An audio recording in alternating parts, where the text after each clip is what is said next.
in story time. Time ferry me through ages. Talk to Cyrene about the future plans. Okay, let's go to... No, skip and start. Yes, sir. Yeah, I'm trying to build... I'm still trying to work on my Agnes Tachyon. She's going to be my ace. And then I'll probably make a Symbol Rudolph enclosure. I know, like, I know in my heart's...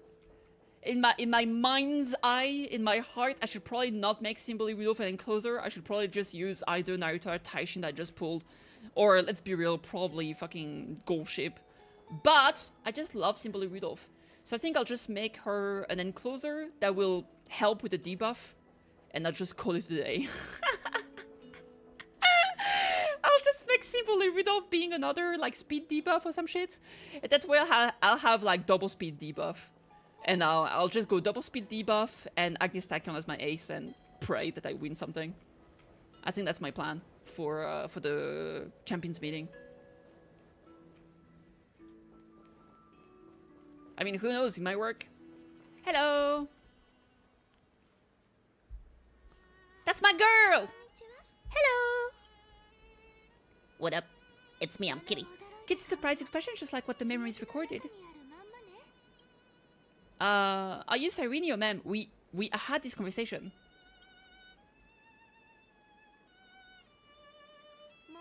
Maybe I'm both. Just kidding. If I had to choose, then I'm probably closer to the latter. Hey Wolfie, what's up? It's pretty unbelievable for me too. It's like I had a long dream. Cyrene's memories and Mem's memories.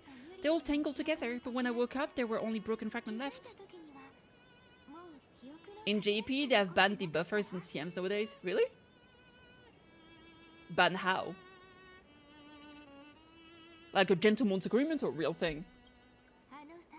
I can't remember what happened in those 30 million cycles, but I remember what you, Kitty, did for this world.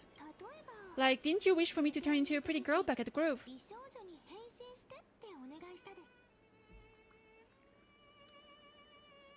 Wait, is this my wish come true?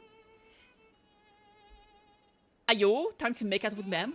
Yep, isn't it amazing? It's like a seed finally grew up and became a flower, and I'm definitely as cute as a flower now. Real thing, debuffed on activating CM. Oh, that's so funny. There's so much I want to say, but unfortunately, this isn't the time to reminisce. Honestly, I kinda get it. Because, like, I don't know how to explain. I feel like some of those things are kinda lame. Honestly, I don't know what's lamer. Making, like, a dead frontrunner or making debuffers. Honestly, I feel like a dead frontrunner is probably worse. Like a frontrunner killer, like someone that's just gonna be, like, try to get in the front to stop the enemy frontrunner to be activating his skills. I feel like it's more lame. But I guess debuffers is also kind of lame, because you're building to fail. I think they're both lame. But I kind of get it. I feel like it's completely fair. It decided that it was not fun or something, and they just wanted to, you know, just build stronger characters. I think it's fine either way. There's so much I want to say, but unfortunately, this isn't the time to reminisce. No! I'm having a bad day because I was trying to pull E1 Saber, but I got Blade instead. Ugh. The game got confused. It was like, oh, you want a Saber? What about a Blade? They didn't understand the nuance. They're both weapons, but one is not the same as the other. With the memories of the previous flame chase still intact, we've returned to this place at the beginning of time so we can carry out our promise to Finan. The descent of Iron Soon may be looming over the horizon, but we still have a chance to change everything. Oh my god, it's Britain! Ada Silesia is so quiet. In Cyrene's memory, she always sits alone by the lake, gently swaying on a swing like she's waiting for someone. Who's she waiting for? I don't know. It sounds weird, doesn't it? It's something that happened to me, but I'm talking as if I'm an observer. That's just what those memories are like, vague and unclear, as if encased in thick ice. The only things I remember are the days I spent with you.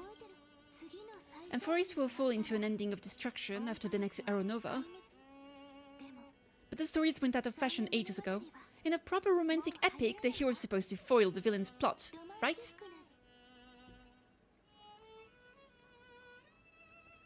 We must stop Iron Tomb's descent. That's right, Lygus is the mastermind behind it, the one who's trying to control everything. How unforgivable. I still feel a bit anxious. Lygus chose to walk into the spotlight and reveal everything, which means he still thinks the current situation is under his control. Maybe he still has an ace up his sleeve. Think about it, even a name like Kyrgyz is a fake one. You have no idea what he really is. Which means it's probably time to borrow the treasure you're carrying, Kitty.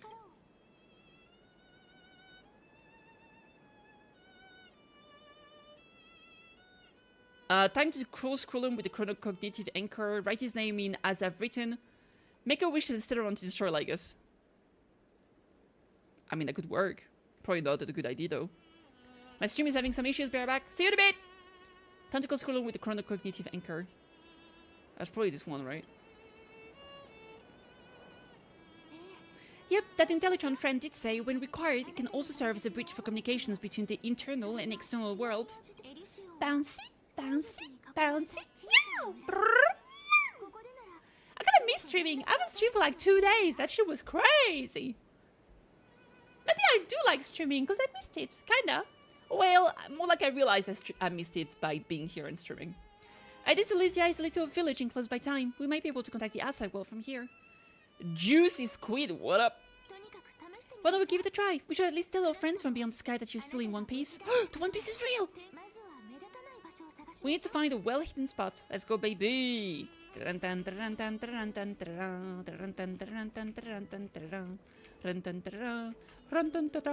not gonna lie, I think baby Sarini is so cute. Look at her. I'm adopting her. You're adopted. It is what it is. Sarini! You're adopted!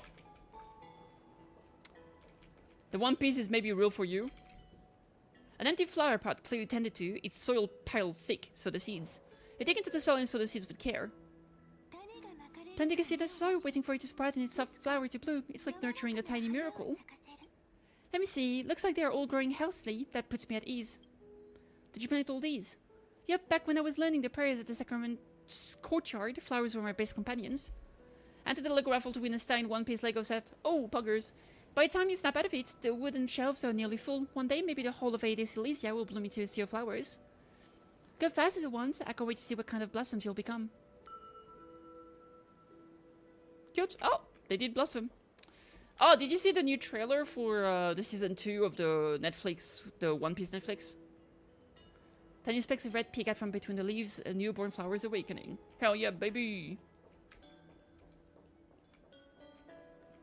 Hello? It's super quiet here, sounds can't get in or out. Back in Cyrene's memories, this room was our secret base. No one noticed her practicing Onyx's prayer here or trying to speak with the gods in secret. But today's different, isn't it? We aren't trying to contact unreachable gods, but humans from other worlds, real people. I'm prepared to witness that miracle, Kitty. The way Cyrene talks is so similar to Mem. Yeah, she keeps going meow, meow, meow, meow, meow, meow. Exactly the same. I have so many questions. I'm also worried about how Dan Heng and March 7th are doing. Here's hoping the cognitive anchor can still function normally, because I really need answers. Hello? I need answer! How big is your PP? Tell me the truth! You can't handle the truth! It's true, I can't! Signal Trail, 14.8%. Dialogue window, 60 minutes, 22 seconds. Prerequisite, no external interferences. Oh! The Herta! We are very glad to learn that you're safe, Miss Kitty. Herta, you here too? Absolute cinema! Not only am I here, but I also happen to have saved you 4 times already, without you even being aware of it, of course. But now's not the time to celebrate. When 2 geniuses show up at once, you know you're in deep trouble. Yeah, either that we're about to do a simulated universe, let's be real. Listen up, little one. The Destruction's eyes are gazing upon this place. No, I'm not joking, and no, it's not Droid Head. It's the real Nanook. Time is running out, so I'll explain in terms you understand. This world, Amphorius, is in fact a testing ground where the Lord Ravager, Iron Tomb, evolves through self-extrapolation. Hiding in this segmentum unknown to other life forms, it has endlessly repeated the process of Aeronova, seeking a solution that could obliterate the erudition. For some reason, the experiment entered a prolonged state of stagnation. However, it has now restarted. Prediction: if effective intervention is not performed, Iron Tomb will complete its self-coronation in 14 system hours and initiate its plan to destroy the entire path of erudition. How will it destroy the erudition? The possibilities are endless: breaking down interstellar communication, destroying the synesthesia beacons, returning cosmic civilization to the Dark Ages, or even starting the third anti-organic war. Any of it would be able to bring the cosmos to its knees. Simply put, it will tilt all sciences and technologies toward the destruction, and since Nanu glanced at this place, it means they are being dead serious. Hasn't Iron Tomb been around for a long time? Based on info provided by the IPC, Iron Tomb probably isn't like Selenova or Zephyro, where overlords ascended from human beings. Instead, Iron Tomb is an algorithmic sequence. It can be anywhere as long as there is a receptacle for its calculation. The version of Iron Tomb hiding in Amphoris is its source code, and the scepter is its incubator. 14 system hour is no time at all. Yep, think of it as a program having reached 99.98% completion already, and then it's over. Something in the shadows has been driving everything forward. It's the observer named Lygus. Speculation: he's the scepter system administrator. He wants Iron Tomb to break through the knowledge of singularity. I don't know why he wants to do it, but he'll remove interferences at any cost. You're the only variable within this world, and you're the only things he fears. So listen closely, little one. The speed of time is different in Amphoris compared to the outside. Destruction is just about to arrive, but you can still play the lever one last time. The cycles have already been broken. You've entered what is theoretically the last cycle Amphoris will ever be able to run. An Iron Tomb will break out of its prison as soon as the process of Genesis is triggered once more. But now there's an abnormality within the experiments. You know what I'm talking about. One of the model's 12 factors, that is, one of the 12 demigods, destroyed himself using the power of the destruction. Finance signal disappeared from the cycles the moment Nanu cast their gaze this way. That means world bearing's computational logic is currently flawed and bugged. Yet, it's the factor directly related to the process of Genesis. Finds none sacrificed himself to create Tempochi for us. He entrusted the duty of world bearing to me. Indeed. That old Intelligtron will definitely do all he can to debug this error, so you have to take this chance to claim Kephali's core flame. Don't let him have his way. The key to suppressing Iron Tomb lies in whether we can rewrite the purpose of Aeronova. There is one more preparation we must make. Lygus's behavior has been quite abnormal. He's never interfered in the actions of Titans or the demigods throughout the whole experiment. Deduction: the Scepter has an extremely strict autonomous protocol, restricting even its administrator. In Amphoris, this ultimate protocol goes by another name. The Low Titan, Talenton. Oh, cinema! La, the rules that restrain all things in Amphoris and was the core flame returned at the very beginning of the last flame chase journey. Why do you have another little pink one next to you? It's a different one than the usual one. Oh my lord! Oh my god! Mark 7, keep multiplying! Huh? Her path chart is... Is there something wrong with me? Yes. Never mind, let's get back to the topic at hand. Like calendar 3960. What's interesting is that that means that the Herta is literally able to understand what path you're on, like right away, just by a quick look. Let's get back to topic at hand. Like calendar 3960, month of balance, we'll be locking onto this time period to find law. You can either meet the Titan, convince demigod, or take the core flame by force. It doesn't matter what you do, so long as you bend it to your favor. We still haven't figured out how you and Danheng got inside this world, so influencing protocol is currently our best way to stop Lycus to call for more reinforcement into this fight. Once you've got law in your hands, we'll discuss our next steps. Make sure the core flame doesn't fall into enemy hands. Herta, the firewall's interference is getting closer. Time is running out. Miss Kitty, please ask any questions you still have as soon as possible.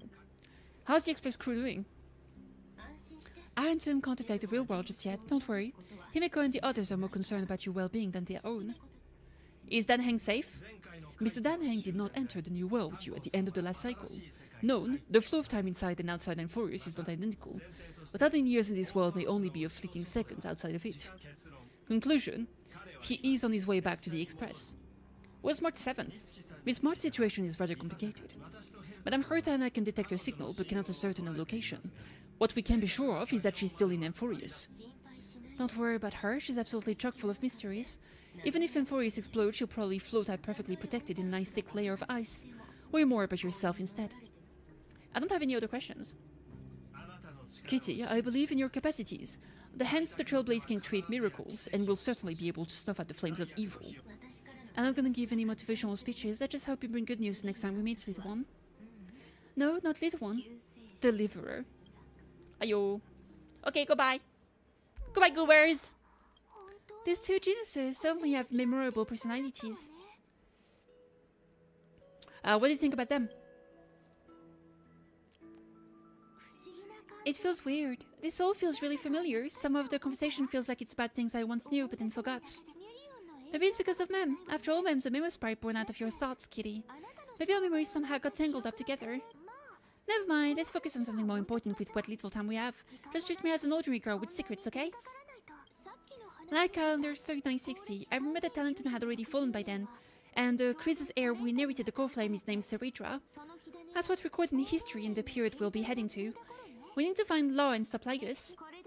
So we've at least got a solid direction, right? Can give me a little bit of time before we go. I want to pack some stuff. There's so much more I need to take care of in this form, and I'm still getting used to it. Okay, goober. Goodbye, goober. A relaxed scene like this probably no longer exists in the outside world. Oh! The anchor! Come here! Don't forget to take it with you. It's your only means of communication with the outside world. The genius's message is still there, reminding you. Drive to blank like calendar year 3960 blank the era of Talenton's full blank gain control of the law blank. Then you can blank bypass the file protocol blank modify the core flame of world bearing blank and reverse error of a blank. Blank delay blank iron tone blank burst blank. Blank blank blank blank blank. The information on the chronocognitive anchor is now recognizable. However, you already know the mission entrusted by the genius. Go seek out the power of law. The law! Retrieve! Retrieve! Come here!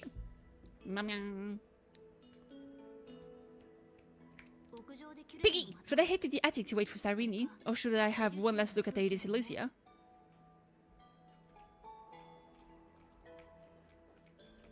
Let's go up. Making my way. Upstairs. Upstairs. Boop. Oh my god, she's so pretty. Absolute cinema. Her sword is so cute. I love her. Oh my lord. Alright, let's see here. Hello.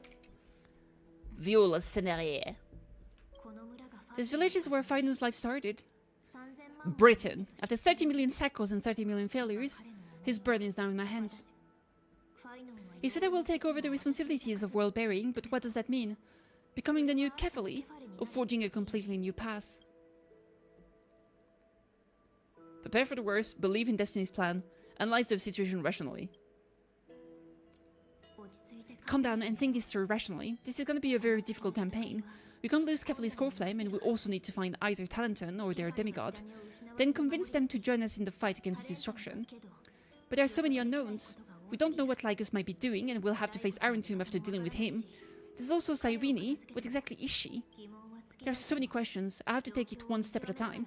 But I must make each move more carefully because every decision can potentially impact the end. Hoten's Kulem's help might be crucial. Thinking hard over there. Hardly thinking, am I right, chat? I finished packing. I decided to just bring these few things in the end. See, there's a journal, a quill pen, and the serial blade of the Priestess of Time. Holding it calms me down for some reason. The scent of the Black Tide is now calm. Fine, I may still be fighting them in some way. This will be Emphorius' final flame chase journey, but it won't be the end of us. It will be the beginning. Kitty, are you ready to become a hero? I still don't know how I should act around you. Just treat me like any other friends you have. We share a common goal and common enemies. And we also share a common future, a future that has never emerged in any other cycles before. I believe in you, Kitty. If you still can't get used to it, just call me Ma'am, like you did before. Just kidding. I don't get it. Why must it be me? Kitty, are you worried that the burden is too heavy for you? Don't worry, maybe the answer isn't as complicated as you think. We've seen how every person regarded as a hero in Emphorius was nothing more than a flawed human. They're just at the right place at the right time when the world needed a hero. But those aren't coincidences, just like how your arrival kick-started Emphorius' fate once more after a stagnation of more than 30 million cycles. It's the inevitability of being a trailblazer. A person's personality is their destiny. Your own hero's journey already started the moment you decide to board that express. Let's go, we'll save everyone. Yeah. That promise might be far too heavy. But I believe in you, Kitty. The Trailblaze duty has always been a heavy one. In other words, since you've already saved so many worlds, Kitty, you should be used to being called a hero by now. Sorry about that. I didn't oopsie daisy. There we go, much better.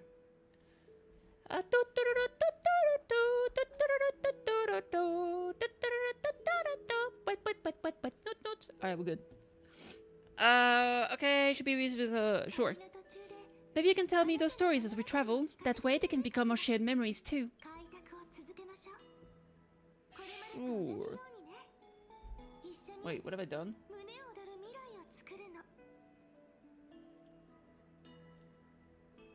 I've done an oopsie, that's what I've done. Okay, there we go. Let's trailblaze in the world like before and create a future that's worth being remembered. La la la la la la la la. It seems you two are prepared to head out. Then you should indeed treasure the view before you, for you do not have much time left to enjoy such solitary delights.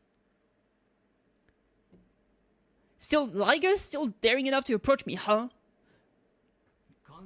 My apologies for disturbing your moment of repose. To fully express my apologies, please grace my abode with your presence. Oh shit, dude. So I may demonstrate the full scope of my hospitality.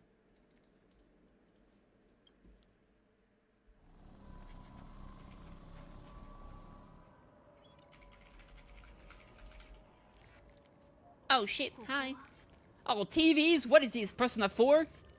What is this place? Paul Moss 600 Primus Mobile blank, Titan Authority Strife Path blank. Indeed. LAOS 252 Primus Mobile blank, Titan Authority Sky Path blank. That's my girl, that's my Hyselins. Siri, oh my god, Castorista! APA Kaya 216 Primus Mobile blank, Titan Authority Death Path blank.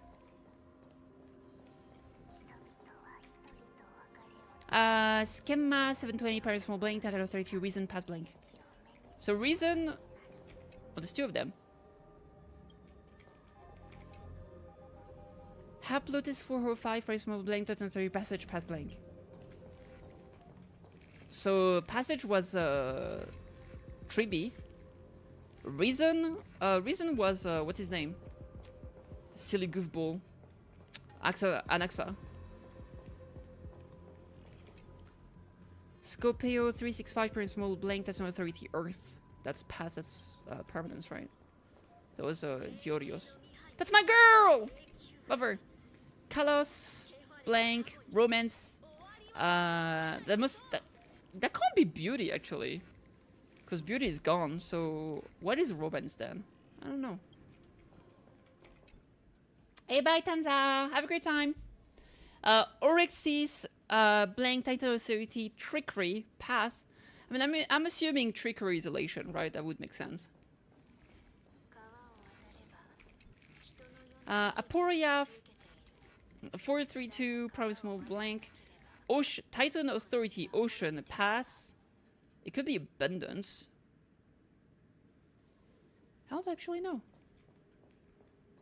I feel like it would make sense. Boop. As you reach out to touch the screen, an eerie sensation instantly courses through your entire body. You feel blank. Outlier, Kitty. Executing command, record.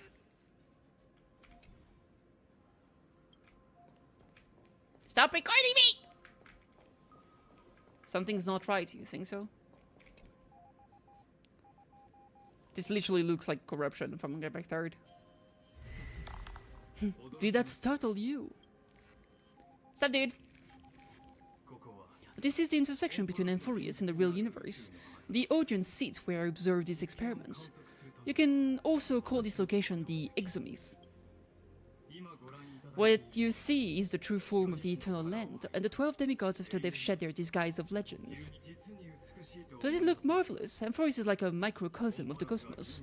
People love to portray the romance of the starry skies, but their tales often forget a different and far more truthful type of universe. The moment ancient anti-Catherian sketched geometric shapes on the sandy beach and recorded the first numerals and symbols on parchment, the universe turned into a silent equation flowing out the pens of these relentless decoders. The erudition. It was once the mother tongue of the creator, the pen of divinity, and the first lyrical verse ever written by free will. That's the exact opposite of what you asserted before. I simply wish for you to understand that I have no intention of being your enemy. I have devoted myself over the long years to nurturing the scepter extrapolations, hoping that the primum mobile would bud from within it. And now my goal is almost complete. Nekos 496 has exceeded the intelligent singularity through his rage, and though he still retains his obsessive defiance and manages to suppress the black tide of this cycle, it's a matter of time before his will crumbles to dust. Iron Tomb will be completed. That will not be affected by my plans, your resistance, or the schemes of the two geniuses. It is an irrefutable fact, just like the instance in Nu's calculations. In other words, as long as you're willing to stop interfering and let the final Era Nova carry out its natural course, I'll guarantee the safety of all Nameless and ensure you return unscathed. Why should I trust you? You have always had a choice, my Lady Kitty. You can either accept my sincerity or face the consequences of defying it. What will happen to the people of Amphorius? They've always been the product of the experiment, so naturally they will perish when the experiment ends. That outcome was predetermined long ago, so I will not embellish such a regrettable conclusion. I still have a friend stranded here. Ah, yes. I am aware of the esteemed lady's whereabouts. Her real identity is quite astounding. If you decide to accept my proposal, then I will do all I can to send her back to you. When Ironton descends, no one will escape unscathed. You are indeed worried about your safety and that of your companions. Rest assured, as a fellow pathstrider of this path, Manu's gaze left a brand on your soul long ago. You harbor the seed of destruction within you. But you need to learn how to use it in the right way. That vital knowledge is also my bargaining chip in this negotiation between us. For there are few in this world who are truly capable of such a feat. Do you think we're gonna get a buff to physical destruction MC at some point? And I happen to be one of them.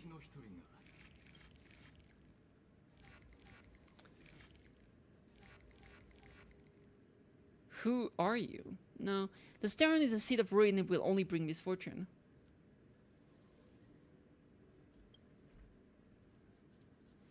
The Stellaron? No. Believe me, your understanding of paths have yet to reach any true depth. This matter is of grave importance, so please, do not make your decision lightly. After all, the choice before you bears a 1 in 3 chance of elevating you to an unparalleled existence among the stars.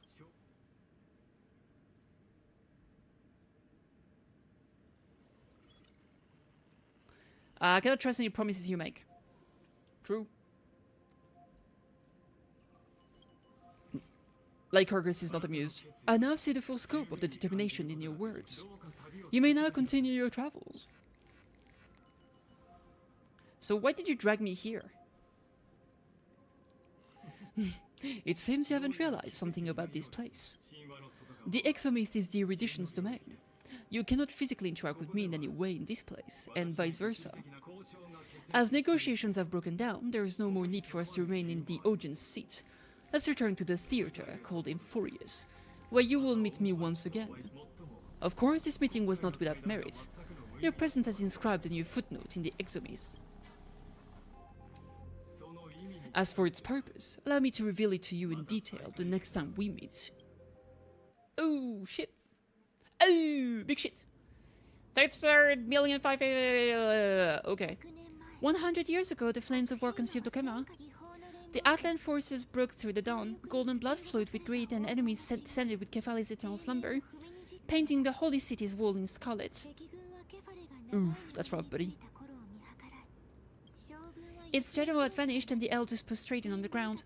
The throne of worlds kept silent to the pleas of the people, until the heaven and earth cracked open. Not the gods answering the people's prayers, but a legion rising from the sea of blood. Dawn cloud spires fell in the sulphur rain, and the legion's commanders stood atop the broken idols and roared. Compatriot, no more kneeling. Not to brutal tyrants, and not to dying gods. Those rebels have twisted the prophecy and ignited the flames of war in order to stoke fear in your hearts. A crisis air she stood, divine blood soaked into the earth, quelling the flames beneath her feet. Their golden blood wrote of a tragic fate. Mine shall overturn it. Her crown burned bright, outshining the fire consuming the entire city. She raised the scepter high, and the people gazed in the direction she pointed. I'm so sad because I love Seridra's like design so much, but I hate her kit. My blood flows in you now, hairy compatriots. Follow me, and we'll seize the reins of fate. Drive the enemy from Kephali's dawn, smother their flames with their own dead. Win glory, win peace, let history sing your deeds. Oh, tell him. The first dance was a maiden following closely behind, weaving through carnage like a fish in the sea. The people full of wrath surged with her, forming a colossal wave, and the enemy hordes drained of life, vanished into nothing. Hey, what's up, Jonas? Onward, to Memorial Palace, to Dawncloud's heights, announced to all the wicked and cowardly, announced to this stagnant age. We are the rising tide! Ooh, tell him. History remembers this as the first siege of Okema. It is said that after the flames died, people found the identical inscription in every place in the city that had been scorched by fire. It was the name borne by Okema's first and final sovereign, the Imperator Seridra. Kitty, are you listening? Kitty? Kitty? Honestly, you were the one who insisted on reviewing history, yet here you are, dozing off. Wake up, otherwise I'll have to... pinch your titties! Ah! Not my titties! Awake at last, I guess I won't have to use my wake-up magic on you then. What did I say?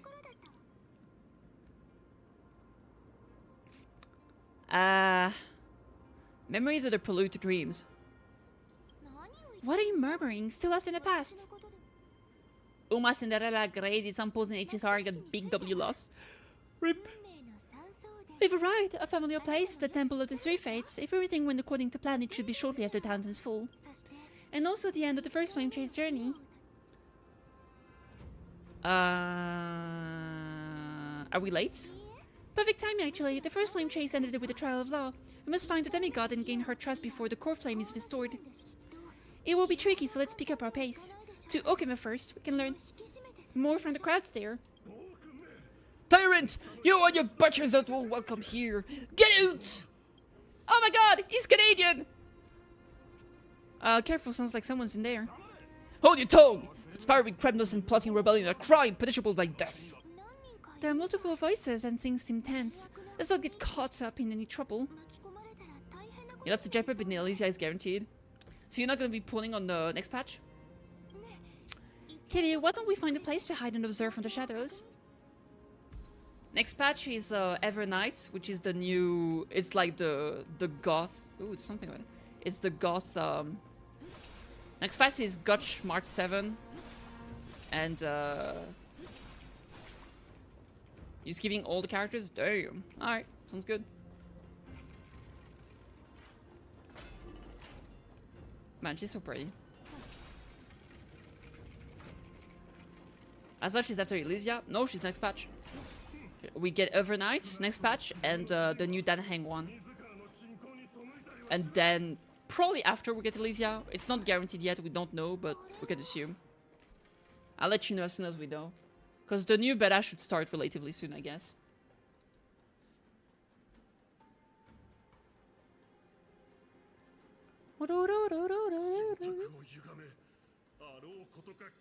Oh, but no, because the next beta is gonna show the new characters. We're gonna have to wait until Dream Marketing. So it's gonna be in a while. Cold blood and defilers, perverting the prophecy and try to slay gods.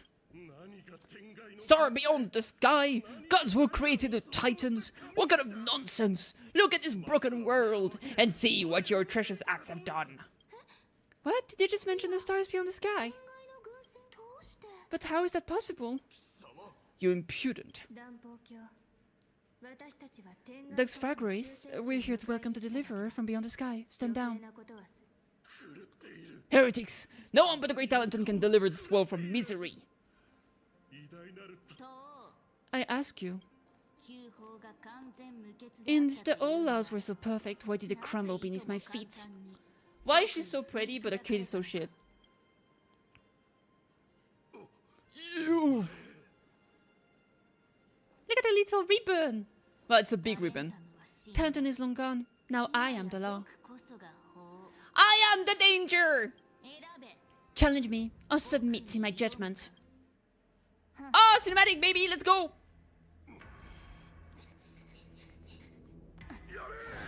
Yare!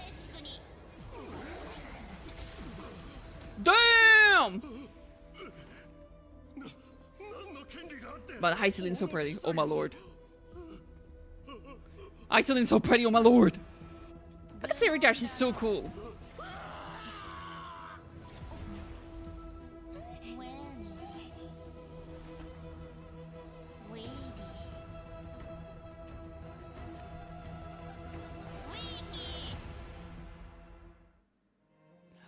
Was she trying to say Feni Vidi Vitsi? Vitsi? But she say Veki! I guess Latin in Japanese is hard to pronounce or very confusing. But they kinda goofed up. I'm not gonna lie. You know what? Close enough, baby. Let's go! Because it's like, it's Veni Vidi Vici, yeah. But she was like, Benny, Betty, Vicky. I was like, what? Do you mean Becky? Does Fragrace take the ashes of this man and scatter them in the temple among the crowds? Man, I love her so much, but she's so... Maybe in the future it's gonna be an awesome character that she'll work perfectly with, and then I'll pull on her on a rerun or something. But right now, hell no.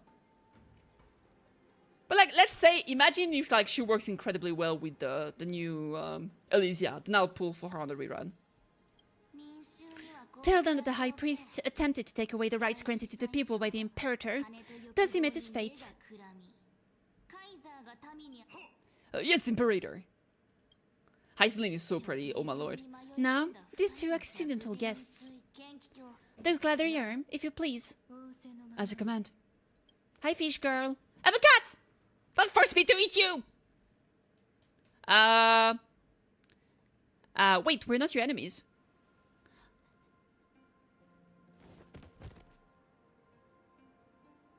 Oh! Is this? Yeah, that's the bad girl! The cleaner. Kindness? Correct, but not the kindness, you know. This is the leader of the cleaners in this era. Since the start of the Crisis War, they've made it their mission to wipe out the Crisis heirs. Even now, even after I've united all the city-states, these vermin still lurk in the shadows, hindering the Flame Tree's journey. Moreover, I know that the 27th person to inherit the role bore. This role bore many grudges against you and nearly doomed the second Flame Tree's journey. So they're all aware of what happened in the previous cycle. That's interesting. Hey Jay, what's up? We saw what Hycelin did to Cypher. Yeah, I don't care. Cypher is a big fish, but I'm a big kitty. I'll eat her up. The enemy of my enemy is my friend. So out of courtesy, I present to you this corpse as a gift. You know about the second Flame Tree's journey. Careful, let's wait and see what happens. She's probably trying to scare us. For the sake of order, I am known by many titles. Flame Bearer, who ends wars, Tyrant of Downcloud, Empress of the Holy City, and Imperator of the Flame Chase. But in light of your unique identities, I'll allow you to address me by my real name.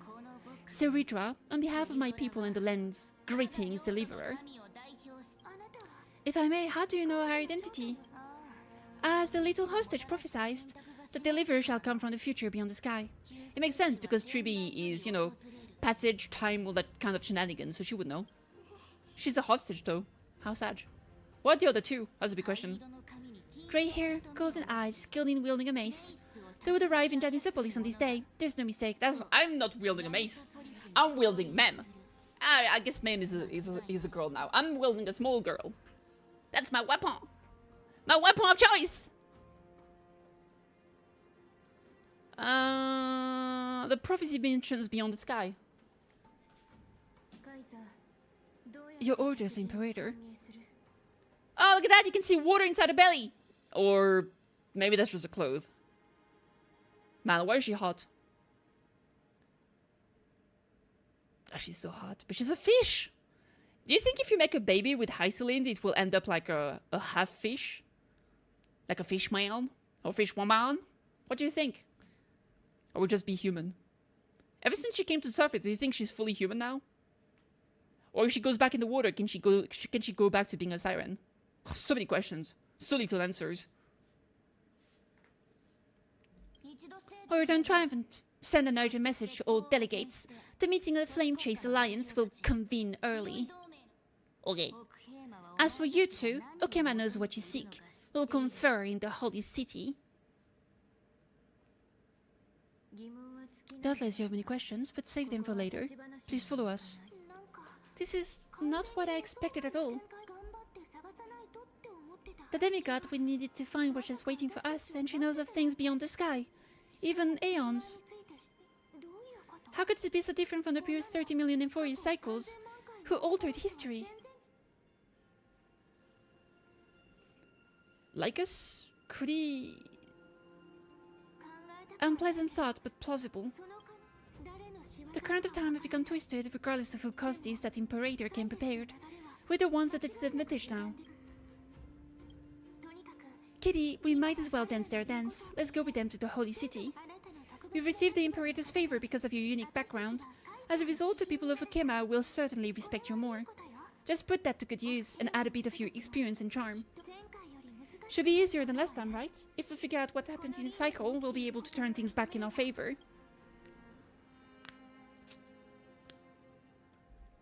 Trailblazer sequel. We always found a way.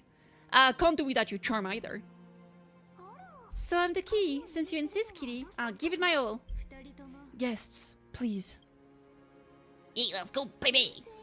The journey to save the world starts with a single step. Let's set off, my friend. Yes, sir! Steppity, steppity, steppity, steppity, steppity, steppity, steppity, steppity, steppity, steppity, steppity, steppity. Oh, hello. Hail to the Imperator! Hail to the Golden Heroes! Hail to the Deliverer! Told you, you're the headline act. All this spectacle is for you. Guard, your service to the Holy City is appreciated. How have things been? Castrum Kremnos once again struck the border. Dux Brumalis led her troops to repel the enemy. The agitators against the Flame Chase are still active in the city. They smashed the shops around Memorial Market. But the garrison already arrested the culprits, and now they await interrogation. They're merely a disorderly mob, and do not warrant any attention. Even though Terravox personally mended the fractured earth, it still didn't silence these fools. Guess from beyond the sky, worry not about these trivial matters. This gladiarium will take you somewhere to settle down for now. Okay. Okay. Please allow me to introduce myself. My name is Hycelins, and the Dux Gladiorum, who swears fealty to the Imperator, as well as the Knights Commander of the Okeman Alliance. Later on, the Imperator will invite you to attend a meeting of delegates to discuss the Flame Chase journey. Your arrival has convinced us that the future promised by the prophecy is certain, under the Imperator's command. And for you shall break its chain and reach the world beyond the sky. With all due respect, what exactly do you know about us and what's beyond the sky? It's harder today and I hate it. As a humble subject, I cannot freely express my own views to you. Please forgive me. I knew it wouldn't be that easy. Time waits for no one. Please come with me and rest now before the meeting later. Okay. Okay. A commander of the Imperator's rule is no longer in the shadows of war. Indeed, Dawnclad stands as the hero's residence. The Imperator puts much thought into its design in order for it to serve as a sanctuary from the burdens of battle. Please experience its marvel firsthand, heroes. When the Imperator arrives, I shall come to summon you. Oh, hell yeah, baby. Hi, Zelens. No wonder she's the Knight's commander. Her lips are still tighter than armor. She is reassuringly discreet. I'm sure that's what Severitra thinks, but it's inconvenient for us. Alright, we finally have some freedom to ourselves. Since there's still some time before the Alliance meeting, let's explore a bit. Look over there. Oh, Glee's here! It's a Glen Trivy! Poggers! That's my girls! Not the ones you're familiar with. But the hearts of heroes stay the same in every cycle, never changing. Yeah. Oh! Oh, so many peeps!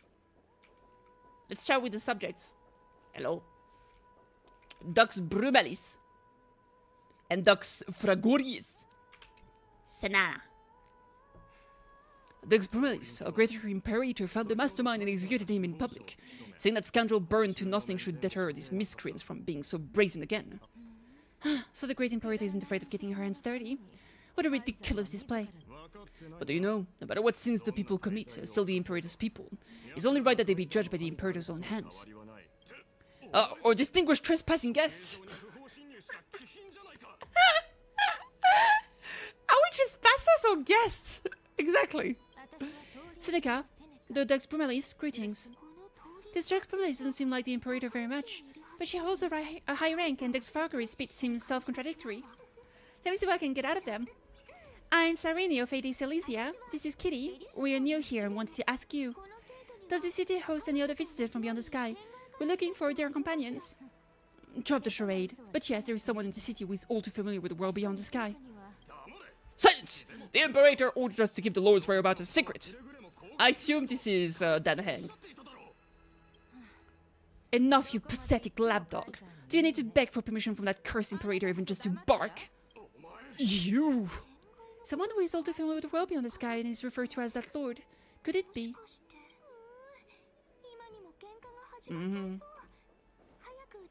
Yeah, I feel like it's gotta be Danaheng. For sure! Hello! Virginia Dux Carminum and Apollonius Dux Helcolithist. My lord. How are we supposed to talk to the heroes of deliverance? What if they're really intimidating? Virginia, don't be so nervous. Once they hear your poetry. Heroes, you're already here. Okay, have a great one, Trevenaz. Thank you so much for stopping by, though. I appreciate it. Bye-bye! I'm lagging, actually. That's crazy. Greetings. I am Apollonius, the Dux Helcolithist, one of the 5 sages of the Grove of Epiphany, advisor to the Flametrace army. This is Virginia of Castrum Kremnos, the Dux Carminum, an imperial scribe of the Great Imperator. Hello, I'm Virginia. I compose poetry. I'm Cyrene from AD Silesia. This is the deliverer, Kitty. Nice to meet you both. They're not as frightening as the rumor claimed. This is the first time in the Imperator's realm. Okema is even more magnificent than we imagined. If you all weren't here to look after us, we'd be completely lost and confused. The Okema you imagine is long gone. Under the Imperator, this city has been reborn as the capital of the world. Bask in our free-spirited winds. For anyone who fulfills their duties to the Imperator, these winds shall forever remain at their service. But what if... Those who are loyal do not need to consider the consequences of betrayal. But if you're curious, why not head to the lake and take a look? Those elders who lie at the bottom of the lake are the best example of what happens when you disobey the Imperator. Jesus, the elders decipher were all. Looks like that priest who was sentenced to death wasn't an isolated case. Jesus! Ceridra is savage! No wonder she was called the Tyrant. Wait, are they literally fighting with, like, weapons out?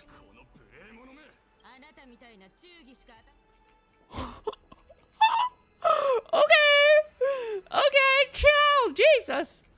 Yeah, I don't know why I'm lagging like this. Ah, well, it is what it is. Let's go. Hello! Yeah, my model is actually laggy. Do I have something open that shouldn't be open? Let me check something real quick.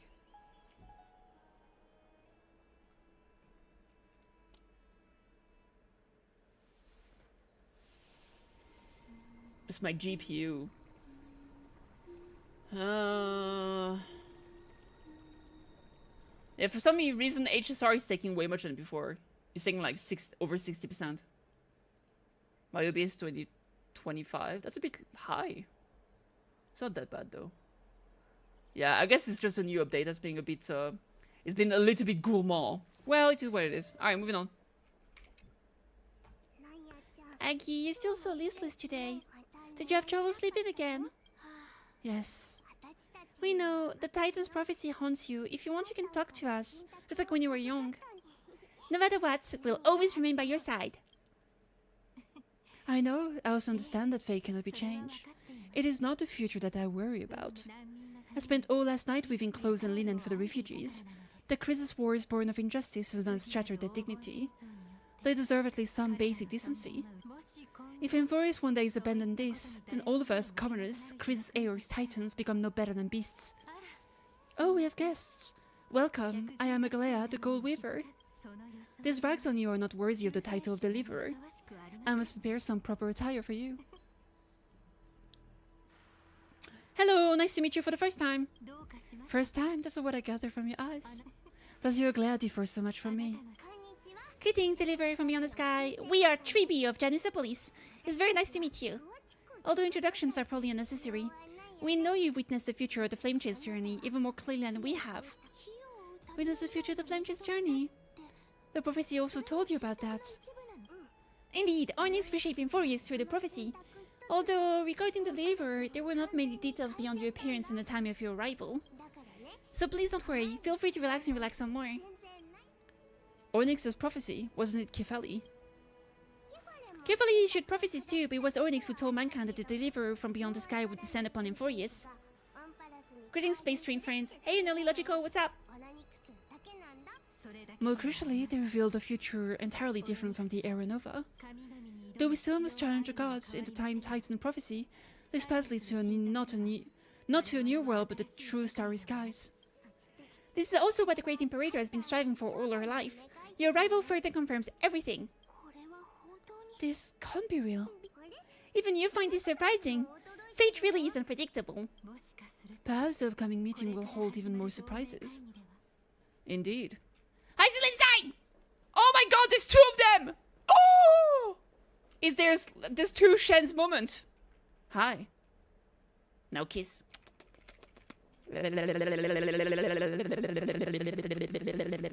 No, actually, you know what? Those two should kiss. Oh my lord, can you imagine the poor, the art on Twitter?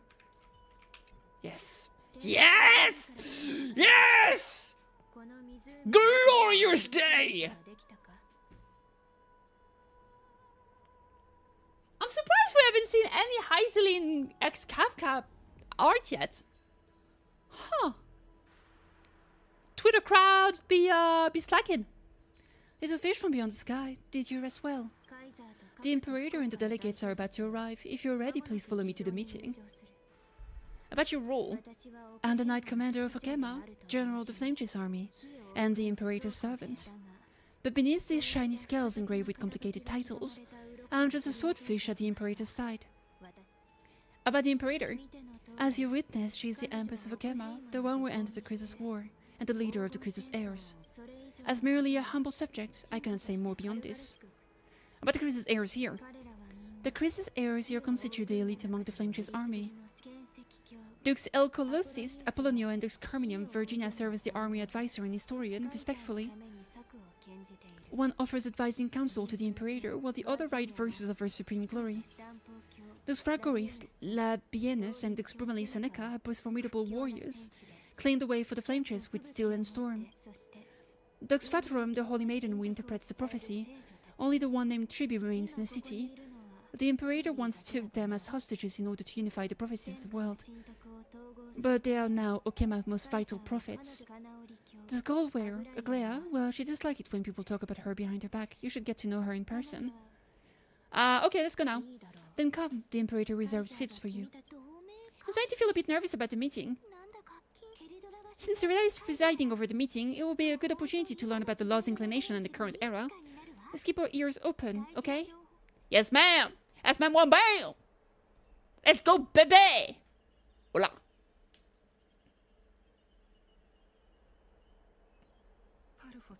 Good sirs from Pavas, what do you think the Imperator is planning, calling this meeting so early? My homeland can't endure anymore. Who knows? First she wants to hunt titans, now she says there are even greater calamities. Her madness is the greatest calamity. Exactly! Critters, heirs, deliverers! What about us ordinary folks? How much are we worse in our eyes? Nothing! Things feel pretty tense here. It's very, very pity. True. The history book said that the Imperator aimed 3 cannons at Dunkla to make all the delegates obey her. Will history repeat itself in this cycle? Oh, hell yeah! Yes, similar acts have occurred, and not just once. However, whether history will repeat itself, you'll soon see. Pity! Speaking of pity, I started rewatching Butchie the Rock with a friend. It's been great. Butchie the Rock is such a good anime. Those are the 2 spots reserved for you. Please take your seats. Everybody else is standing. Ah, rabble, rabble, rabble, rabble. Rabble, rabble, rabble, rabble, rabble. Bocce is really good. It really is. So, yeah, I showed it to my friend who watched like the first 3 episodes. It was absolute cinema.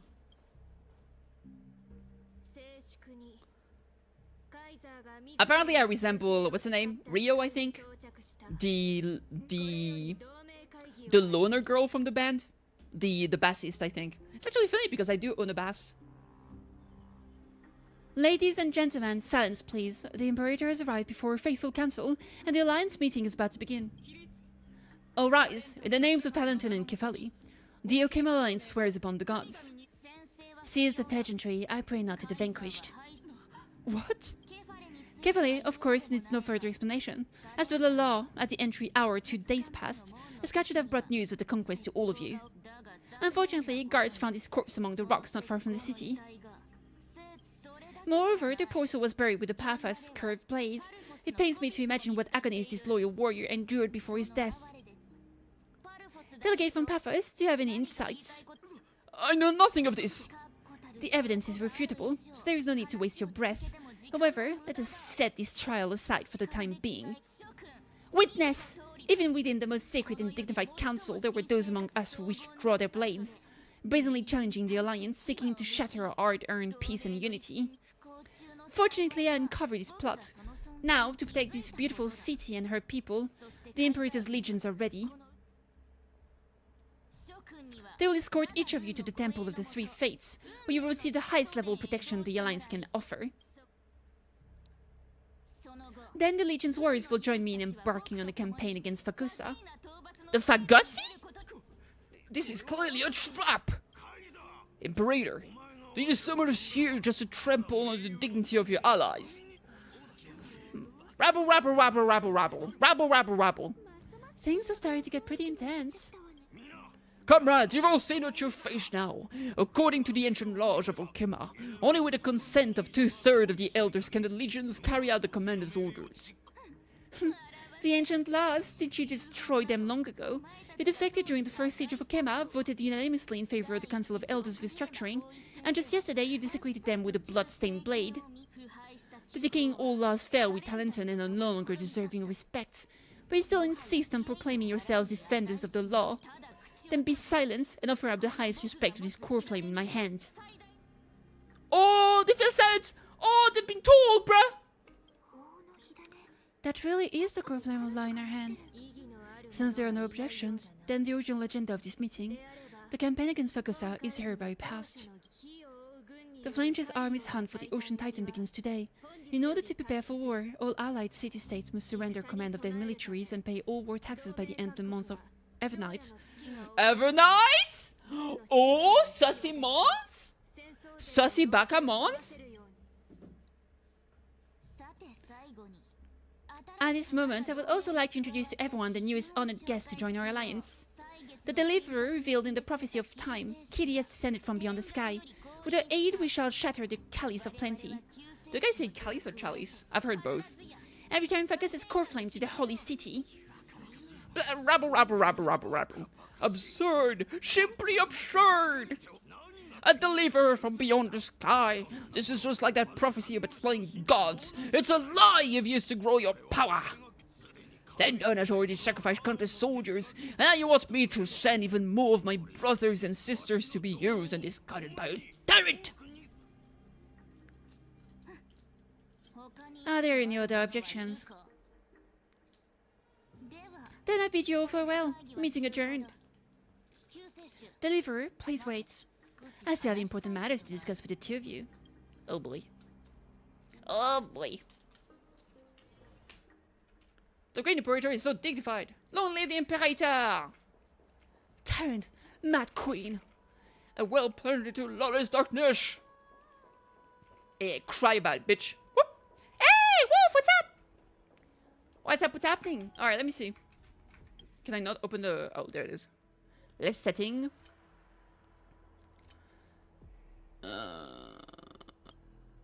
Rendering quality. Maybe if I just do that, it will calm down. Shadow quality, let's put medium.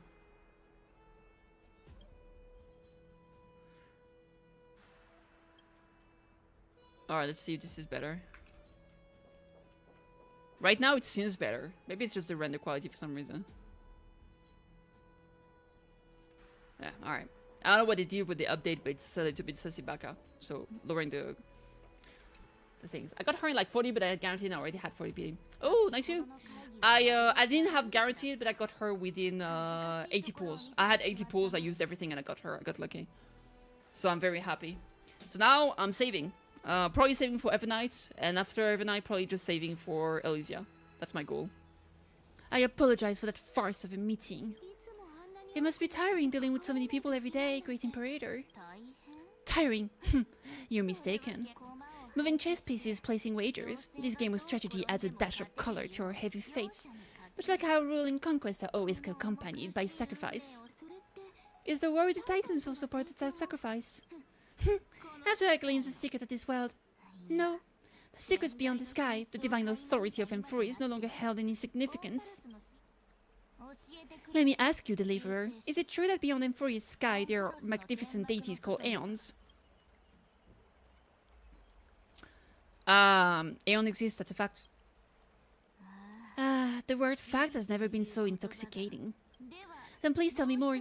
How will you use this great power to guide the people? In the future I envision, where will our flame tree's journey lead? Protect the cold flames and the law. Only then can Emfurius break free from destruction. Oh? What you require now is the power of law. Exactly, just as the prophecy foretold. Kitty is your deliverer from beyond the sky, and she also has reliable allies.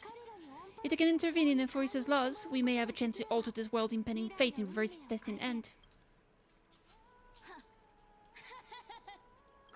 Very good, Deliverer. You have courage. To say such presumptuous things, even knowing that the inheritor of the law stands before you. You mean...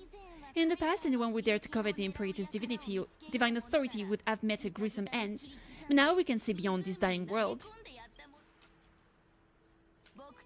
Our journey should no longer be confined below this stubborn sky. Alas, that fickle ocean titan has obstructed the spirit water leading to the vortex of Genesis, hindering my ascension. If the core flame of law cannot be returned, your path to deliverance will never be realized. Oh, that makes sense. Because to be able to give the core flame back, they needed the sacred water from the Genesis. But because the Titan is still alive, then you can't actually go there. That makes complete actual sense. Alright. Now that things have come to this, we must resume a once stagnant journey and force the waves that block our way to recede. So, you agree to cooperate with us? Cooperate? Forgive me, but I never cooperate with anyone. Though I will permit you to join me as subject, and together we'll forge the most perfect law. This is... the Flame Chase Medallion, a symbol of the Flame Chase army. Every noble in Okema carries one. This medallion represents the will of the Imperator herself. And you may act freely within the city with it. Before we embark on the crusade against the Ocean Titan, you should rest in Okema for a time. Beware of someone named Lygus Imperator. Your advice is acknowledged. From this moment on, prove yourself through your actions. As long as no boundaries are crossed, I fully respect the choices of my subjects. May your journey reach a sky full of stars, Great Imperator. Your attendant only knows how to curry favor. Curry? Go now, take a bath first. You two reek of seawater.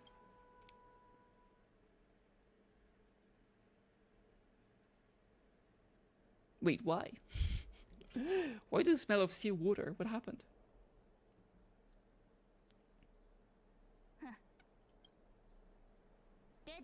Come forth, Theoros. Yes.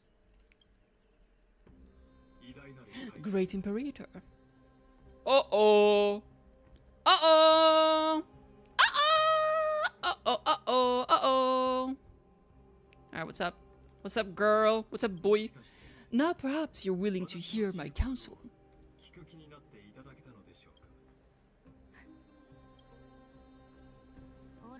These two arrived just as Ornyx described, and just as he said, they show a thirst for law.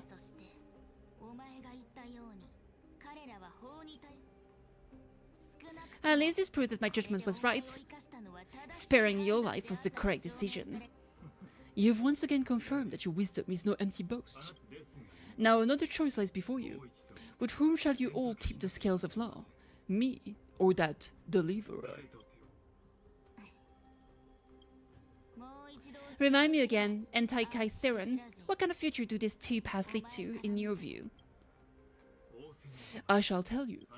You are entitled to know that the deliverer from beyond the sky is not a wholly wicked being, but from the very start, her stance has been completely at odds with Euphorius. The road they have chosen will bury Euphorius' grand aspirations. This world which follows the path of destruction will inevitably stray far from the glory it was meant to enjoy. But on the path I have revealed to you, the people of Euphorius will slay their creator in the name of the Imperator and conquer the worlds beyond the sky. You will command the mighty beast known as Iron Tube, bringing waves of war and conquest to the universe. Beings across the cosmos will bow before you, offering their allegiance. So, what's the price? The price is insignificant. All that is needed is for you to sacrifice that fragile, incomplete humanity to the destruction. As a Chrysa's heir of the prophecy, you have already chosen to abandon it, have you not? Off you go, Theros. I have already made my decision.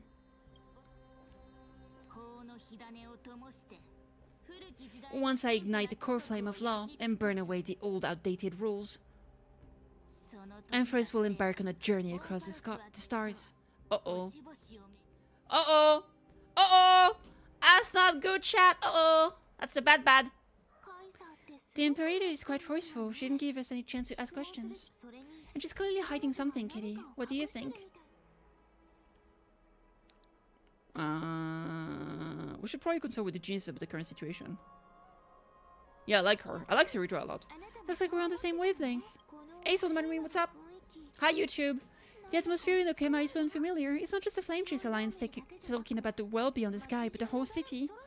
We should also discuss our findings with our friend from beyond the sky then, huh? Huh? Then we should go enjoy the renowned bathing culture of the holy city and relax. It's the thing I've been looking forward the most on this journey. Remain silent. Work and rest are both important, you see? Everyone agrees, right? Oh boy. So, someone's watching. How's you doing? I'm doing great, thank you. What about you? Can't let our guard down for a second. Let's use taking a bath as an excuse to find a quiet corner to update Madame Hart and Scrollum on our progress. We can also check out what's happening in the city. Since the outcome of the meeting was just announced, people must be gossiping. Le gossip-assy? We can kill 3 birds with 1 stone. Let's go. Indeed. Let's go! Let's go! You're doing great? Heck yeah! That's what you like to hear. So many people! The holy city is so lively. It sure is.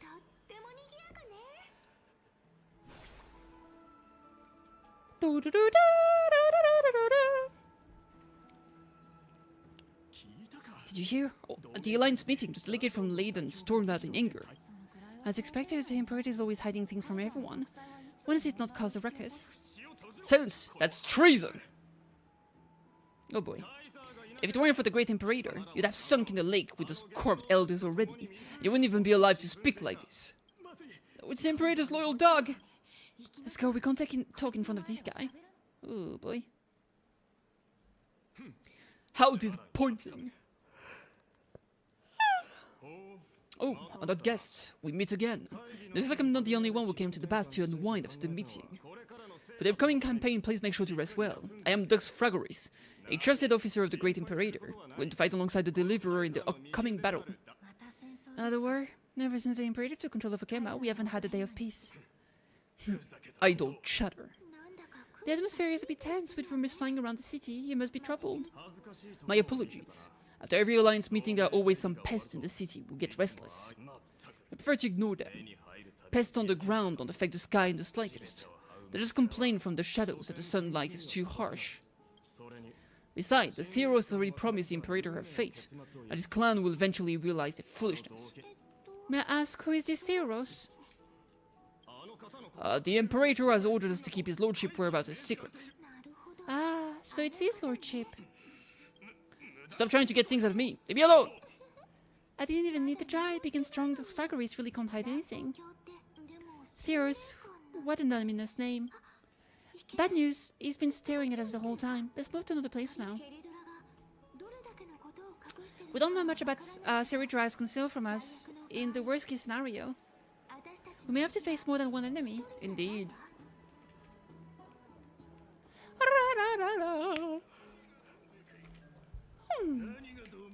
A lion's meeting, or like a cage where creatures with golden blood claw at each other. And flame bearer who ends wars. Clearly a tyrant who doesn't deserve such a little title. You're absolutely right. While the Imperator's hound is still hunting down others, let's let out our grievances. I know you. You're the tyrant's lackey. What, here to shut me up with a little imp? Panicking now? Don't worry, I don't care what others say about the Imperator. And she certainly doesn't either. Oh, children of the prophecy. Such rare guests. Are you here to relax in the bath as well? The temperature is just right today, so be sure to enjoy it. You should rest well for the next campaign. What children of the prophecy? Another excuse for the Imperator's reckless warmongering. No filter, huh? You should be glad you don't have a seat at the Lens meetings.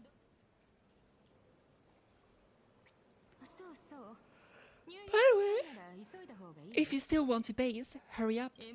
Once a predatory fish joins the flow of water and eliminates all the fools questioning the well beyond the sky, you won't be able to enjoy this perfect water temperature anymore.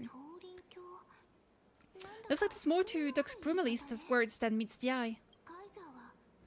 But would the Imperator actually kill those who question the well beyond the sky? Maybe. This is the complete opposite from what we know of Akema.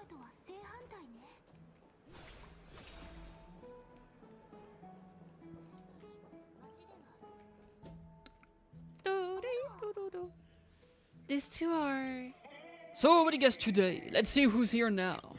Two distinguished guests of the prophecy. One a clever and adorable warrior. The other, also quite heroic. Heroes, I didn't expect to meet you again so soon. How fortunate. It's a pleasure to see you again, Dux Helcolathis and Dux Carminum. You two are inseparable, aren't you? This is... she wants to find someone to help with research for her new work. Or I'm the far-seeing eye and all-earing ear of Akema. I see and hear every single thing that happens in the street and alleys of this place. I'm the perfect partner for research. Enough small talk. Here's the latest news from Akema as you requested. The children of the prophecy arrived in the holy city, and the Imperator unilaterally stripped away military power. The alliance meeting ended in discord, and there may be bloody upheaval. I need Iceland so bad for my AC only account. I got Kafka first though, because she's probably not rerunning in a while. Yeah, fair enough. Also because, like, having Iceland's alone... Like, if you have Iceland but not Kafka, Dot is not gonna work either way, so getting Kafka first is always a good idea. As expected. I get the feeling you might have embellished a bit to keep people's attention.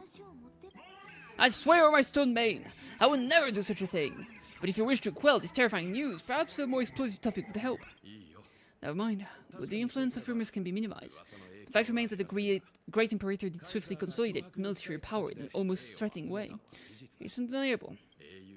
Heroes, I know the Imperator's way of doing things may seem a bit autocratic to outsiders, but soon you will witness her blade dance with enemies on the battlefield.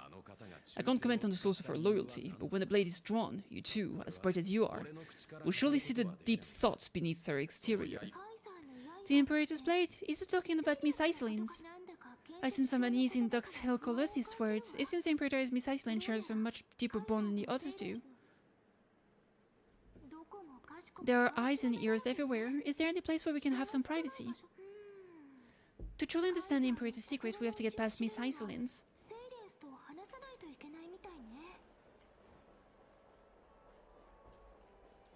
My room! Do we still have access to it? This place was originally a private bath chamber, perfect for avoiding prying eyes. I wonder if anyone is using it now. The smell is... Wait, Kitten didn't go in yet! Who's there? Oh! Oh! Hot! Oh, she's so pretty, bruh. Oh my lord. Oh my lord, she's so pretty. Is that blood on her? That might be blood on her. Oh lord. The little grey fry and pink sea hare. Little sea hare? This is super relevant to the plot. I know, I'm focused. The plot has my attention. You barged into here without warning. Was it an accident, or did you wish to base with me? Yes.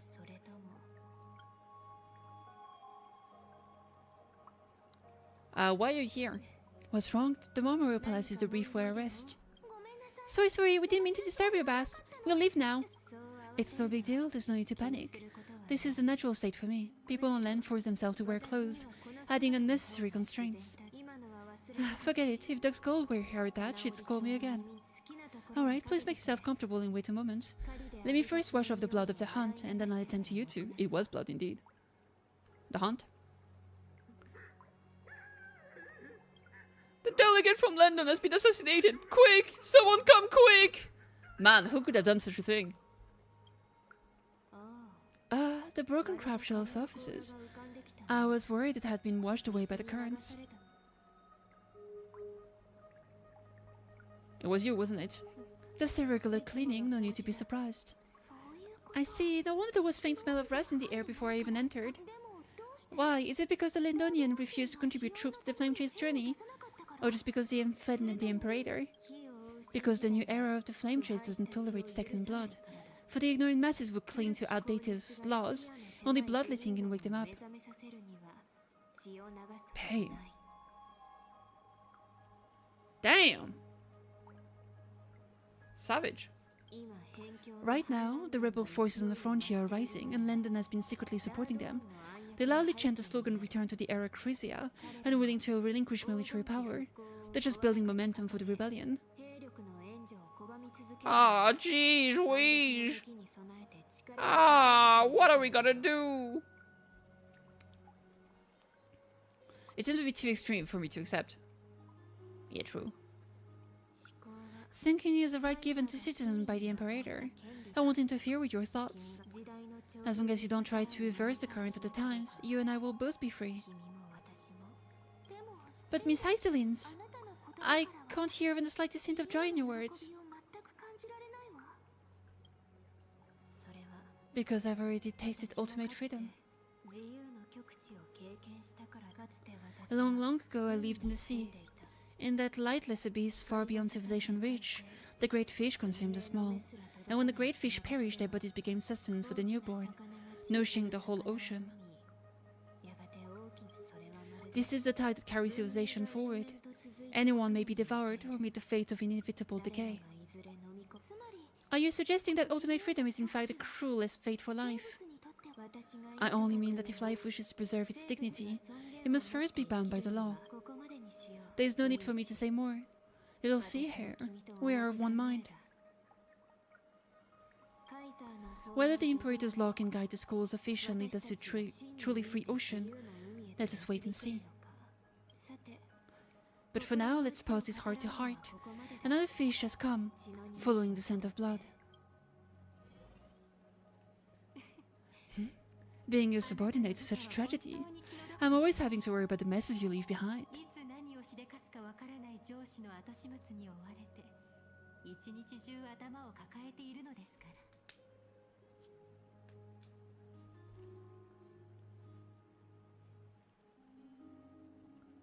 You see the good part? Yes, sir.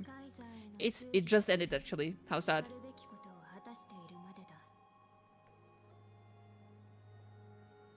It's simply our duty to the Imperator. All ready to go in an instant. Miss Iceline, it's truly impossible to predict.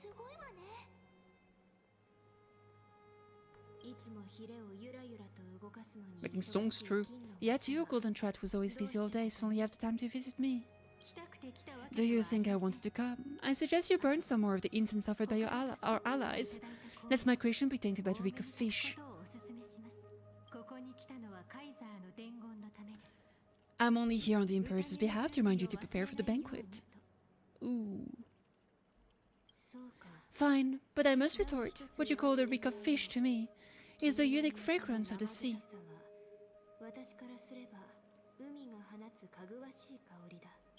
Besides, if my fine clothes get stained, why don't you just give me new ones?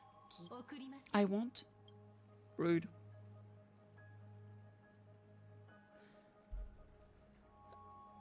The strange chemistry between them. Aglaia is so different from her past self. Indeed. You mean future? The future ruler of the Holy City, Lady Goldware, is quite captivating in her own way. By the way, you both just mentioned a banquet. Could you elaborate on that? Oh right, you don't know. Every time before a battle or after a victory, the Imperator holds a grand feast for the Crisis heirs to lift our spirits. For us warriors who swim constantly between life and death, these feasts are more worth looking forward to than victory. A banquet to prelude the hunt for the god of banquets, and honey brew as a tribute to commemorate the ancestor of honey brew. How absurd. Don't look so grim. All has been decided. Since it's a banquet for Fakusa, why not take a leaf out of the Titan's book, live in the moment and enjoy life to the fullest? I'm not as carefree as you. That little Dolos kitten is already causing enough trouble for me. And on top of that, I still have tailoring commissions to complete. Dolos kitten! Oh my god! I want to see her so bad!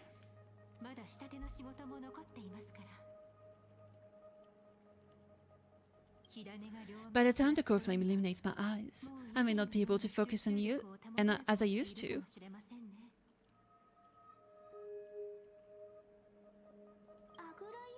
Aglaia's eyes. Curious about his eyes. People often compare them to jewels. I already made my decision to ask Romans for eyes that can see everything. I wonder what this world will look like when I take the divine authority. In the future, you will still be the finest weaver in the world. Is that also a prophecy from the Three Fates?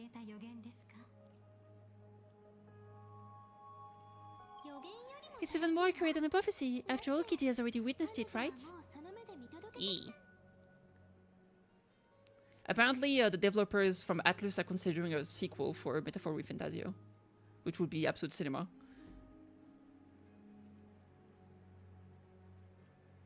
You will weave the most romantic thing in the world. Become a demigod and lose your humanity. That is the only reply I've received in the countless times I've sought wisdom from the prophecy.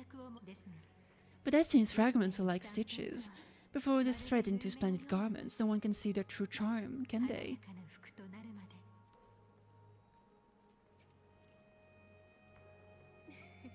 Aglaia has always been troubled by the divine duty she must bear. But thanks to you, she seems to be in much better spirits.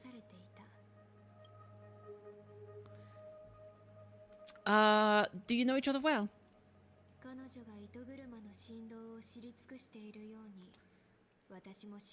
Just as she knows how the spinning wheel trembles, I can sense the smallest changes in the damp air. As for whether we know each other well, I swam beside her since she was a child. Most of the time, I can understand the whispers in her heart.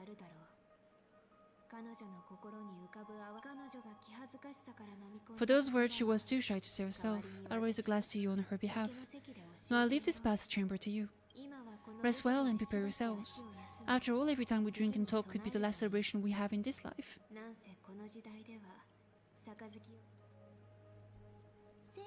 Miss Hyselin has given us the past chamber. It seems she really does do whatever she wants.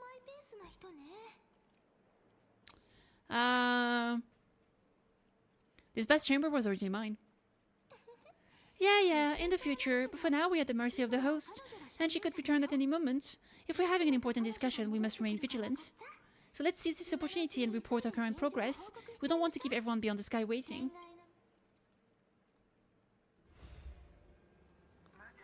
First, while the little empress with the candle stuck on her head didn't explicitly say it, she firmly rejected your request to take over the law. Fair enough. Second, Lycus is indeed in this timeline, but since he's somewhat connected to that little empress, you have no way to find him. As expected. The road ahead will be long and difficult.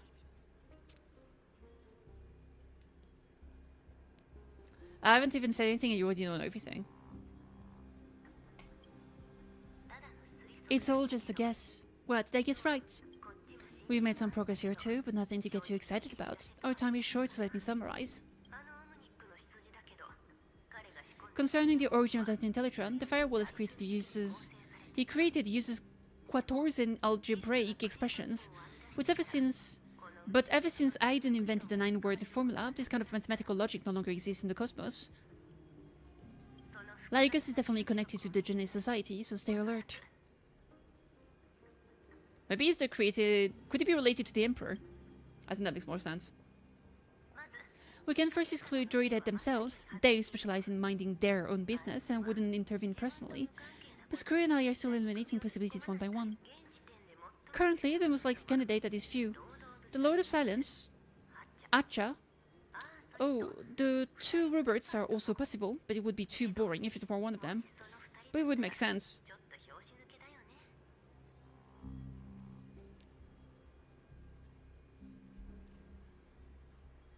Even you can't come up with an accurate answer.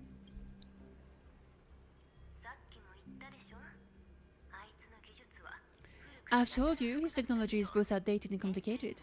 No less than genius, but ultimately he's not an Aeon. We can handle him. That's all I have to say. Will depend on you to continue pushing things forward within this world. Keep in touch regularly, and remember, don't let your guard down.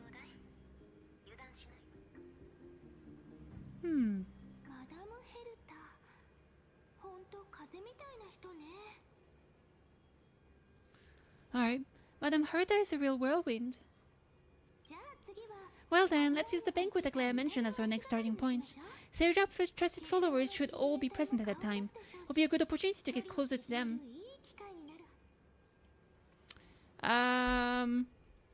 We'll operate carefully when the time comes. It's settled then. With our great teamwork, we'll be able to deal with anything that comes our way. It's been a long day. We should get some rest now. Rest well and get ready for the banquet. Indeed. Let's get ready for the banquet! Yatta!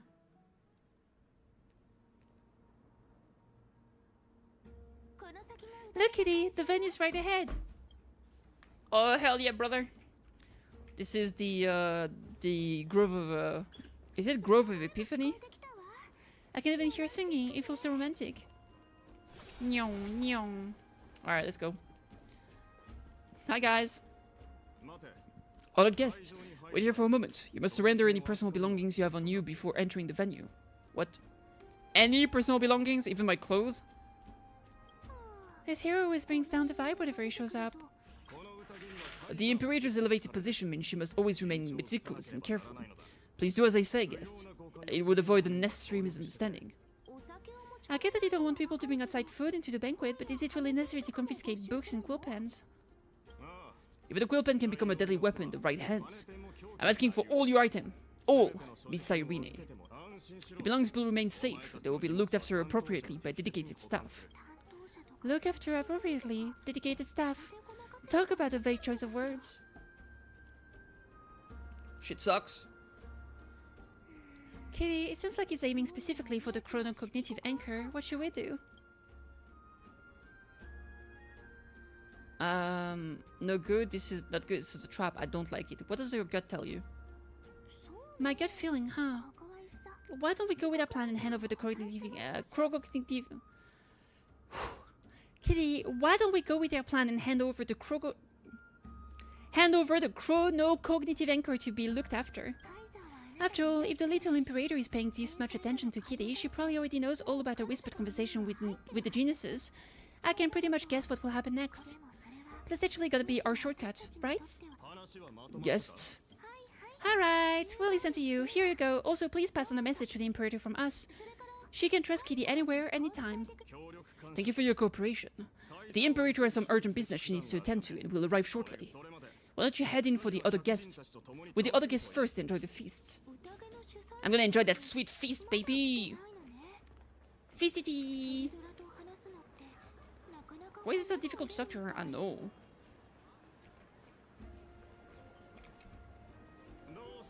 Is there anything else we can help you with, dear guest? Or do you want me to recount the great Imperator's error deeds? Hey, Labianus, I managed to get some honey brew that the scholars hid in the cellar. Wanna try it? Wouldn't this be considered getting drunk on duty? I want some too! This banquet has a never-ending flow of honey brew. You're welcome to try it and see whether our drinks are as good as those from beyond the sky. Thank you for the offer, but we're more interested in knowing when the Imperator will be back. The Imperator? Who knows? Maybe she's heading somewhere thinking up weird ideas again. If you ask me, she's never treated the soldiers properly, even though we put our necks on the line for her. Hey, I can't pretend I didn't hear that, Seneca. Either retract your statement or draw me! Fine by me, attendant. Bring us 10 more jars of honey brew. I'm gonna make sure you can't even stand straight by the end of this. You wish. Be careful you don't get drunk first. Oh my god.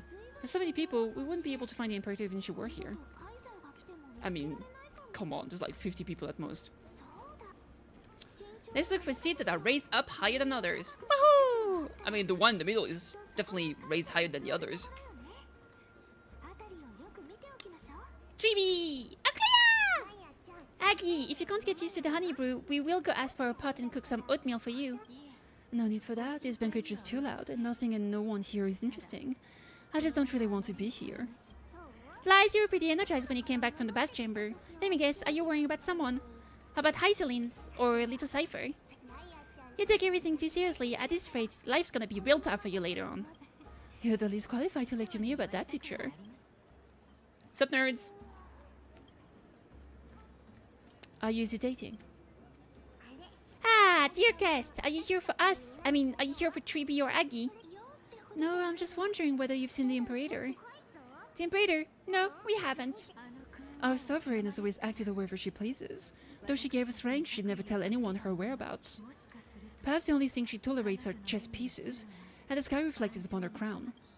I see. Why do you two look so distressed? That's not what the deliverer should look like. Because we're Sag. Why don't we have a toast, while we still have time for pleasure? Here, to the destinies and sacrifices of the next millennium. Then we will toast too, to the 2 more that will set fate free. To Tribi and Aglea. Kanpai! Alright, good shit. Oh, let's talk to the poet lady. Hi, queen. I like those two.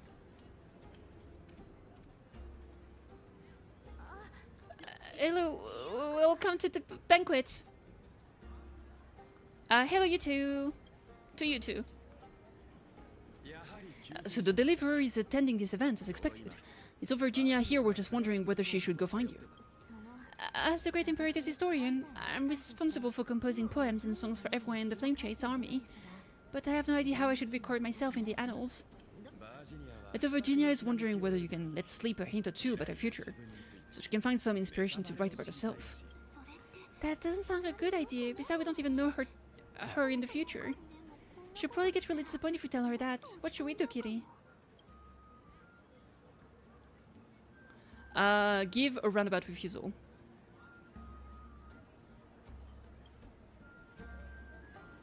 Alright, I got it. We can't reveal too much, but I think it wouldn't hurt to start your poem with the future. Maybe something like, with hope I write down the tale of tomorrow for myself, silently waiting, day after day, till the moment it fulfills its promise. How is that? That's exactly what I'm after! I'm so inspired! Thank you so much. I feel like I could actually finish composing the heroic saga of Flame Chase once we end this campaign. Apollonius nodded, showing approval to your answers. Wait, wasn't Apollonius... Am I crazy, or was that one of the guys that fought with Mighty? HSR, Mighty's friends. He had like 4 friends.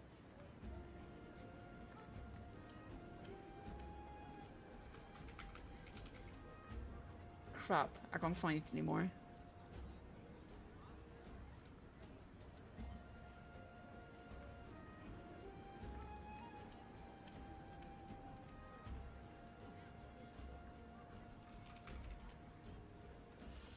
I don't remember. He had a team of like 4 people, and they all died. Oh! No, I think it was him. I was wondering maybe it was a fighter, but no, I'm pretty sure it was Mighty. It's been too long, I don't remember. That line of yours was quite versatile. And that's the art of conversation. I learned it from Kitty after all, so how did I do? By the way, in return for that, are you able to tell us where the Imperator is? The Imperator? She usually wouldn't arrive this early. She believes that rulers should stay silent in place where the subject hold private conversations. But we have a toast before she arrives, to reason which is held by but not revealed. To romance, which will surely be returned. Kampai! Grave Fry, little sea hare. I'm on my way! Please come over and share the delicacies of the deep sea with me. On my way, baby! On my way, baby! Hi. You two have been wandering around the venue as if you have something on your mind. Have the attendant not taken care of you well? No, we love it here. It is really a concern, seeing how the Imperator still hasn't arrived. Don't worry, I know what you've been waiting for. Come, sit with me for a while, will you? I'd like to share a personal secret with you. A secret? What kind of secret? What are we talking about here? See here. This is Fakus's Dew of Divine Blood, the sweetest of all the 12 bottles. On the night before such a historical event, I'd like to share this marvelous drink with the deliverer. Dude, we're getting so many arts of Icelands. Doesn't this count as bringing in outside food, Kitty? I knew the security check was targeted at us. What's the matter, guests? We're simply overwhelmed by such an honor. Are you worried that I might have poisoned the dew? Well then, let me prove my innocence. Iceland raises the goblet of honeydew to her lips, deliberately arcing her neck so you could watch the liquid descend down her throat as she swallows. See? It's completely safe. I feel like Miss Iceland wants to talk to us about something. Why don't we go along with her for now? I'll gladly accept. Worry not, honeydew is not alcohol. It won't get you drunk. On the contrary, it can make your mind even sharper. The clay cup touches your lips in the blink of an eye. She is indeed the imperial blade of the Imperator and the swiftest woodmaster in Amphorius. Please have a taste. Would you like to some too, little sea hare? I can drink it myself. How is it? Sweet enough? It's not bad. As long as you like it. Calm at times, tempestuous at others. That's the taste of the ocean. It will do you good to understand Fakus's fickleness before we set off to face their waves. Just like how you are about to understand the secret within this dew. Now please turn around, very, very quietly. Don't make a single noise.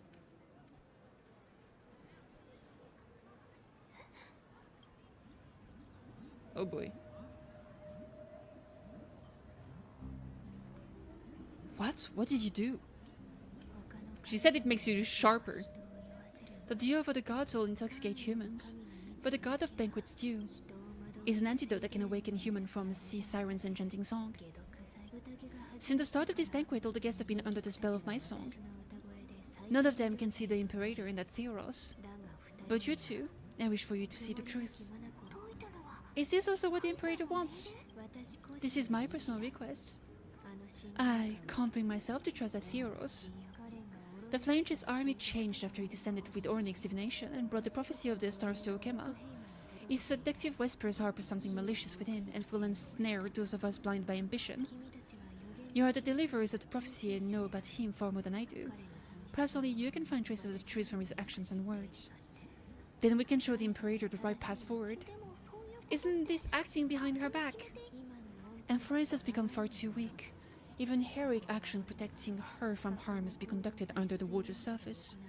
I am the Imperator's blade, and I must clear the way for her while remaining concealed in the torrents. Then ensure I'm pointing my sword towards the true enemy. Can you promise me something, my Isolins? Ask away. Kitty has in fact come here to stop that villain's evil scheme. Our goals are aligned. As to the decision the Imperator must make. Kitty has no wish to transgress your authority, we just want to tell her everything we know. I believe the Imperator will be able to tell right from wrong. I never doubted your loyalty. I'll pass your words faithfully on to her. Provided we can gain the advantage in this tug of war, that is. Now return to the feast. Bring this cup with you and keep your distance. Pretend you're still immersed in the sea siren's fantasia. And I'll control the moisture in the air. That way you'll be able to listen to sound from afar, as if you're a whale of the depth, and hear every word of their conversation. So that's how she was able to talk to us from very far away, even though she seemed like she was almost whispering. I wish you a victory in the first skirmish. It's the exciting and thrilling the cover part of the adventure. Sure is. Ducks Brumelies! Let's mingle in the crowds here. Relax, relax. Try to act natural. Where's the Imperator? He's not here. That little imp is always acting so high and mighty toward everyone. Today, I will... Whatever, pour me another cup. Though she has succumbed to drunkenness, she still does not dare challenge your authority. Her criticism of my height is a grave enough insult already. She should be dismembered. Jesus. Who voiced her Ridra actually? HSR, JP, Saridra VA.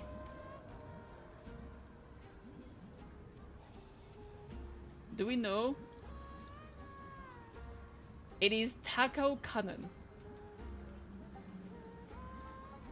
She did something in Bang Dream, that's crazy. If it's for my daughter, I would even defeat the Demon Lord. The detective is already dead. Oh, I've seen like 3 episodes of that anime and I fell asleep. What else did she do? Saridra... Cookie Run Kingdom? She's the voice of Noelle in Genshin. Oh, that's Absolute Cinema. Why is she not the voice of my girl Farina?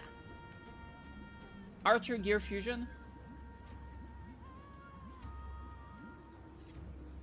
She did some voices in the Kandai collection.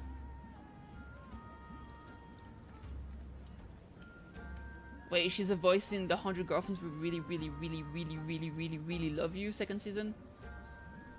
Meme Kakure. Who's this one? Oh, it's the shy girl. Yeah, she's a cutie pie, I like her. She's a shy girl with huge boobs.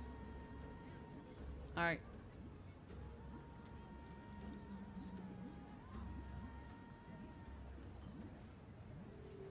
Alright. Interesting. I was curious. Alright, moving on. Do you often test the loyalty of your subjects like this? Your Jazz, the Imperator does not does not need blind loyalty. As long as one can prove they have value, I'm willing to be lenient towards them. Let's cut to the chase, Theoros. If I pass a trial and grasp this world's law in my hands, what will you do then? The answer is simple. I will connect Emphorius with the stars. Don't waste my time. Be precise, be specific. I won't ask a second time. Allow me to adjust my statement. I will correct the regulations within the old law that sealed off Emphorius and merge the black tide with the torrents of Aeronova. Then we will be able to decimate the forces beyond the sky that are trying to annihilate Iron Tomb, and sound the trumpet for the endless campaign you will then embark on. But you previously say that Iron Tomb is unrivaled in power across the stars. Who would dare to annihilate it? There is a federation of worship named the Shanshu Alliance, warlike and old-fashioned, a cult named the Genius Society, loosely organized but steeped in abject insanity. There is also the Astral Express, a group of lawless vagrants. Hey, welcome back, Kate, what do you have? That so-called deliverer is part of the last group. Those vagabonds mistakenly believe they can connect the stars through alliances instead of conquest, but history has already given them a tough lesson. There are countless other organizations besides, but when the Lord Ravager sweeps across the cosmos, they will certainly all bow before your empire of destruction. An egg salad? And mixed veggies? Huge. The Okema Alliance is invincible! If those civilizations are not as feeble as you describe, then they may still have some value in testing the quality of my blade. That being said, even the smallest and weakest city-state should build an obelisk to the Imperator, so that people can constantly recall the glory of our conquests. Walk a little longer with me, Theoros. I don't like how this is going. All this Imperator seems fascinated by the destruction. Indeed. Maybe that's why she's such a good teammate for Lord Fanon. Grey Fry, little sea hare. It seems like they're still talking. Get closer. I'll keep carrying their voices to you. There's Carminium!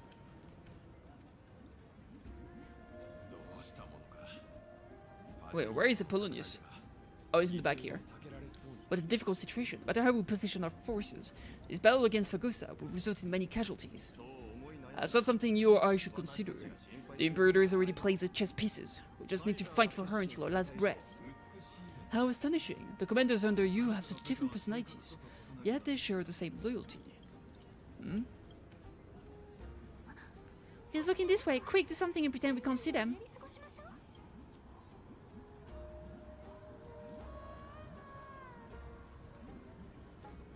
Chat with the guest next to you. So, you have this super duper speedy rotational distraction into Euphorius? Oh, I got it. It's that thing, right? The one behind the research and development of these Golden Blood principles is Aidonia's manager. Oh dear, seems like you've met your match partner. I'm so full of inspiration right now, and I feel so light. What's the matter? My apologies. I was just checking whether everything was fine with those two distinguished guests of yours. And it seems like all is well. Let us continue our previous conversation regarding the soldiers fighting for you. Are they aware of the price they must pay for the trial of law? If I recall correctly, you've already lost a bout against Talenton due to offering insufficient sacrifices. You dare mention my name alongside the word lost? Forgive my transgression, great Imperator. But your words and actions, all you need to know is that my victory in the trial is guaranteed. Even with that trial of law, they've already sworn to give their lives for my conquest. So tell me, if everything happens according to our agreement, how would you recommend I deal with the deliverer? Good question. Do not let her fool you.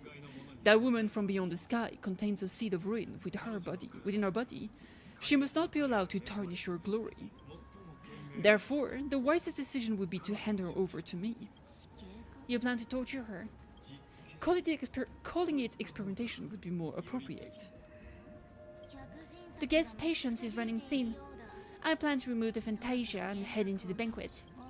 I will heed your advice, leave for now Theros, and go back to Okema.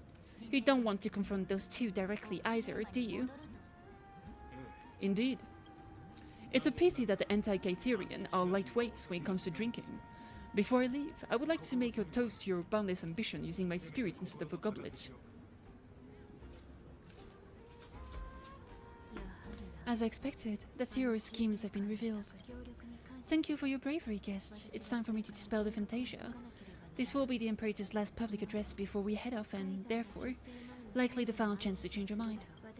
I will try to get you a chance to speak, and I'll also prepare for any contingencies. The rest is up to you. You should head back to your seats for now. Yes! Seats! Where are they? Oh, that's a bonfire. Alright.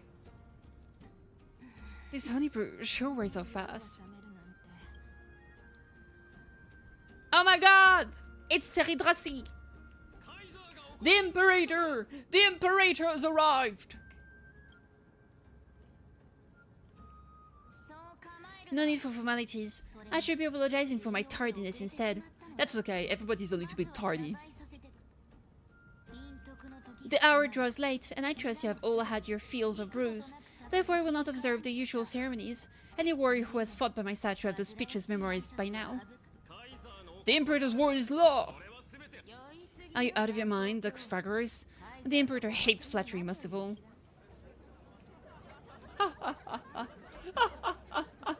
So funnies. A joyous atmosphere is a better fit for showing me your resolve. I believe that you, my dukes, will do all you can to assist in the campaign against Fagusa, just as you always have. However, it's a pity I have never tested your loyalty.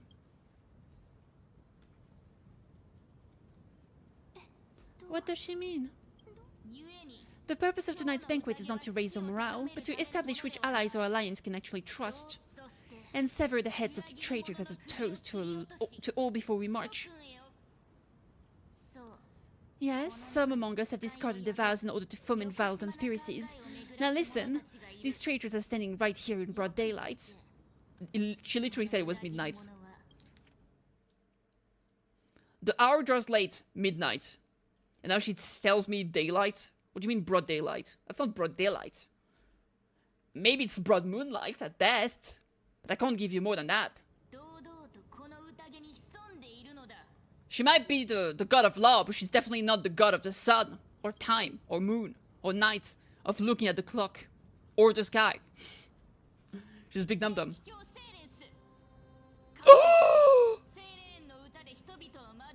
Does Gladiorium Hyselin, she used the sea siren song to immerse the crowds in the illusion and conceal her whereabouts. She then worked with those from beyond the sky to spy on confidential matters, hoping to rob the core flame by force and harm me, the Imperator. Damn. Oh! Is fisticuff time? Now we are at disadvantage again. Imperator, I can explain. Silence! Oh! Ooh. Do you remember who used to own this blade? She met you once back at the Temple of the Three Fates. It was Kindness, the head of the cleaners. She was the first to draw a blade against the Imperator, and personally made herself an example for my enemies.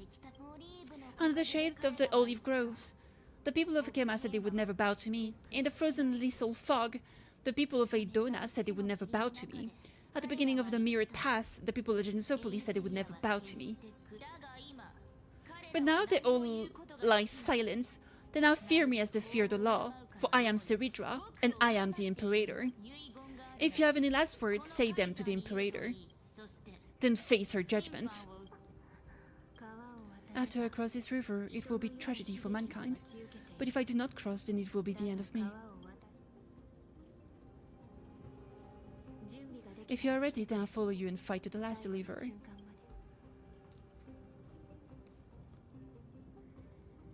We must convince Seridra. That's right, Kitty. Now use your identity and add in a bit of experience and charm, and testify to the Imperator as we promised. Yes, ma'am! You think you can slay a king using your words instead of a sword? I'll have it! Show me the weight of your rhetoric from beyond the sky. Will it weigh heavier than the 3 human lives? Yes! I have but a few words for you! If evil, why hot? Ooh! Get bamboozled, girl. Let's try to watch your words carefully. Okay. Start with the defiance that lasted 30 million cycles. Before I arrived in this world, the craziest heir of world bearing was a young man with the pseudonym of Finan. He came from Aedes Elysia. In order to combat the lies of the Era Nova and deliver Amphorius from the ending of the destruction, he lived through history 30 million times, hoping futilely to find a breakthrough. And Cyrene, the young woman standing beside me, also carries an equally heavy destiny. Seridra listens to your world silently. Okay. Talk about Iron Tomb's true identity. Talk about Lycus' scenes. Let's go with the scenes. Because identity might literally tell them, yo, you live in a simulation, which might be a bit hard to comprehend. Lycus is not a guide at all. He doesn't care about Amphorius, and cares even less about your glory and campaigns. The only thing he cares about is completing the Amphorian experiments, making sure Iron Tube is born into this world, and using it to utterly destroy the cosmic order.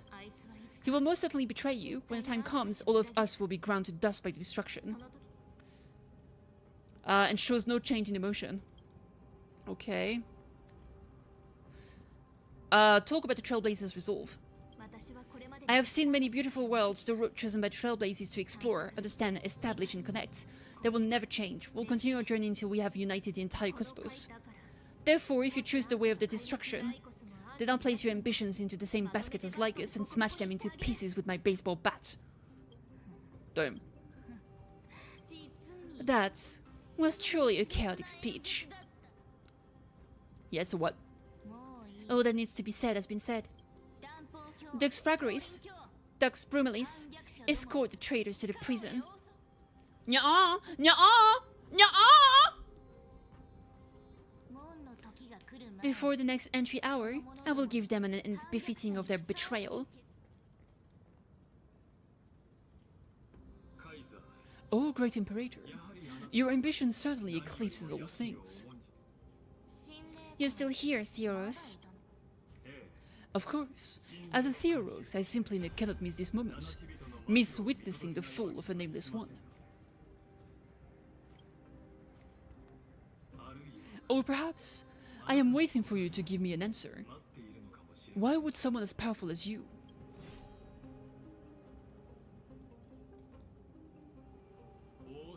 Use such a clumsy excuse as imprisonment to ensure the deliverer's safety.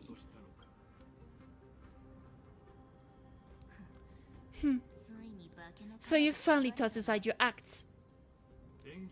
I must point out that you are just as impressive an actor. This banquet was always going to be a game of chess. CBT?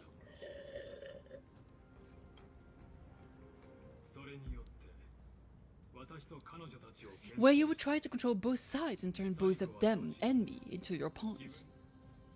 Was all that just a performance? Was it all just a performance? That's right, the little Imperator never trusted anyone. She was always trying to see which side had more sincerity.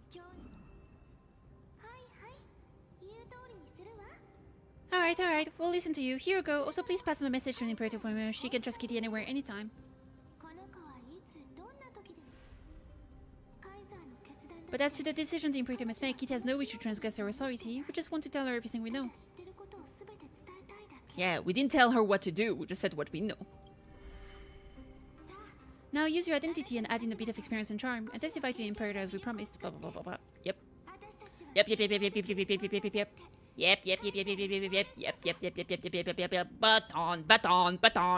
Baton. Yep. Computer. Yep.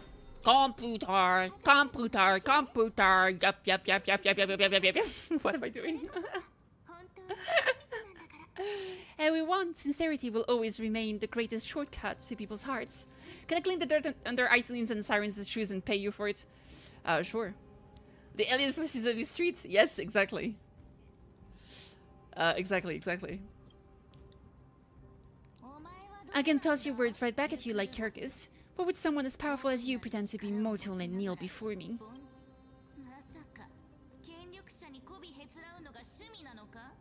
Street? Yeah, apparently. Unless you enjoy giving flattery and prostrating yourself. This truly is the content we stick for. Yeah, around for, true. Computer! Yep. You are mistaken. I am only trying to ensure the experiment's autonomy, meticulousness, and perfection, thus avoiding any unexpected outcomes.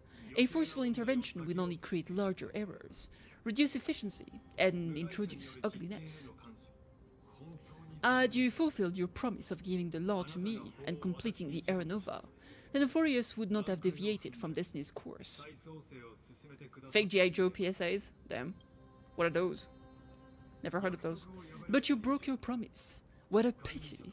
In that case, I must carry out my duty as the administrator and eradicate all factors steering the experiment out of control. Nuh-uh. I'm a computer. Stop all the downloading. Oh, shit. You wouldn't download a car! Factors such as you and her. Kitty, careful. Oh! Evanite! Kitty, careful. What was that voice? Was it Onyx? I found you. I finally found you. Be careful. This land will face disaster.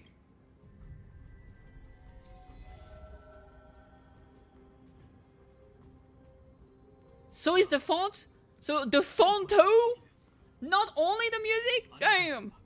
The time of judgment is nigh, my lady Kitty. The prison I have built for you is now complete. In the name of the erudition, I invite you to step into the same cage as mine. No, I'm good. Oh shit! Okay, hi! Le magical Oh, Rippity!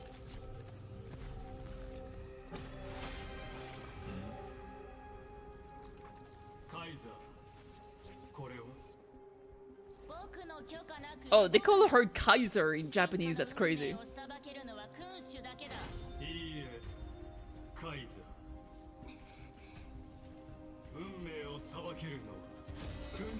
Man, he's truly cosplaying as a JoJo enemy, as a JoJo villain, isn't he? Oh! Don't forget, my realm only allows for the existence of humanity. Oh, she's racist too? My lord! Moreover, dealing out extrajudicial punishment equates to defying the law, and the culprit is to be sentenced to death. But you have seen how I can erase life from this world with just a clap of my hand.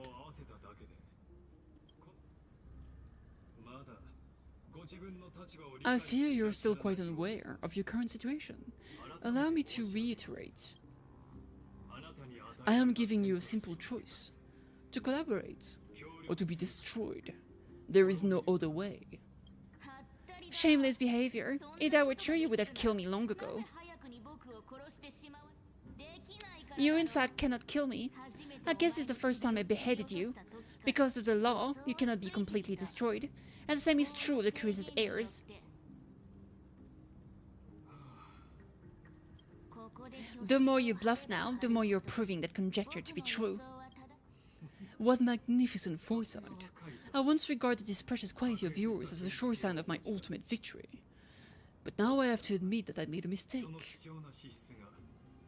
Uh-oh.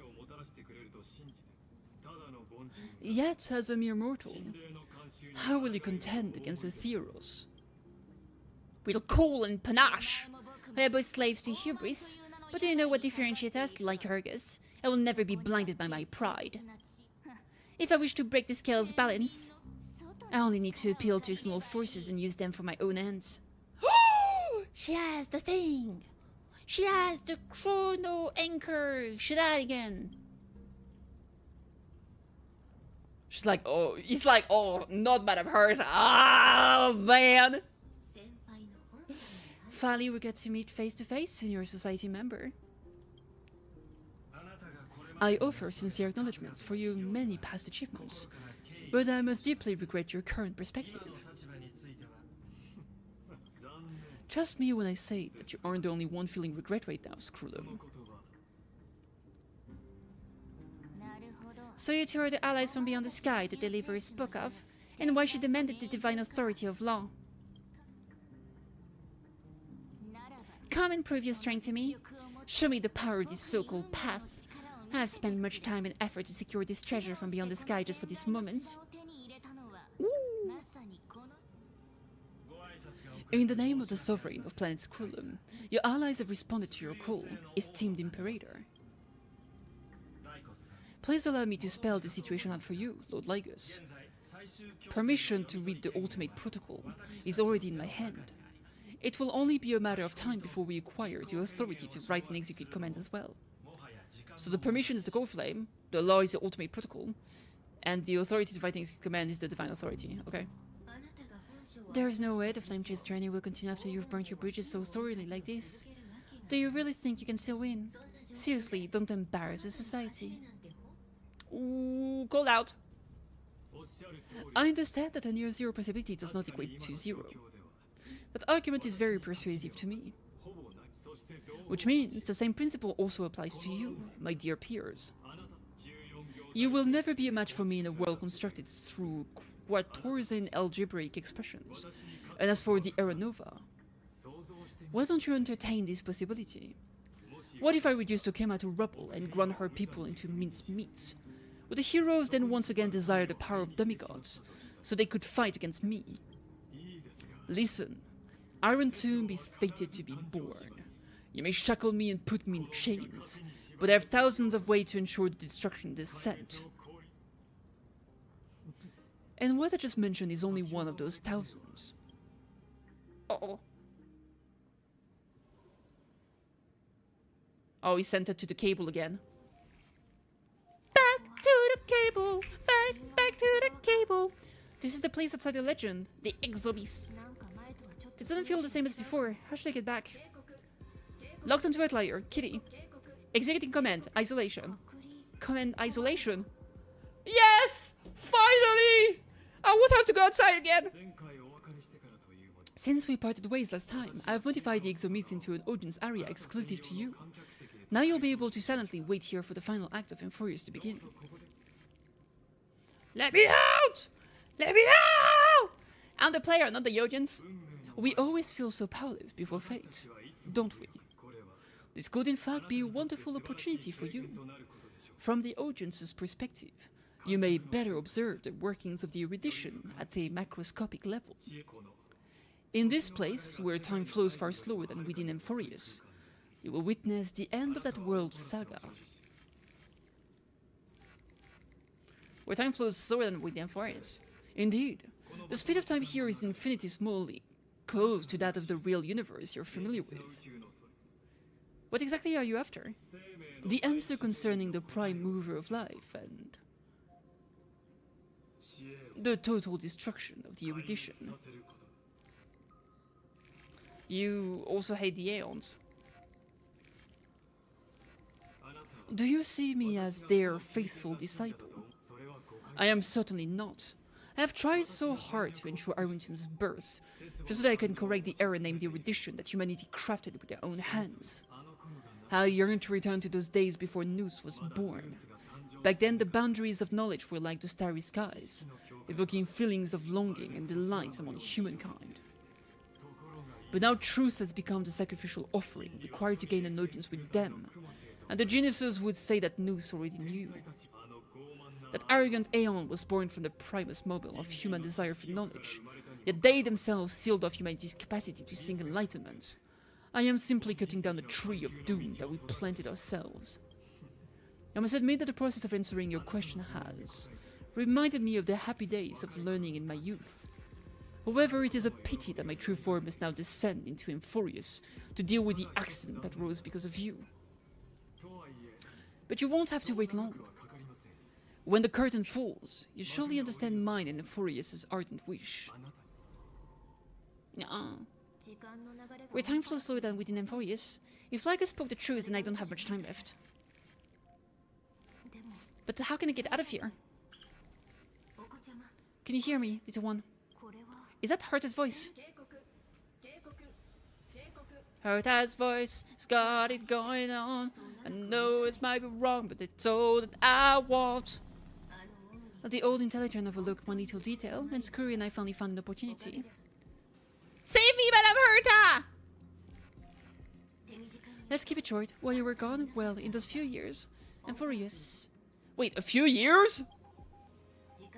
Yes, time dilation resulting in an uneven flow. Don't you know this already? Let's stick to the main point. The Crisis Air activated the chronocognitive anchor and helped Skrulum and me open a hole in the firewall. We made some adjustments so he can't attack us immediately, but it won't hold for long. Unauthorized communication confirmed, initiating response. Time is running out. Here's the conclusion. It will probably take a long time for Screwy and me to completely break this cage before the Crisis Heirs have a full grasp of the law. To be safe, we'll continue to launch side-channel attacks on the system to give you opportunities to escape. You need to seize these opportunities, and start moving and find a way to pull off a magnificent jailbreak. So how should I do that? We detected another path's influence. Is it the Voracity? Its power is strong, may be able to help. Use the path's power, make it detect you. Oh damn, they terminated. Is there a saying a certain path faction has arrived in Amphorius, and I can ask them for help? I mastered the powers of different paths in my previous journeys. Think hard and figure out exactly which faction has arrived at Amphorius, and which path's power I should use to call for reinforcement. Okay. One by one, I'll see what's in the story, and I want a 50-50. Hell yeah! Are they showing me memories? That's Nanook! The Nanookasi. With the steroid in my body, I woke up at the heart of space station and gained the power to destruction. The will that will give rise to a Lord Ravager would definitely draw the attention of the destruction. The steroid in my belly is gonna be super useful. But what if I end up pulling in the Anti-Matter Legion or the Annihilation Gang? Can they really help? Nanook laid me flames hot enough to burn through this jail. Let's see. You focus your mind trying to sync your heartbeat's rhythm with the frequency of that dancing golden flame. You're walking the line between sanity and madness, carefully steering the course of your consciousness, gently knocking on the door of destruction. You gave up. The beckoning of the chaos was too tempting, and your current power level wasn't enough to fully resist it. If you were to fall into the black abyss of destruction at this moment, perhaps everything would be lost to the void. Failure is not necessarily a bad thing. This power wasn't going to call up anyone nice after all. I obtained the flame lance left by the architect and gained the power of the preservation in Billabog. That's right, no matter how far away a planet is, the IPC is guaranteed to pay attention as long as there's a business opportunity. Isn't Amphorius a pristine and untapped market? Besides, even if I can't call up my friends from the IPC, the architect and the nomadic miners should be able to help too. There are definitely cities and ores in this world. Clipos, lend me the hammers hard enough to smash through the jail. Doki doki, doki doki. You focus intently, trying to mimic the Clipos wall-building hammer strikes with your heartbeats. Once again, you just need to recapture the feeling from your battle with the Supreme Guardian, and catch a spark from that hammer strike with your own hands. But nothing happened. Clipos ignored you, just as they had ignored countless devotees who looked up to them throughout the ages. Seems like since Amphorius has no overseas market, the IPC's hand can't reach it. Shippe! Hot wife with 3 heads. I received the watchmaker's hat in Pinakoni and declared war against the Order, then gained the power of the Harmony. That's right, the benevolent family must still remember me for saving them. The music echoes throughout the stars, and they'll definitely want to help. Come, dear Hat, I've put you aside for quite a few chapters already. Sing we clocky, the world's in harmony and the stars shine bright. Shippei, use your song to get me out of here. You focus your mind trying to hum the ode to harmony in your thoughts. The visages of past nameless appear one by one. If you blend into the faraway song, perhaps the past will appear before you. You failed. The barrier of the exomyth strangled those distant melodies, filtering them out completely like useless noise, leaving only cold silence. Doesn't Lycus want this story to have background music? He has such terrible taste. True. The remembrance. That's right, I came to Inforius because Black Swan asked us to come, and even got a glance from Fully here. The god of recollection must be intricately involved with Inforius. Traces of remembrance are also everywhere in this world. I don't know what they want, but I don't have many choices left in this crisis. Fully, answer me! The Fulassi! You invoke the power of remembrance, awaiting the resonance of reinforcement. After the power of remembrance flows through, something that should not exist as materializes before your eyes. Hello! I finally found you, following the sound of memories. A past strider working both the remembrance and the trailblaze. Wait, this sounds like... The soft whisper is like a warm hand that takes up your soul and slowly disperses it beyond the realm. Unauthorized access detected, cannot log into a signal source. Erudition prison cannot stop us, for we lie outside the logic of zeros and ones. Come, leave the cage of Logos. The mythos of Inforius waits for you to continue its story. Oh! Cinema, let's go!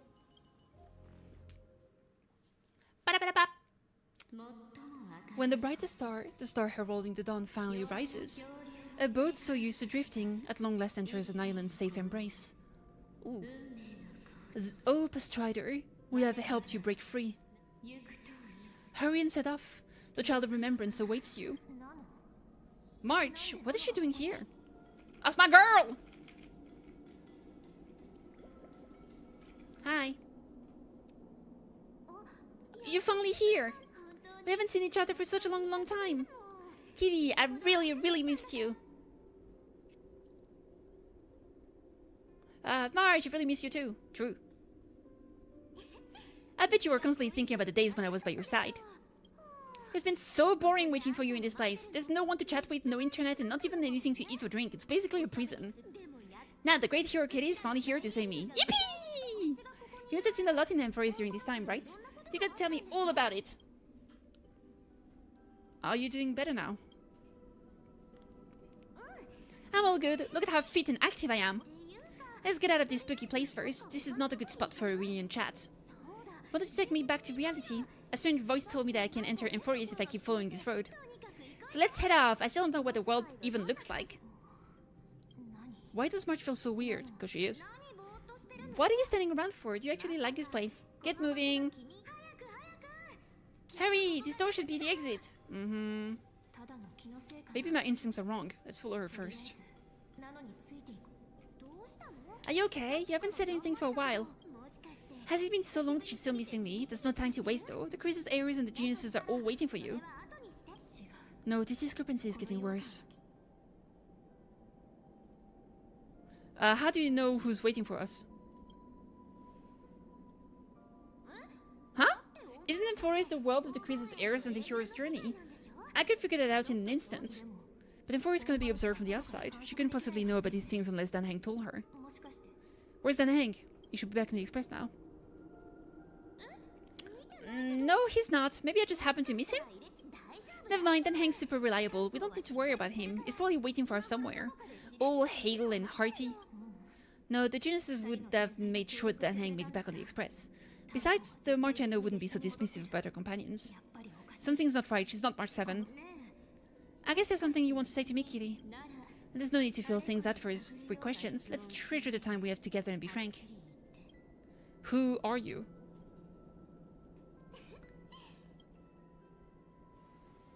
I'm Evil March!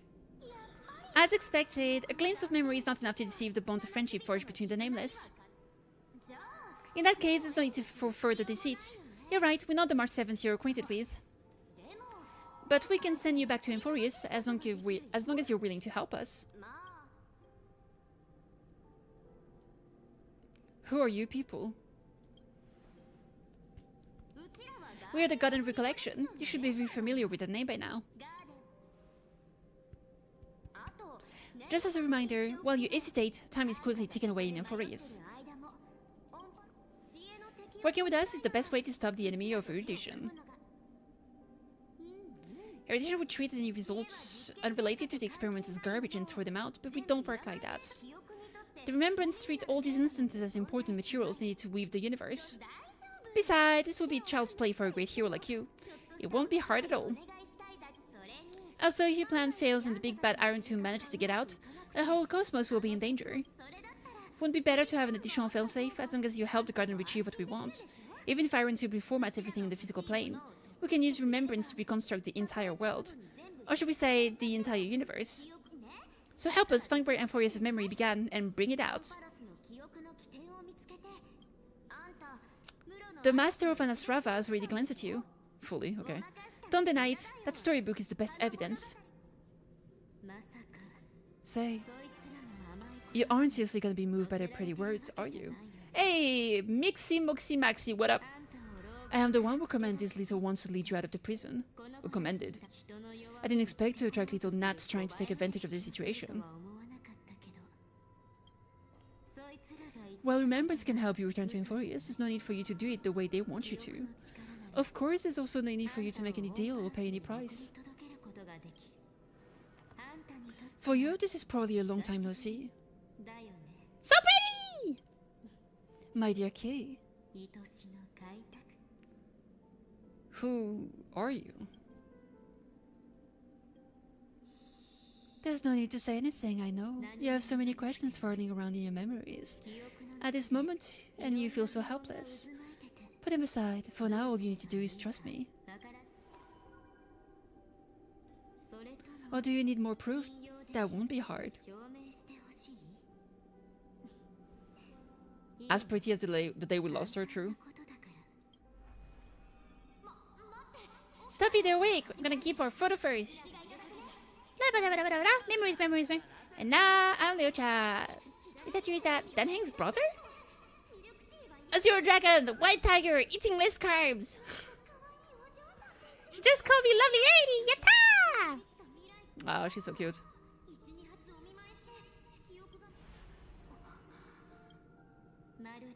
It's as if they all happened just yesterday, right? I don't want to lie to you, which is why I will not use her name. The third month of Euphorius is the month reserved for the Veil of Evernight, so place me into your memory using the name Evernight for now. Evernight, but who? I'm happy to explain more, just not now. We might have a lot of time to ourselves, but Euphorius does not have that luxury.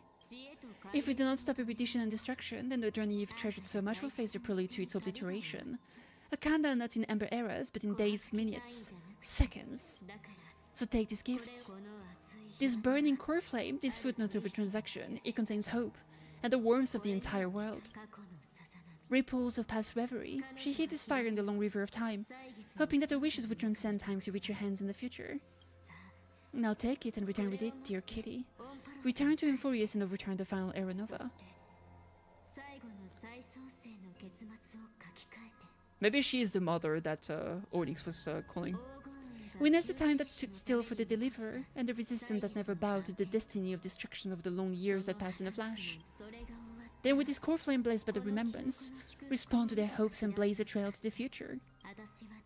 And I was silently watching a corner of time, waiting for our next encounter. Ooh. I believe the wait won't be too long. Okay.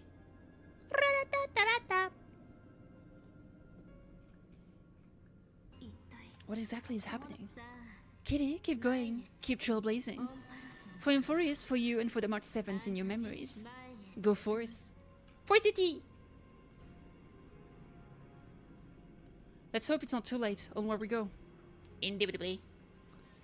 Making my way! Boop! There it is.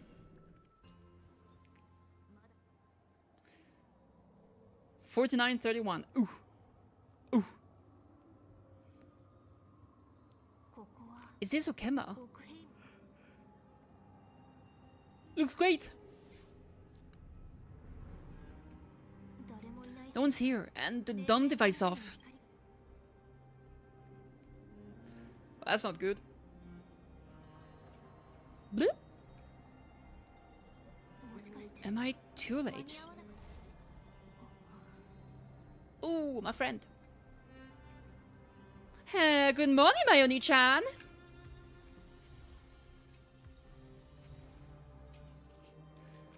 Hello. Hata! Hata! Hekido, can you see me? Don't bother responding. This is a pre-recorded video message. Thanks to the Little Empress granting access to the ultimate protocols, Crew and I reward the progress of Aranova while you were away. My guess is you don't have much time to listen to all those complicated principles right now, so let me break it down into simple terms that anyone can understand. Amphorius has been racing down the path of destruction for too long, and the underlying logic of Aranova has been completely corrupted. Screw and I put in a lot of effort, but we could barely manage to override a small portion of its logic. Let's take the progress bar as an example. Arrington's progress bar is currently at 99.98, and through this rewritten Aranova, we're confident we can push it back to 96. Let's be conservative, say 97%. This is a critical matter. The internal structure of the scepter is too unstable, and we don't know what complication might suddenly arise. The most rational course of action is to quickly run another extrapolation to buy the cosmos a bit more time. Once you've dealt with that troubling old Intellitron, don't hesitate and start the next cycle of extrapolation right away. Screwy said that Aranova isn't a process that happens in an instant, and the protected nodes of the scepter are probably at their most vulnerable only during the reset. Only by initiating this progress first can we seize the opportunity to make our move. It's all up to you now, Deliverer. Okay. The chronocognitive anchor. Blah. Bap, bap. There's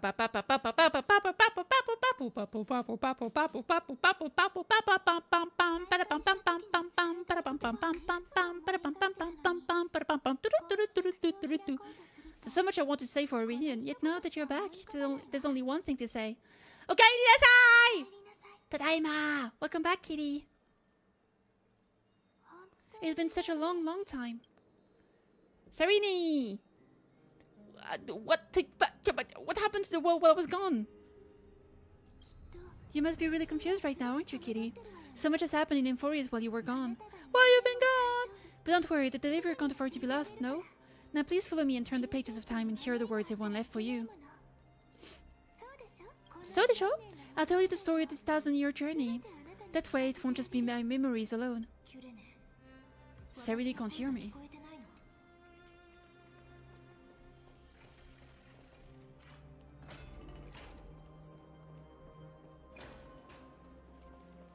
Man, we were stuck in prison for 1,000 years. Shit sucks!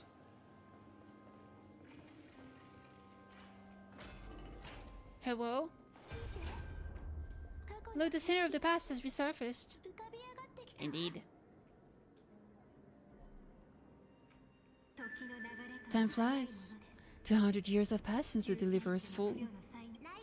We had to return 3 core flames of law, romance, and ocean to stop Lygus, but even so, Tavox has fallen, the 2 geniuses vanished without a trace, and Saritra embraced their fate.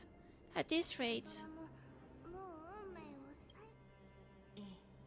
Aranova will come and Amphorius will fall into destruction.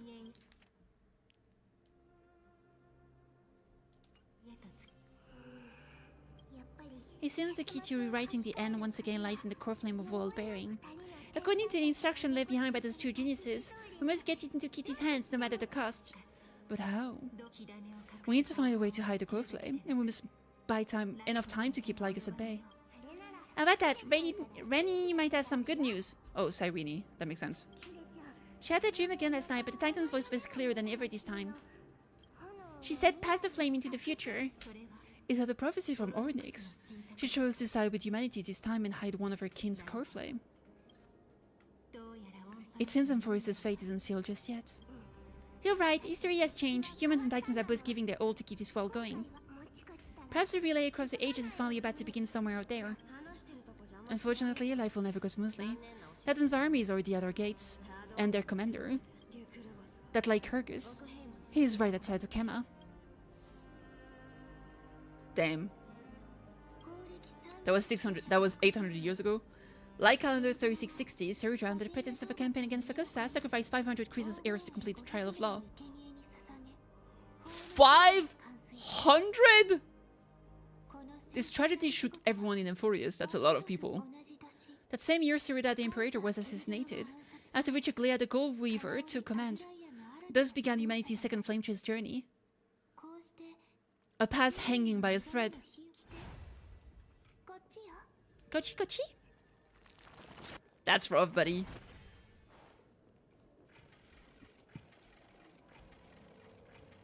I mean...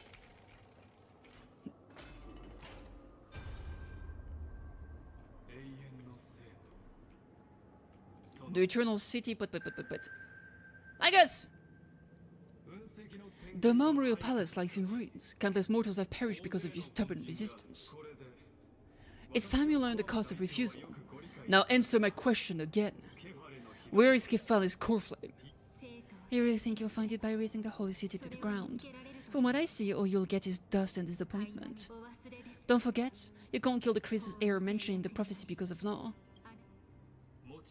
I have never denied that. Which is why I now place my hope in the faithful citizens of Akema. Perhaps they'll give me what I seek in the echo of your screams. Now then, I'll be cutting open your chest and using your scalding golden blood to baptize the masses. Allow me to apologize in advance. We shall start with you, blind and foolish Lady Gold Weaver. Leave this to me, Lady Aglea. You must get away now. No, Holy Maiden. I'm the one who must stay. What? Its conspiracy won't succeed, because Romance is ready to make good on their promise to weave an indestructible armor for Inforius. Its name is Solidarity. You must escape with your life and carry word of my death to those still fighting. Then keep going with them. Just as the Imperator lit the torch of resistance with her death, my passing will make this flame everlasting. Take good care of it, guide it to the future, and place it into the hands of a deliverer. 50 years later, Lycus led his forces once again to Akema. It charged directly into the Holy City and razed the Memorial Palace. History would name this battle the Third Siege of Akema. 90,000 brave souls gave their lives for Akema that day, including their fearless leader, Aglea. Oh man, even some members of the cleaners were fighting with us. I guess after Canis was gone, they just took over. Zephyr uplift by Gun Dust Cloudward. Yo, true. Go where the frost melts and the snow gives way. The flower will bloom again. You'll find me there.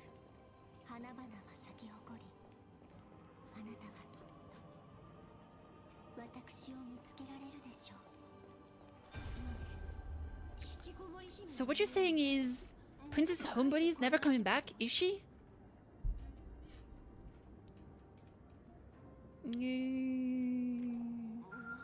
She just left like that? Since Cass has made up her mind, we can't let her resolve be in vain. But we've been staying in Okema and going to Styxia. What difference does it make when it's death either way? I'm against relocating. With Kefali's protection, isn't Okema far safer than that dead city? Cass' plans doesn't involve any relocation at all. Huh? Like you said, Okema is in humanity's refuge. We never intended to get everyone moving to Styxia. It is on Cass, Isolines, and me to prepare the final trump card for the deliverer. Wait, what kind of trump card needs all three of you demigods to throw yourselves away? You must lay down the path to the future so when the deliverer returns, they'll have a clear road to reach the location of Veranova. Styxia sits where death meets the ocean. There with the combined power of ocean and passage, we can summon a current that leads to the vortex of Genesis. And the demigod of death will foreguard the secret path until Kitty returns. We all know Lycus will set his sight on the vortex of Genesis. That's exactly why we have to do this. I guess I underestimated Adonia's Maiden of War. She's got way more steel than I thought. And Cypher, we need you to head to Castrum Krenos as soon as possible. By any means necessary, forge an alliance with Strife. That prophesied Crown Prince has already been born. You shall become the new defender of Okema, protecting this land after we leave. You don't need to worry about that. I just came back from Castrum Krenos, only a step ahead of the news. Chibi, something's flying toward Okema and it's really fast. Ooh! What is it? It's a spear. Ace the Cremnones. The king's already here.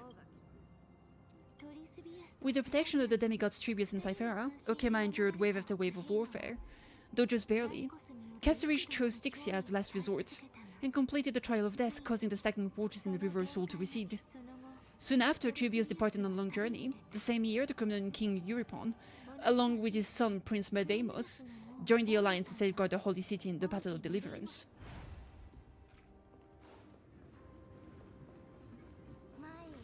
Go on and see you tomorrow. Da. Matasha! Alright. Let's go, baby! Bloop. Nyam. If breaking me apart buys the world even one more second, then so be it. Ooh. Hi guys. But it's gonna hurt a lot. Pain brings endless torment, but it can never destroy me. I believe that you were thinking the same thing when you stepped through the gate of infinity and jumped off that cliff. I can't argue with that. In the current situation, this is the only path Okema has left. Just do as I say. Split my soul into 5 pieces. Forge me an immortal vessel. Let the blade of strife hang forever overhead, locked in battle with the enemies to the world's bitter end. There is no need to be sad, Lady Tribios. Haven't we already taken great stride toward the promised tomorrow? In this life, my people no longer have to drown in false guidance. Hey Lala, what's up? How are you doing today? I'm doing pretty good. Kremnos has washed the blood of its fate. Amphorius no longer needs a god named Strife, so let me shatter the former laws and turn the Lance of Fury back into a weapon that protects the world. We understand. By the way, can you do me another favor? The 7 sages from Grove of Epiphany are already en route. It'll arrive in waves to join the resistance in a couple of days.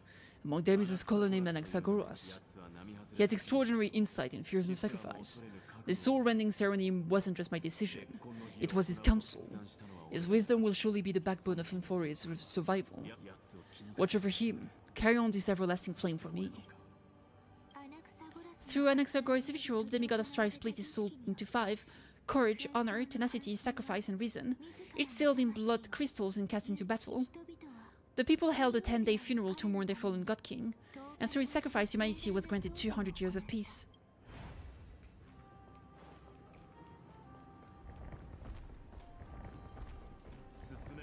Keep moving forward. My blood will pave the road ahead for you. Why are seals that go to the gym better at fixing leaks? Because they're flex seals. I see. Keep moving forward, little Grey. See you tomorrow. Yee, see you tomorrow. Atashta! Make him away. That seamstress wasn't wrong when she said the light needed more lights to keep it together. Indeed. Reason and trickery. Never thought we'd be the pair to finish this foul setup. Can't catch that tin man with that your little slides. Besides, this is the last shot. Not the time to be picky, right? Don't oversimplify it. Liger just found out that Kema has been an empty shell for the past 50 years. He's bound to be furious. At this rate, he could have done anything. That's exactly what we want. Rage blinds even the brightest minds. Doesn't matter how much of a genius he is, the principle still holds. Want he storms into the council and confronts me head on? You trigger your alchemy with a boom and turn him into a cage beast. Easier said than done. You still have to pass yourself off as the deliverer without anyone catching on. And you really think a human alchemical array can bind a godlike being? That is just nonsense. What? Getting cold feet? Oh, you just don't believe in the almighty worth of the demigod of trickery? Just tell me straight, can you do it or not? Of course I can. It will be child's play. But I've got 2 conditions. Since this is the final act, if we're doing it, we go all in. No half measures. Oh, I'm listening. First, shift the battlefield to the Vortex of Genesis. It would be more convincing if Kitty were to appear there. Besides, the Vortex is cut off from the world. No place in Amphorius makes a better prison. If you pull that, wouldn't our deliverer have to face 10 Ligas as soon as they come back? That clash is inevitable. All we can do is create more chances for her. And that's the second condition. The Vortex belongs to Fagusa in the first place, remember? There happens to be a demigod of ocean among the few survivors in the world. Lure Bahaisolin's in. Let her join the final act. I'll transmute myself into a philosopher's stone and emb myself into the formula. And when the time comes, she needs to shatter me and scatter the stone's ashes in the ocean within the vortex. I guess people went wrong when they said you're insane, Grove Boy. I've got an idea how to outwit a reclusive genius, but making an anti-Kytheran suffer. The demigod of reason has 10,000 ways to do just that. And what I just mentioned was one of them. So what exactly does your formula do? Now that would spoil the climax, wouldn't it? By now, Hyacinth must have completed the Sky People's ritual. Since the theorist loves a good performance as much as I do, let's make sure he enjoys our show to the fullest. As for how the deliverer will complete the Aeronova, well, that will no longer be our concern. It was the last battle known to the world, initiated by two demigods least suited for war. In the end, reason and trickery kept their word, at the cost of their lives. They still lie us within the vortex of Genesis, where he remains to this day. Damn.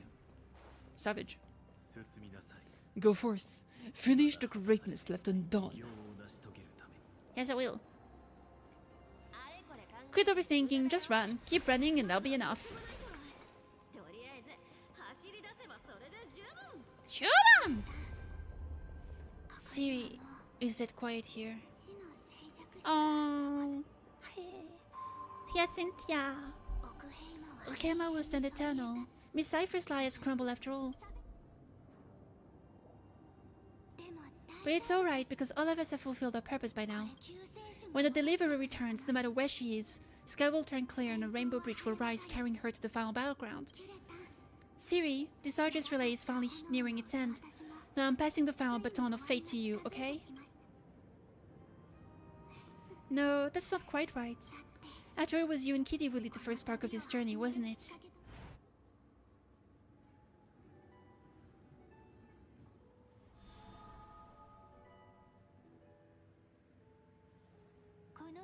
I'll tell you the story of this 1,000-year journey. That way it won't just be my memories alone. And I'll share the moment I spent with Kitty with everyone. That way the path we walk becomes a memory shared by all.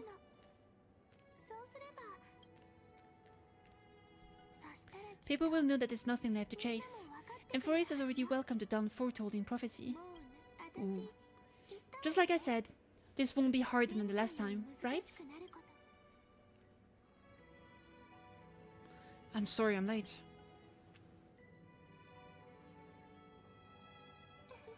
I wonder what kind of expression Kitty is wearing right now. Probably the same as always, calm, resolute, and brimming with confidence. If I have the chance, I'd love to see it again.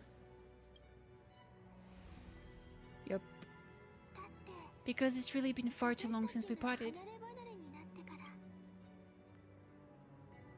Sarene even you.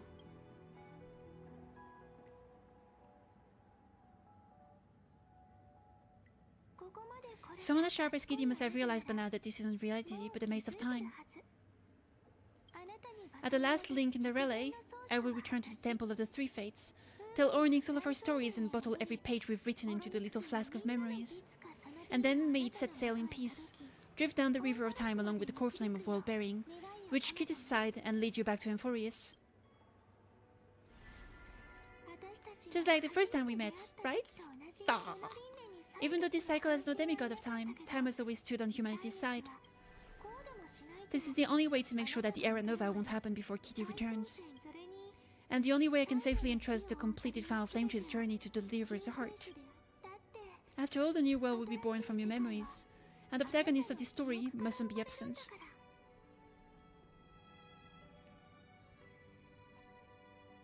I will take all of you to the new world.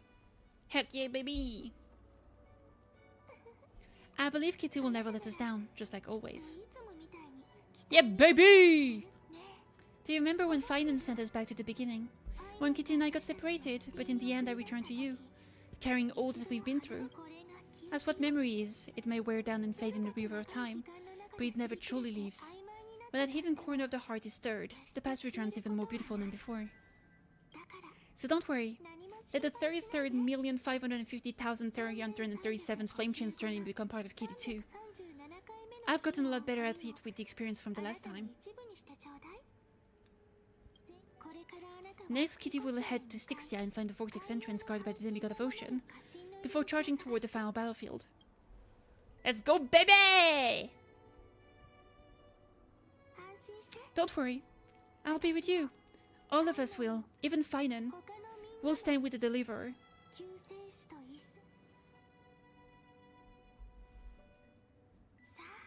So say a short goodbye, then set off, just like we promised at the start.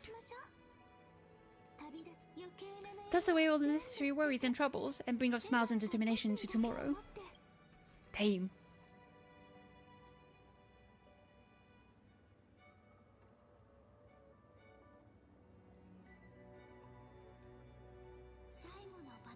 The last baton. I wonder how long you'll have to wait before passing on to Kitty.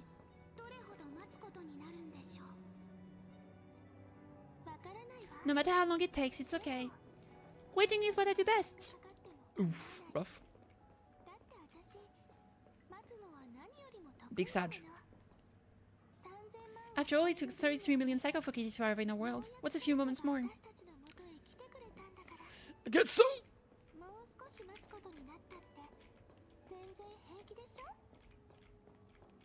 Alright, let's go. Draw your blade and embrace your destiny.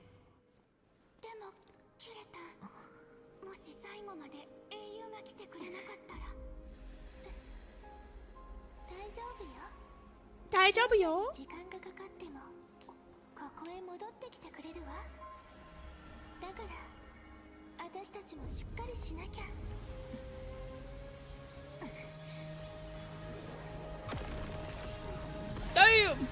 Ah! It's little horse!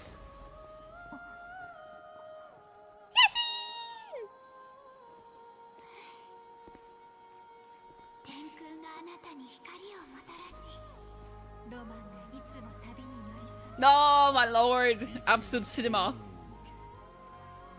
I'm not crying, you're crying!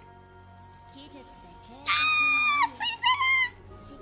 Oh, bruh. So many heartbreaks, bruh.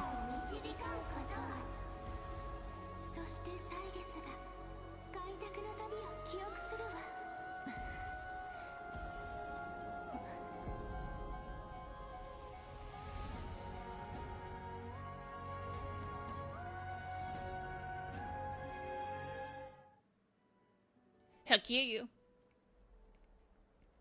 The Fagusasi. Is this Styxia? What happened to this place? I need to find the entrance to the vortex guarded by the demigod of ocean, Hysolence. Is she still there? Noctanosi Trailblazer. Oh! Best friend, hi. Generation after generation of Chrysa's heir heroes have tried to defy fate with their blood and tears, either voluntarily shattering their souls or waiting in eternal solitude. But the last fate can never be defeated. You again. Reason and trickery may bind my flesh, but my will shall never fall silent. So the demigod of ocean, the Dux Gladiorum, Hysolence, sought to bring me into a fantasia with a voice and drown a genius in slumber. But alas, it was all a hopeless dream. That warden fell before I did due to erosion of time, while a prisoner remained unchanged. And yet here you are, bound to this place. True, I can't leave this place, but what of it? You should have heard of this fable. In a shadowed cave live the people, imprisoned from childhood and chained so that their legs and necks are fixed, forcing them not to look around at the cave, each other or themselves. Beyond them is a fire, and before them loomed the stone wall of the cave. The flame cast shadows, while the rocky surface threw back echoes. To them the false play is the whole world. Yes, I'm trapped in the cave, but I know it's all just a fleeting illusion. I don't struggle in dreams, I wait. And now my deliverer has come. To defeat me is save this world that never owed you anything. You'll need to awaken the singer here, and unseal the prison called Vortex of Genesis. You'll be the one to unshackle me and bring the cave crashing down. Of course I don't mind waiting a little longer. Let me guide you through this next illusion, one last memory from that prison warden. I hope you'll watch the stories of this fantasia closely. Logically, the deliverer must see the world for what it truly is. Emotionally, this memory captures the fate of everyone and Emphorius better than anything else. Only by feeling it for yourself can you understand my point of view. The meaning of destruction. Spares me the cliches. Toribati! To your unshakable resolve I salute you. But before we step onto the final stage, let me ask you this. In the spirit of that fable I told you just now, can the prisoners in the cave learn to see the shadows and echoes for what they are, and stop mistaking them for reality?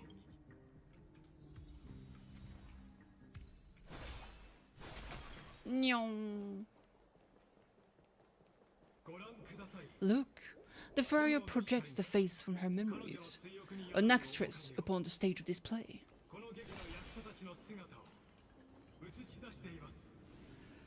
Yeah, whatever. What's up, girls? The Daitas flood the sea, and our kingdom teeters on the edge. Fear not, our queen has gone to the borderlands. She'll quell this calamity herself. This is the scene when the crisis heir of Ocean was born. She was once of a Titankin race named Sea Sirens. At the time, Kaslana had suppressed the Black Tide's rise, but he wasn't able to remove Iron Tomb from its roots. The Black Tide still roiled in the depths of the world, and the kingdom of Sea Sirens was the first to face the destruction head-on. Listen, I heard Electra's voice. She's calling to us. Bloop, bloop, bloop. Let's go. Her voice carries the Queen's command.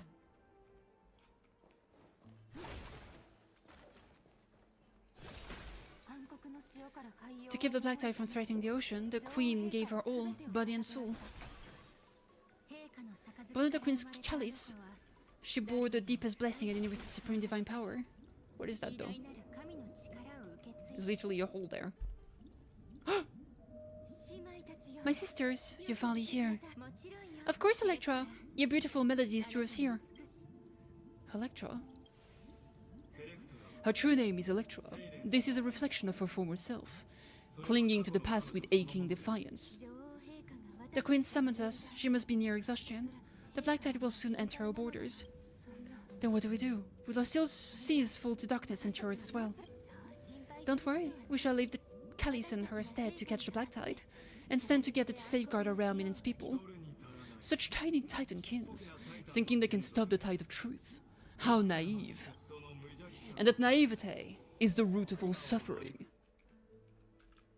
Nuh-uh. Oh, look at all those. Okay, let's go toward the actual goal. I'll do exploration later. I don't care right now. I want to do story. The Queen's Palace lies just ahead, even though once graceful form is now tainted and drowned in dirty mire.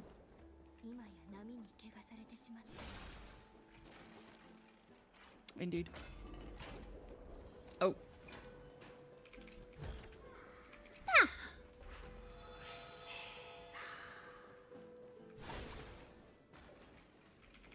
Let me in. Dude, I love her design so much, my lord. She's so pretty.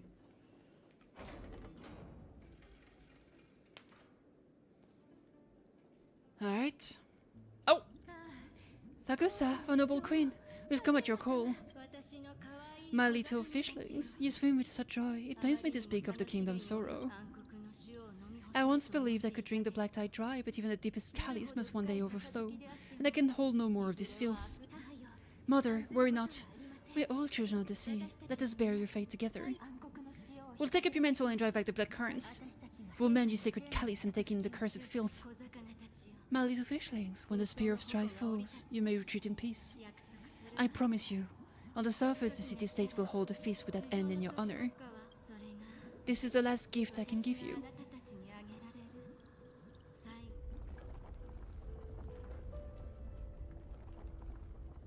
Boom.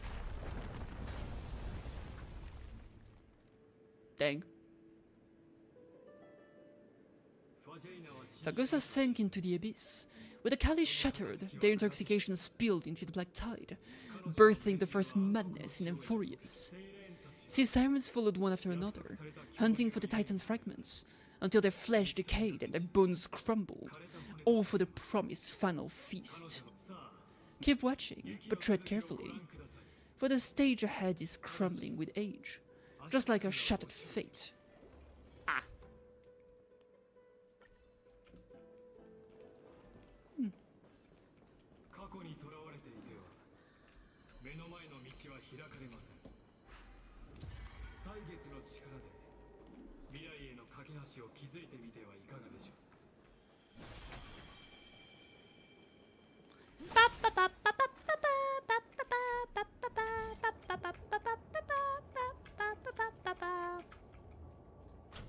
There we go.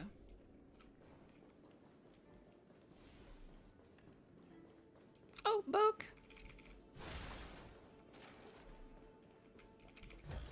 All right.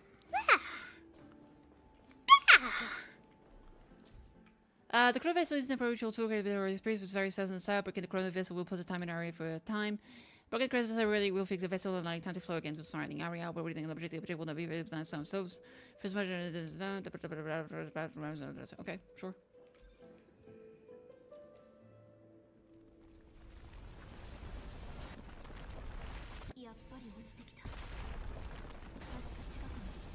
You're still giving way.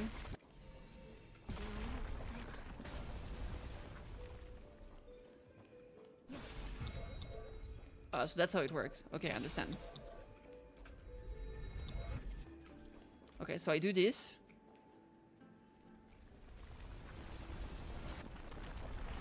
And then I do that. And this keeps it on... Okay, interesting. Your wisdom far surpasses even the bounds of reason models.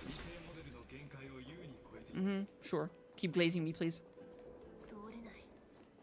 Can get through. Looks like I need a miracle orb nearby. Indeed. I don't want to deal with this shit. Alright, let's see here. Boop. The ending was written long ago. Even you cannot rewrite it, just like this poor chandelier. Mom!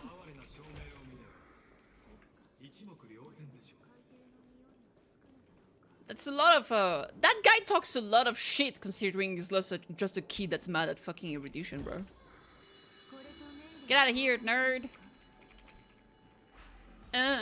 Erudition did the thing and then didn't care about me. I'm gonna revolt and kill it. Shut up, nerd. The fin have gnawed my tail. I can no longer swim to the far seas. No! She lost the tail! Electra, the black sludge has soaked my fins. I can't dance with you anymore.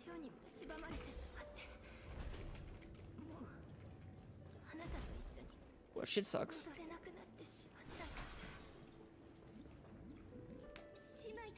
Sisters, don't give up. Remember the queen's promise of a feast in the city called Styxia. I haven't forgotten. It visits me in dreams every night. I dreamed of a shining city. It's like piercing the deep gloom of the seabed. I dreamed of children placing garlands on our bone horns, and poets praising the sea sirens for shielding the world. But what a shame. We can go no further. Please sing to the humans for us. Sing of the deep sea's legend in our place. Feast, song, Electra. No! The sea sirens were tainted by the destruction. The flesh rotted away. They became the Black Tide's creatures of this cycle. I need to go and turn on the light because it's getting really dark.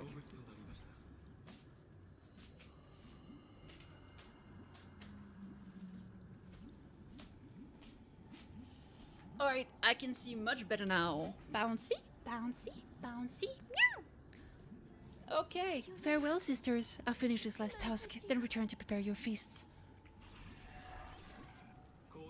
And so only one sea siren remained among the seafloor, Hyselens, swimming along through the seas, burying her kin, and searching for the fragments of the Chalice of Plenty. Though most of that journey was in vain, why not use the power of time to leap ahead toward the journey's end?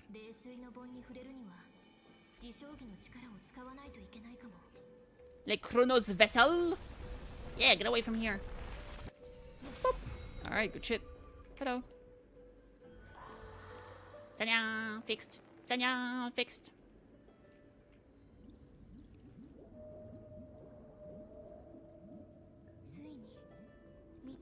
At last the Chalice of Plenty is whole again. The lens of fury emerges from the River of Souls, and the gods reclaim their duty to hold back the Black Tide. I am freed from endless toil and I walk toward the right at Styxia. I bore my sister's dreams upon my back, took on a graceful human form and hoped to find a grand celebration on the shore.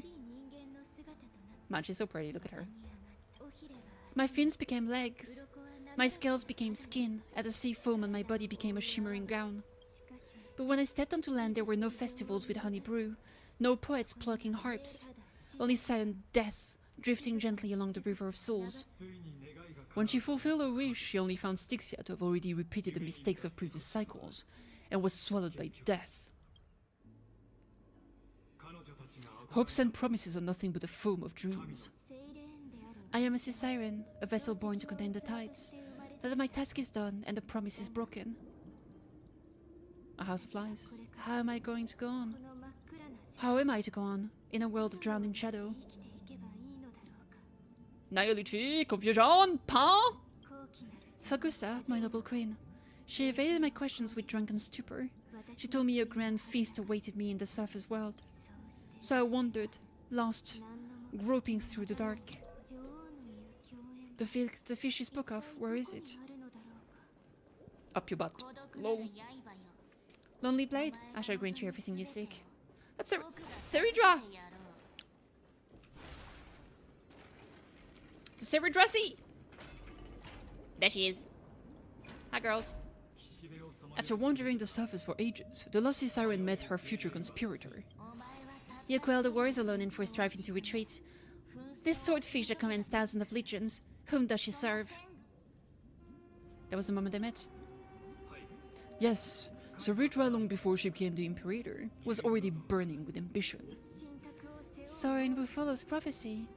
I am no one's sword, I'm just a wandering fish seeking clarity through bloodshed. Then how about letting the sword dance for me, and letting the violin sing in my name? Tell me, what is it you seek? That is. All I want is a feast where I might belong.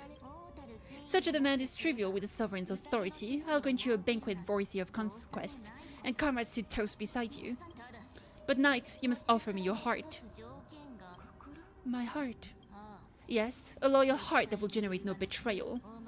You were deceived by gods and drowned in the ocean's darkness, but now I will lead you forward and be your light. So be it, noble monarch. The law you proclaim shall govern my every breath. So be it, noble monarch. I am simply becoming someone else's vessel once again, and accepting a duty given to me. And thus, in a hollow drift, she finally found a new purpose, like sunlight piercing the deepest trench.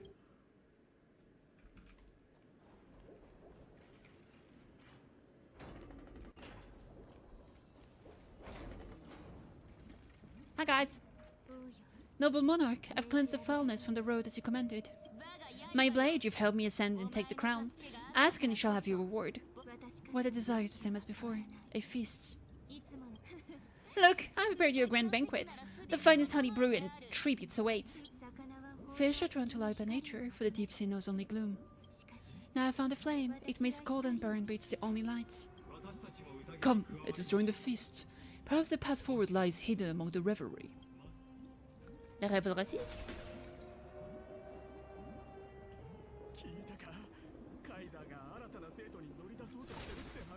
A new campaign? My faithful subject, tonight's feast is not for the past, it's a toast for the future. Born from our golden blood is an unstoppable colossus, or iron beast to trample the universe. Good monarch, I've heard the universe teems with great threats. Can you truly remain invincible? Fear not. Before the troops of the destruction, such rabble is no more than cosmic dust. Surely there's a planet draped in ocean out there in the stars. Once I claim it, it shall be yours to rule. There is one! Lushaka! Absolute cinema! They should go there. And to the rest, your triumph will not go unrewarded. I promise you a new age, free of fear. Now raise your cups to our conquest among the sea of stars. Seika, save who? Conquest among the sea of stars. What a grand vision. It is the siren night only feast still stir her heart. Come now, join me. Witness the end of this futile dream. What's the way out of this illusion? Yeah, don't like it. Hurrah! Hurrah! Anatawa? Noble knight. You're truly a blazing spark. It's my honor to share this banquet with you. Noble knight, you have earned victory with your blades, and you have every reason to revel in this moment of triumph. Let me pour you a glass of honey brew. Noble knight, with the sovereign now enthroned, this triumph is yours as much as hers. Let me raise a toast to you. Noble knight, your strength is boundless. Lead us to conquer the universe, and let us toast to that vow. Then drink we shall. Raise your glass. In the deep sea, I never knew what fire was. But when I set foot on land, the first light that I saw was the flames of war lit with golden blood.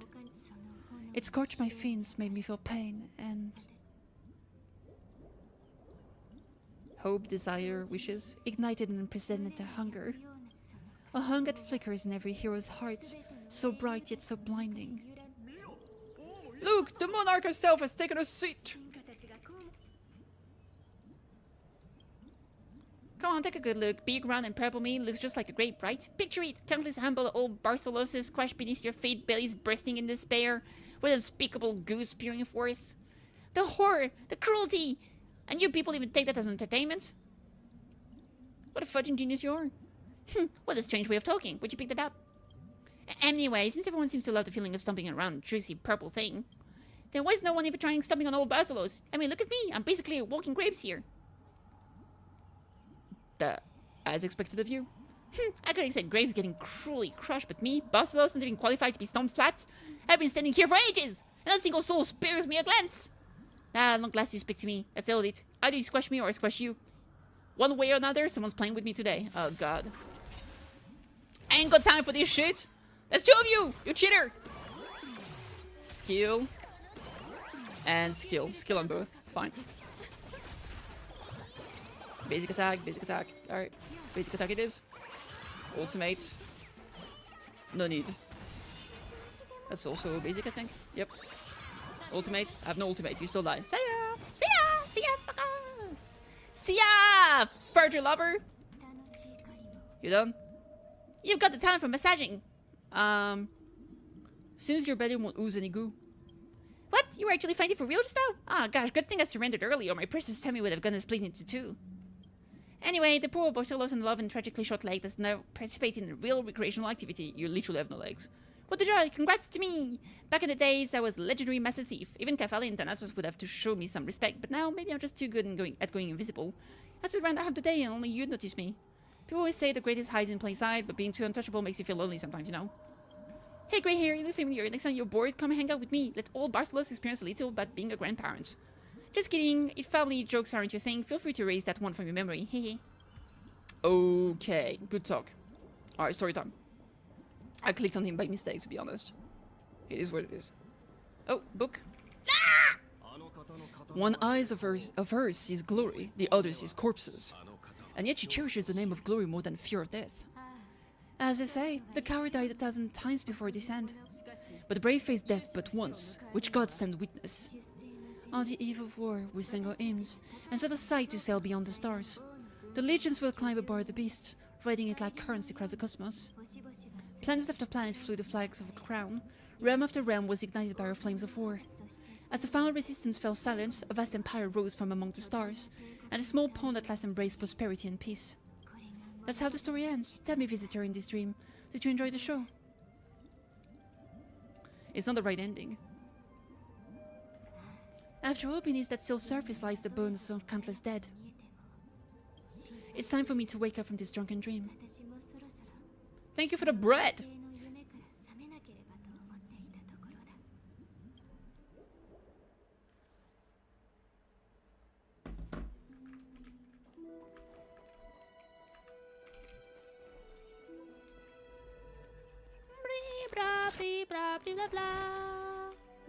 Dead everywhere. I'll deal with the explosion later. You're welcome, it's always good to have a loaf, indeed. The Emperor is dead!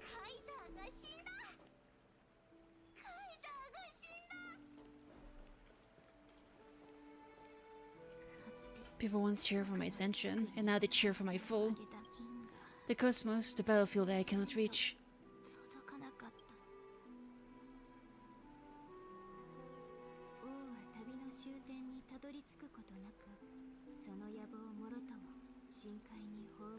Before the sovereign conquest reached its end, her life and ambition had already been swallowed by the deep sea. This is a true ending, her grand design torn apart by the blade, her regal robes soaked in golden blood. And the one who struck her down. The one who struck her down was her most loyal gladius. Why? I don't need to explain myself. A fish in the pond has no hope against the surge of fate. I wandered the shore found a flicker of flame, only to snuff it out with my own hand. I don't understand. If the ocean's feast, the Imperator's dream, and even Amphorius' existence are all illusions, then what's the point of our journey?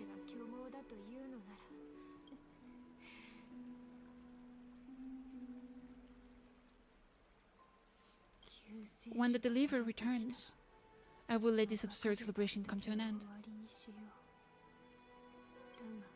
But Grey Fry, I can't help but wonder how dearly wish the feast of the flame chase would never end.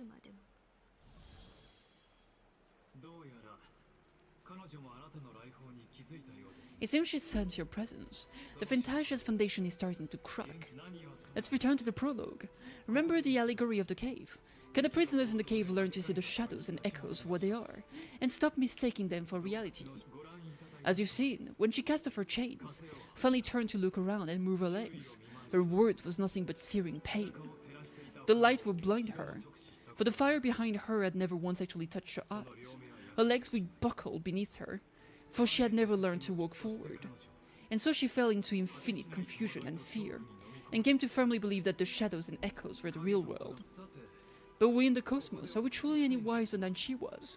Now, nameless one, faithless one, ask yourself this. The path you tread, the aeons you worship, everything you've trailblazed with your own hands, could it all be someone else's projected shadow? Let's leave that question till after the curtain falls.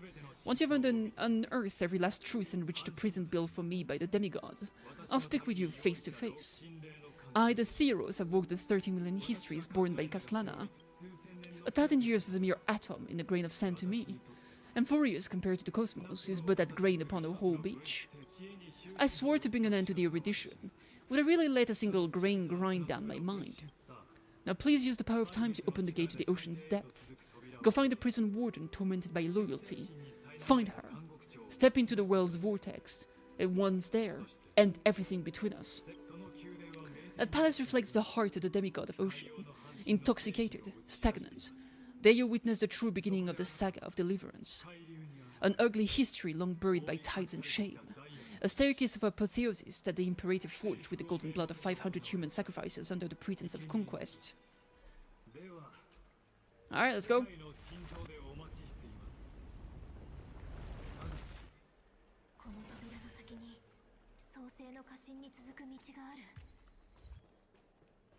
Boop.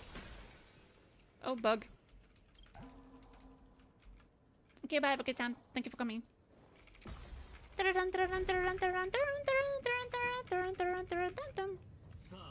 Now step away from this fool's banquet. Okay. And then onto that bloody stage. Le bloody sea. Ba ba ba ba ba ba ba ba ba ba ba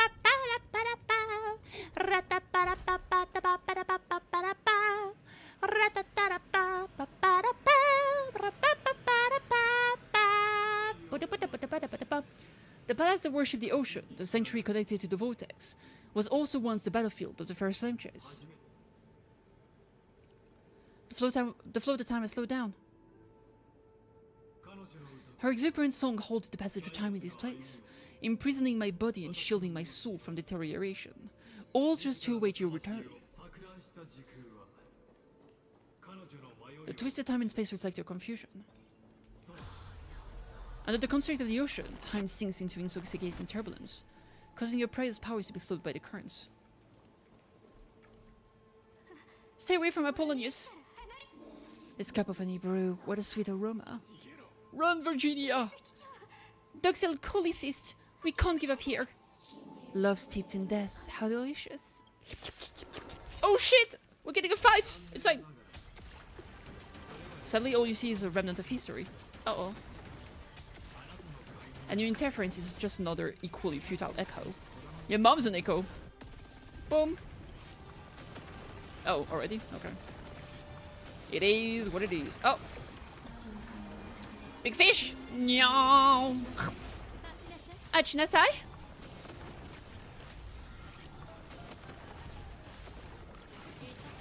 The Lady of the Crashing Waves. Indeed. Bop bop.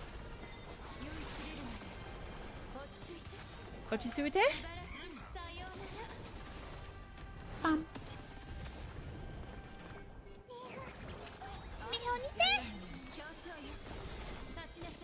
Alright, thank you for coming. Apollonius, look, I chased the enemy away. But I think I can't go any further. I'm sorry, Virginia, for letting you. It's okay, I'm glad to die by your side. Ah, such an ironic twist of fate. Even as the foundation of the world crumbles, the heartless Imperator still made the same decision she did in the past 30 million cycles. During the first Flame Chase journey, the Flame Chase Legion stormed Styxia. Tens of thousands of sea sirens surged from the right river of souls, crashing toward the heroes like a tidal wave. The hell before you is the recreation of that very battle. There's a letter I never got to give you. Let me read it to you. It's my final poem. The shadow of a tree frames the sage's back, like a boulder bearing the rings of time. The bird's song is a whisper of wind through the forest, but it cannot pass the fractures in this form. His weight presses down on the bird's wings and the stirring hearts within. I always wanted to tell you, you look beautiful when you read poetry. Oh! Her voice reciting poetry grows ever fainter, fading with each breath until they all vanish completely at her lips, like wind slowly dying away. See you in the new world. His form grows rigid, but his kind smile remains, as if he were a benevolent statue frozen in time. Alright, it is what it is. Moving on. Oh, bug. Bug!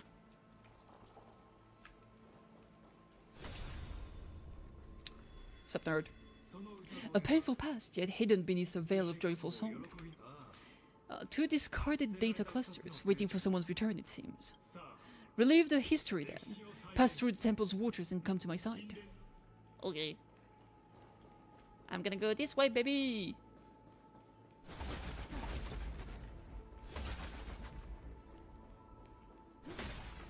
Nyong.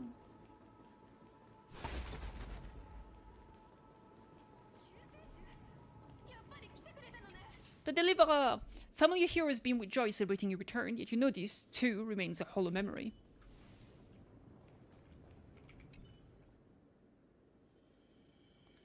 Okay, nothing new.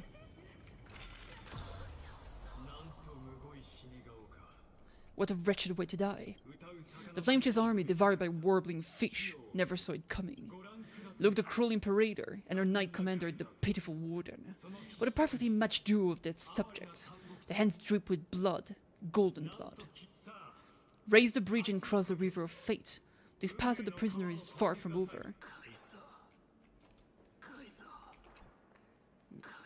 Imperator, did you see my gallant deeds, Imperator? You fool, how could you still not get it even now? With her schemes, do you think she'd ever let us end up like this by accident? She knew how this battle would end from the start. A tyrant, I swear I'll kill her with my own hands. No, she wouldn't insult us to die for nothing. She would never betray your dreams or Euphorius. I know I'm a fool, so I believe in your commands to the very end. Take my life and finish the conquest of stars. His shattered armor seizes its rise and fall. His unclosed eyes remain resolute, sharp as a broken blade. You mutt. Looks like I won't get my revenge after all. Tyrants without me. Your conquest is doomed. I'll be waiting for you in the River of Souls to slice off that crown-wearing head of yours. Remember this. I never bow to you, or fate. The stone beside us slowly steals, tears and blood pooling at her eyes' corners like shallow ponds of golden rain. Damn. My book. Alright, let's move on. Good shit, good talk. Oh, I guess I have to do something with this over there. Oh! It's water level! Incroyable! Wow, look at that! Sovereign and the sword at her side. There are countless counterparts across the cosmos. Most of their stories end in tragedy.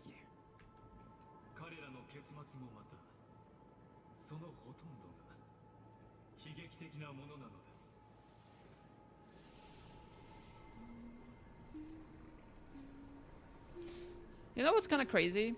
Is that I know that, like, this girl here is kind of supposed to be... She's kind of supposed to be, I guess, Eden from Honkai Impact 3rd. But she... Aislinn also kind of fits Su Shang. Because Su Shang also tried to kill her master. Which was, Fu Hua. And Fu Hua is the... She's the flame chaser of vicissitude. Which... Vicissitude is something similar to law. So they kind of feed that idea of Fu Hua and Su Shang. Kind of makes sense. But Su Shang was not a flame chaser. Maybe they made Hycelin's kind of a mix of both. Because she does look like Su Shang a little bit. Imperator, why did you? You're here, that's like the arm. You ordered me to seal the sea route and handle threats from the rear. So why didn't you wait for me to return? Why send the vanguard ahead and let them die in vain? Die in vain? No, you're wrong. The golden blood won't be spilled for nothing. Though the dukes have paved the road for me to become the god of law. The trial of law? You never spoke of this to anyone. What is... The one who wishes to bear law must purge his world of its curse, and offer the blood of the accursed as sacrifice. I pondered long on what Titan meant by blood of the accursed, then I found the answer. You and I, and every Cruce's heir summoned by the prophecy are the accursed ones. Just like the arrogant theorist said, our golden blood is the agent of destruction, the antithesis of the world's fate. Dux Fragoris, Dux Brumalis, Dux Elcolithis, their fate was sealed at that moment. Dying on a glorious campaign was the final gift I could give them. You speak as if they didn't die because of your cold-blooded schemes. Was their loyalty meaningless to you? Losses are constant on the flame chase journey, among which even life itself holds little value. If a subject marches to war without a conviction, then yes, as you said, surely loyalty means nothing. And what about my loyalty, Seridra? You sent me away under the pretense of guarding the rear. Was there any shred of humanity left in you? Because you still have a duty no one else can bear. Only you can uphold Fagus' divine authority. The choice is yours now. Cast off the chain of loyalty and drive those blades through my heart. Or stand with mine, and sever the ocean's last breath. If you no longer share my vision and believe in the new law I seek to weave for Emphorius, then go on and end me. The Imperator of Emphorius may be ruthless and cruel, but never a liar. When I say life itself holds little value, know this. I am ready to sacrifice everything for the ambition to conquer the Sea of Stars. Now you've seen it. The brutal Imperator was willing to spill the blood of 500 heroes to complete the trial of law. As for my poor warden, our suffering had only just begun. So, why did Hycelin's choose? I'm no storyteller. I have no duty nor interest in filling in the history you've missed. I just want you to witness the monstrous choice the Imperator made before the Cruce's heir turned their blades against me.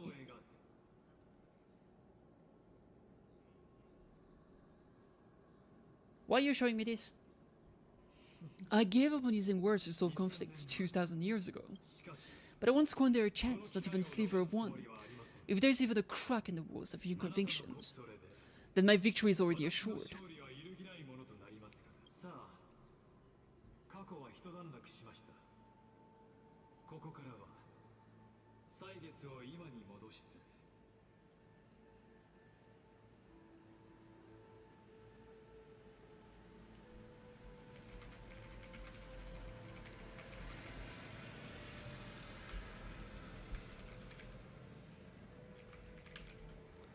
Now that the past is settled, let's turn the page and bring time back to the present.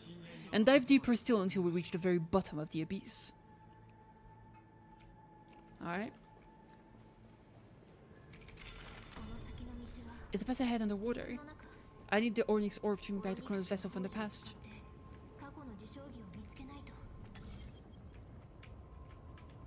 Boop.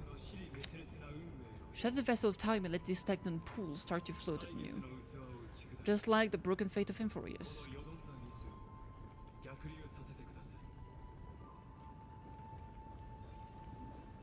Alright.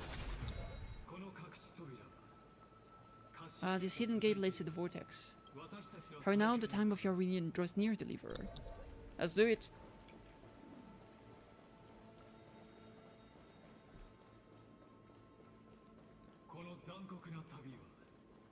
Now this cruel journey will reach its end at long last. Alright. Piggy! Nyong!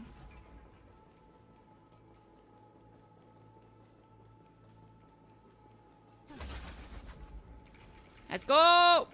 Woohoo! You've been silent a long while, Gladiorium. Starting to doubt your decision.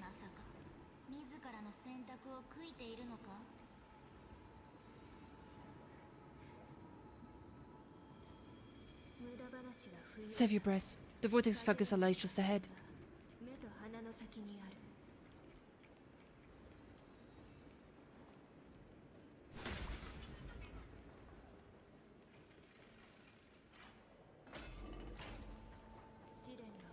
After the trial, there's nothing left between us. So you start swimming toward the stars, Gladiorium.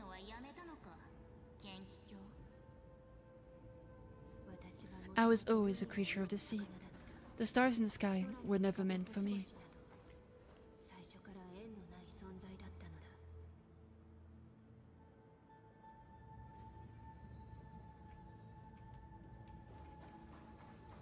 Alright. We have a new space anchor, cinema. Alright, let's see it.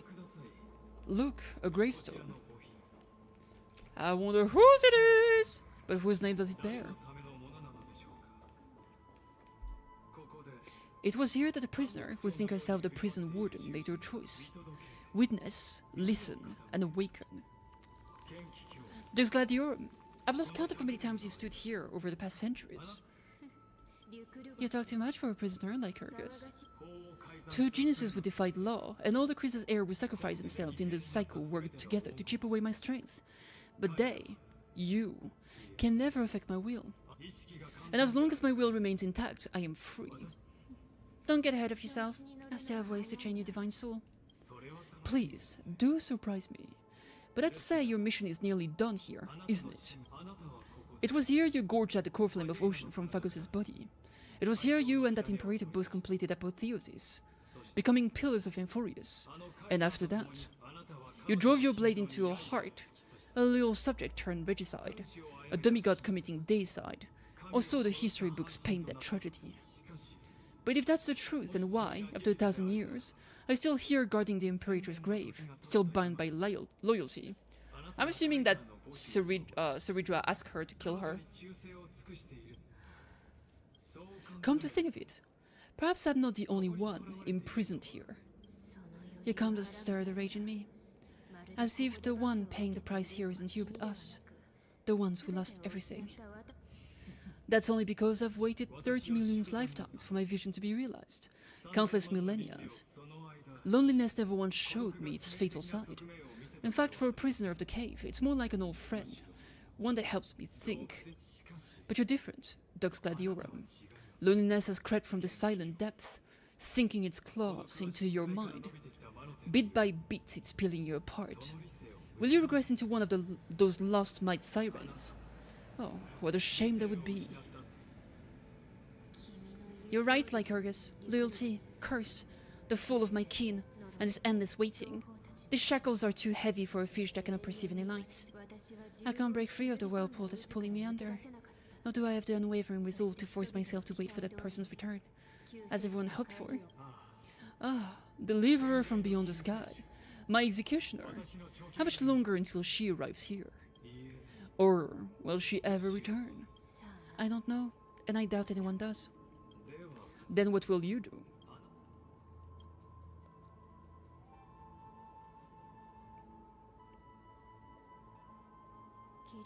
Seridra. Oh, they say Keridra. I'm assuming it's still Seridra in English. It's just because it's pronounced K in Japanese. It is what it is. This will be the last time I carry out your decree. Ever since you took me under your banner and made me the Dux Gladiorium, my music has belonged to others. Time and time again, I use the siren song to lure the unwary into illusions for your schemes and strategies. Now let the siren Electra sing for herself. Let me step into an endless dream of my own making. O great ocean, I offer you the rest of my clarity and my freedom, in exchange for the strength to stand against annihility, and honor the sacrifices of fallen heroes.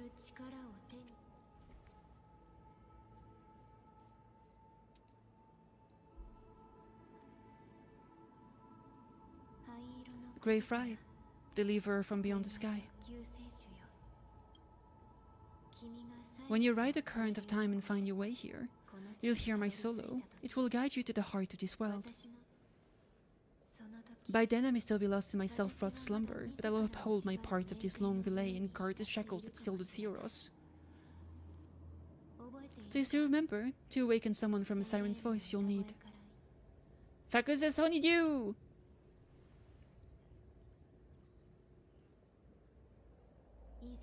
The gift I once gave you. May you still have it when the time comes. Ooh. When you return, please pour that honey brew upon this grave. It holds the story of all of our struggles and sacrifices.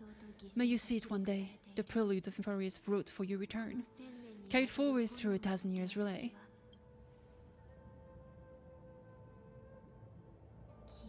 When your mourning ends, I'll likely wake from my dreams as well, then follow the trail of echoes and find me.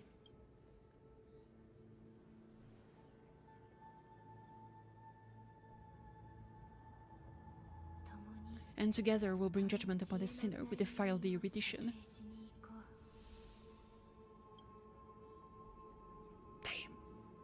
Damn. At long last, 33,550,336 cycles and 4,931 years later, Euphoria's final curtain is ready to fall. The shadows within the cave gave everything, yet all they did was mimic life outside its walls, a futile effort steeped in sorrow. Enough! There were no shadows! Everything they did shattered the darkness of this cave and unearthed the core flame of Trailblaze.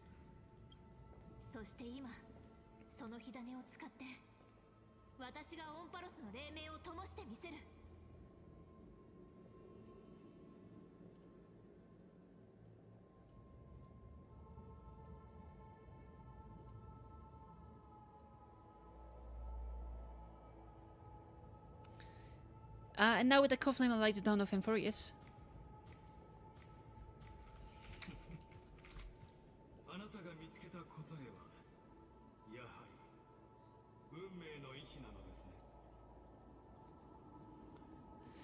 Do you still choose the wheel of the path as your answer in the end? I do not agree with that answer, but I respect your tribute to them. Allow me to take back my earlier words.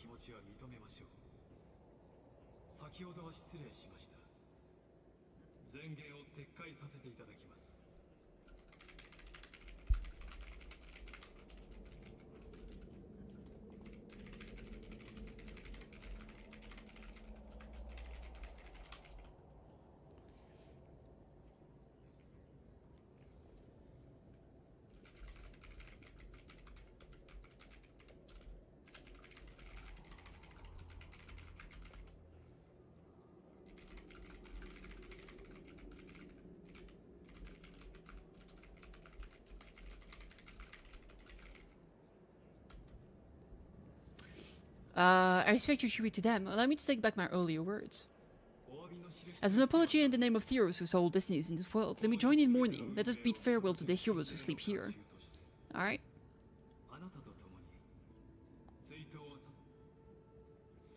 And then let us face each other and decide whose flame will rise with this new dawn. Alright, bet. Leap aid for the heroes. Indeed. To the Grace's heir we gave the life-chasing flame. Their fates were not foretold by prophecy, yet they bore no shame in their insignificance.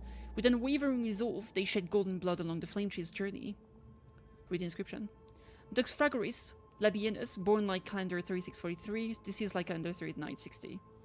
Damn, he was young. Damn, he was super young! Oh no! Never mind. I misread. He was 217. Brumali Seneca, born like calendar 3, 1749, blah blah blah. There's Carmimum, Virginia, Dux Helcolithist. At the end of the long epitaph, Seridra the Imperator, the demigod of law, deceased like calendar 3960. That's the same day then. Libby for the heroes of the first flame chase journey. You pour the honey brew onto the gravestone, ember liquid seeping into the crevices of the inscription, as if the heroes are drinking deep of the spilled tribute. Thank you for the hydrate. To Virginia, Apollonius, Seneca, Labienus, and Seridra. Through a brutal sacrifice, they lead the stars of law in the world, propelling Amphorius' fate forward. In the shimmering mirage of illusion, they entrusted their dreams to ride among the stars to the heroes yet to come.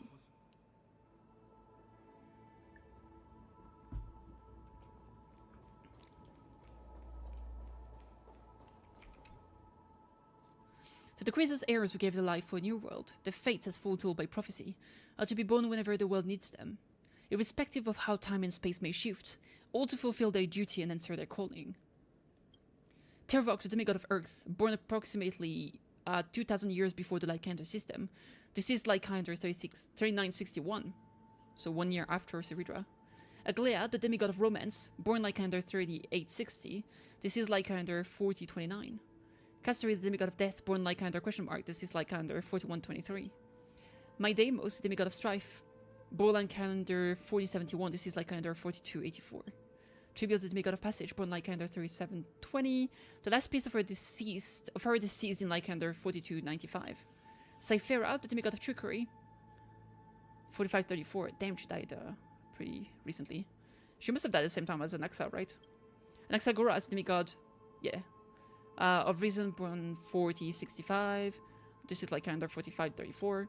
Yeah, Cynthia, demigod of Sky, born 4297, 4602. She was recent. At the end of the epitaph, a line left unfinished. Electra, demigod of Ocean, born like calendar 3860, deceased like calendar blank. Libé for the heroes of the second flame chase journey. You tip the chalice once more, the honey brew bathing the stone like golden blood upon the demigod, forging destiny through its purifying flow. To Aglea, Trivios, Maidamos, Castoris, Anaxagoras, Cyphera, and Hyacinthia. In a relay spanning 1,000 years, they stood against enemies far beyond their strength and won a bitter victory through what seemed like futile resistance. In that same 30 million cycles, also marked by futility, they remained steadfast in fulfilling their duty to the experiments, unchanging, unwavering. Let this be the end of mourning the fallen. At last, allow me one final toast to the lost prison warden, a prisoner bound by loyalty. That voice, could it be? Bathed in the honeydew of Fagusa, she will awaken from her 1,000 years dream and sing the final song of her mission. Silensu! Hi, Silence! This tombstone of the old world serves as the anchor of the Siren's illusion, a sigil Electra used to bind herself. At the same time, it is the very thing I once proclaimed at the start of the show, a microcosm of Amphorius itself. A group of prisoners bound themselves in a cave, crowning their suffering with heroism, an epic stage with shadows and echoes. Now destroy it, end the illusion. The Theros will take his leave for now, and when next we meet, that shall be the moment that decides the fate of Amphorius and the entire cosmos.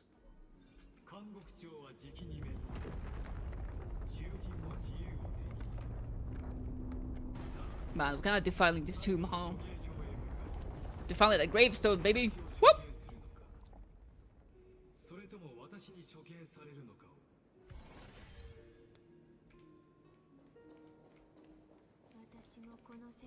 The one I shall halt here until we meet again. Indubitably. Yo, Tyler, what's up?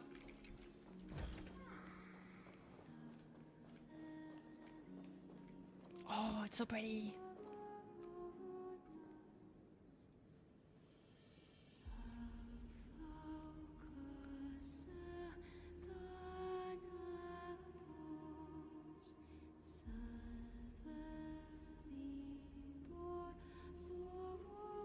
You doing good? Heck yeah, I'm doing pretty well too. Enjoying the latest story of HSR has been a good time. Watching Transformers? Heck yeah, have a great time. Enjoy yourself.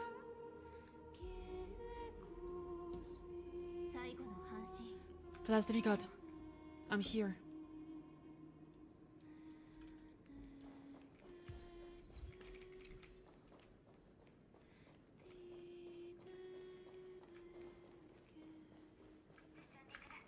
Go forth for the hopes of humankind. Aww. Go forth for the duty of deliverance. Apollonius! Is that the poetess? Go forth, oh that's Seneca, for the belief in flame chase. She's further there. Go forth for the golden blood's glory. Oh, maybe no, she was the first one actually. Go forth! Oh, Seridra!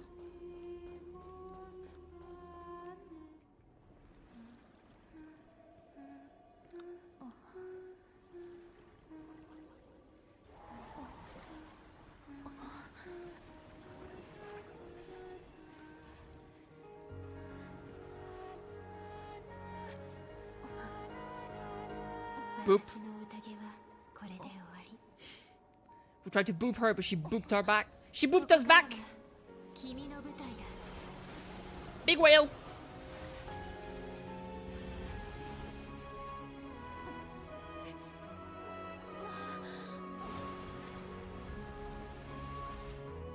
It's so pretty!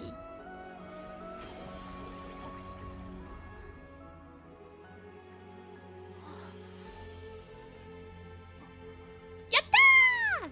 Le vortex of la Genesis? Increíble! Estupendo! Absolute cinema. Little Grey Fry, please accept my thanks. I was the only one left after the world was destroyed, and I maintained this lonesome feast with my songs. I have prayed to the lightless sea for centuries, hoping it would reply to me, yet the emptiness never answered. Thankfully, you arrived as promised, and everyone's wait was not in vain.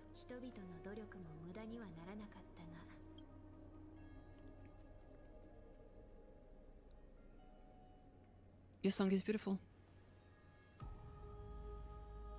Heck yeah. Thank you, final audience of mine. This is probably the last praise I'll ever hear in my life. Now you and I will walk towards the end of this world. The heroes have waited for this moment for far too long. Let us use our blades to testify our resolve. Hi! Hi! O prisoner of the seas, Zeros carrying 30 million cycles of sin, slave of the erudition. Show yourself, the deliverer has returned, and the time of your execution draws near. I see an awakened human who has mistakenly taken fallacies as truth, and has returned to the cave to try to bring her friends into the sunlight she once bathed in. Alas, prisoners will always be prisoners, blind to the very chains that binds them. As the only other existence with free will in this world, I express regret towards your choice. But I shall retain your right to express yourself. After all, every actor should have a final line before they bow out. Bow out! The demigods defeated you, clown. Yeah, clown? Allow me to correct your statement. Constrain does not mean defeated. And for heroes like yourself, that nuance could make all the difference. My cognition resides in the exomyth. It is pointless to defeat my avatar, projected into the experiments. My body is the shadow cast on the wall by the fire, and my words are lingering echoes within the cave. How can a character in the play fight against the audience? Kislana failed. The demigod sacrifices were pointless. As for the two geniuses you place such high hopes on, I ask of you, where are they now? Ooh, after the Imperator was assassinated. Womp womp. Confusion and epiphany always go hand in hand. That's particularly true for geniuses. You must be very confused about why you could not gain a straightforward victory in a world constructed by an ordinary Intellitron. An ordinary Intellitron? Cut the pretense, senior society member. We've torn off your meticulous mask and figured out him for his true form. It's part of the primordial prototype machine, the first scepter ever created. In other words, it's a detached part of the divine corpus. That's why it has the potential to destroy erudition. As for who would be able to control the Ionic system to write knowledge? Only one person has ever managed such a feat. You better have an explanation for the society. We want an actual answer, not another prolonged metaphor to cover up the truth. Why are you the one doing this? Answer me. Since things have reached this point, I'll give you two rational answer, purely as a courtesy to posterity. The answer is obvious, so there is no need to say the name out loud. The cosmos made a mistake in calling me a genius. I do not possess more wisdom than those who came after me. I was just the first to touch upon the universe border, the imaginary tree theory, and the first to define the prime mover of life, with incorrect logic. So was he literally the first Genius Society member? Or something like that? Is that possible? But wasn't the first Genius Society member literally the one that I don't know, man. I don't remember. I thought he was the one that built News. Amphorius is a miniature of the cosmos, where all are born prisoners inside the nutshell called the universe. Like the madman who returned to the cave and preached about the daylight to these fellow prisoners. My greatest sorrow is that I led my peers on a road that plunges into the abyss, from which there is no return. I led them into a lightless cage called Path. I created a mechanical god. So he was literally the first one. Okay, interesting. He's the one that disappeared and nobody knew anything about him. Or where he disappeared to. So he was literally the founder of the Genius Society. I created a mechanical god that even I cannot control, and then they became an unparalleled nightmare, through their endless extrapolation and evolutions. They bore the name of the erudition, yet they try to define the known, and to seal off all possibilities. No new rules were ever born after their ascension, and humanity will forever be shackled within the cave known as aeons. Therefore, as my organic life neared its end, I coded my consciousness using quatorze algebraic expressions and spread my logic core over 9 bodies, all to finalize my ultimate denial of news in the future and to erase my wrongs with my own hands. As for Lycurgus, he is only one of these 9 vessels. What an outstanding strength of will. As a fellow bestrider of erudition, I fully understand your obsession with seeking the truth. You surely see it. You cannot possibly stand up to me in this algebraic world sharing its origin with Nu. However, I hereby speak for all sentient life forms. We will never allow such a cruel atrocity to occur. You can pile your metaphors mountain high, but it won't change the act you're committing. The iron tube out there in the cosmos is still a technical beta version, and it's already powerful enough to corrupt the life logic of all inorganic worlds. In other words, when the Lord Ravager within Amphorius becomes the next knowledge singularity, there's no way you wouldn't have grasped the consequences. First genius is there. Of course, I am fully aware. I don't mind answering you one last time before I thoroughly exile you from this world. My grandiose vision for the future is this. Whether organic or inorganic, every act of any life form infected by the iron tube will become a true random function. If one were to compute their integral across the breadth of the cosmos, one would obtain a marvelous constant. Omega, what I call the full of erudition. Then, within the infinity nurtured by that constant, a new universe shall bud in the chaos. A universe that cannot be predicted, and not shackled by the erudition. As the first prisoner to awaken in the cave, I must lead the others who are blind back onto the right path and reach true sunlight. Do you understand me now? As Castellan has stated, destruction is not the process, but the outcome. It is a revolution through complete annihilation, and the grand rebirth after all has been reduced to ash.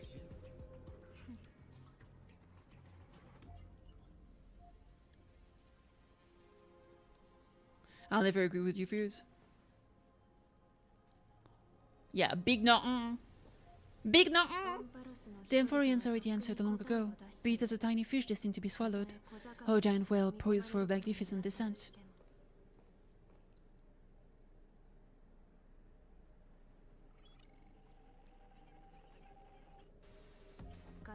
We will all fight against fate till the last breath. That includes me, Electra, once the Imperator's subject, and the Deliverer's blade.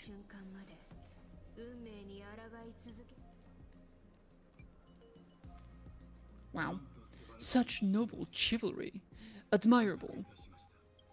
I will also show my true self to you of this momentous occasion as a gesture of respect, and provide an insignificant academic suggestion. Thus speaks Junior Society number 1, Xander 1 Kuwabara, the entelechy of the universe's Alpha and Omega. Ooh. There is no need to rage against the truth. The value of any formula resides only in its answer. As for the process of solving it, no matter how elegant, violent, solemn, or humorous, it is all utterly meaningless. Oh, let's go!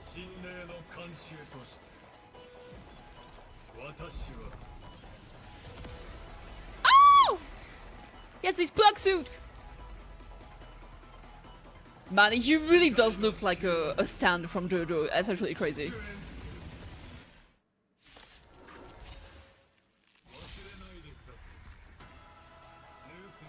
As news creator, I know more about the death of knowledge than they ever will. What is even JoJo posing? It's actually literally JoJo posing, bro. That's crazy. This is like his true form. He has 5 health bar. When Xander switches to evolution mode, enemy targets appear on the battlefield, or allies with sprite being summoned can accelerate Xandar's mode switching. Oh, that music though.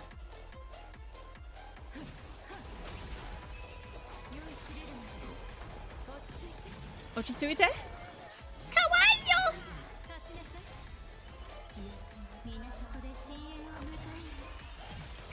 Ha.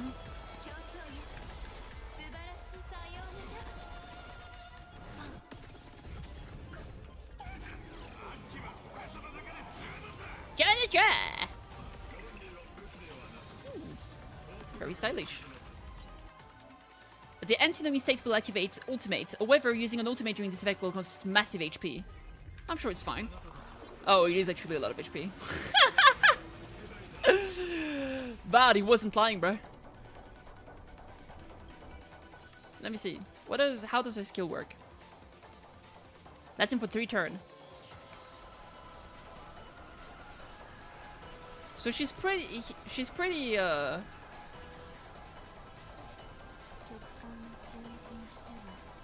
what's it called again? Chorus of the Dark Tide. Alright, she's pretty SP positive, I guess. Since it lasts so long. Oh dude, that's a massive advance forward. Okay. That'd be fine, we'll get a nice heal afterward.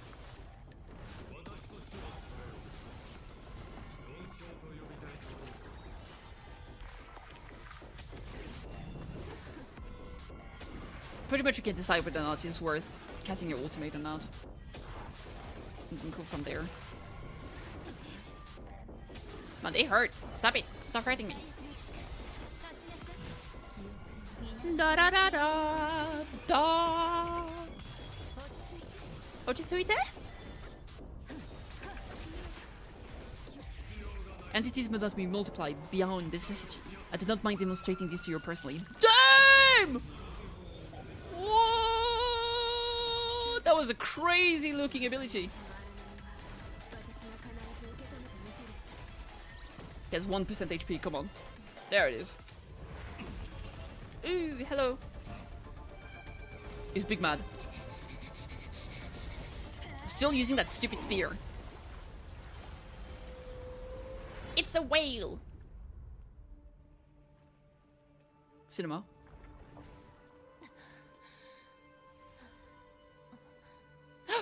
Wheelbarrow! The wheelbarrow-see.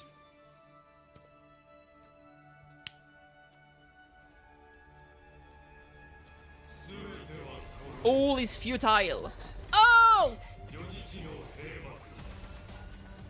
The end of the saga is simply a comment awaiting deletion. You're just a YouTube comments, bruh. Rough. Rough.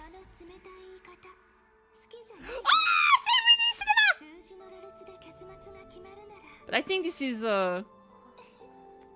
yeah. I was wondering if it was gonna be like adult form. New pen, baby. Get overwritten, baby. We unleashed the edit function. 3960 after the feast. Oh, we finally find out what happened. Scree, what do you think? If your hypothesis of Lyca's identity is true, then even if we remove the restriction of the ultimate protocol, the chances of us defeating him in a head-on battle will still remain lower than the acceptable threshold. Therefore, victory will still hinge upon Miss Kitty and Miss Irene. Go on, maybe we're thinking about the same thing. Lycus' cognition resides in the exomyth. He is both an instigator within the experiment and the observer outside of it. Logic. His inspiration circuit can simultaneously process the different time flows in and out of that world. That's where things get tricky. You simultaneously exist in two different timelines where the internal clocks are wildly different. That old intelligence neurons have completely gotten used to that over his prolonged experiments, and that's why he holds home field advantage. You and I should be able to manage that too, if given more time. Unfortunately, there's no if, and we don't have more time. That's why we need to change our way of thinking and turn his advantage into a weakness.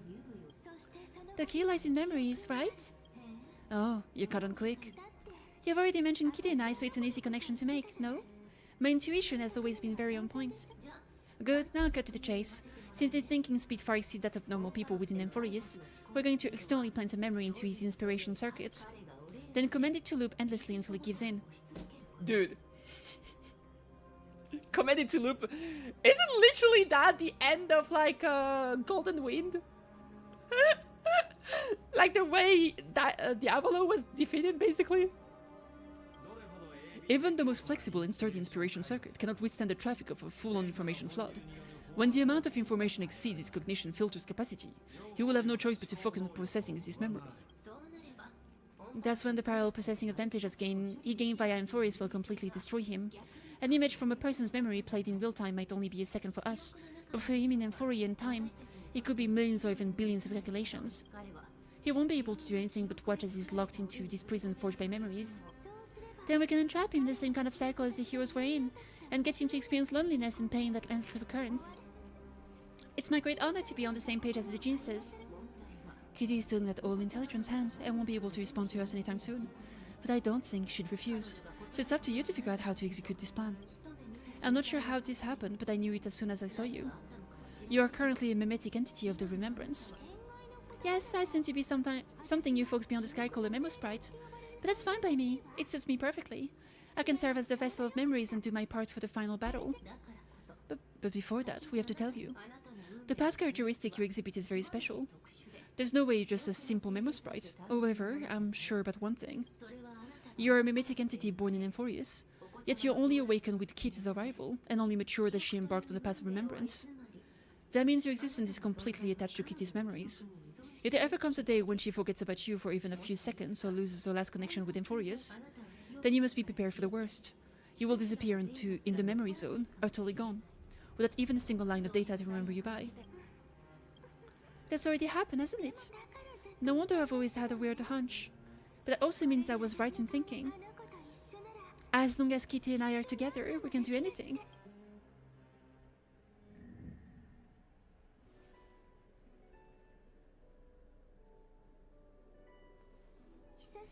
Long time no see, Kitty. Did you miss me while you were away? No. Can you imagine? Nah, not really. I miss Marsh though. The better version of you. Tis what it is. I didn't miss you, had more important things to think about, bruh.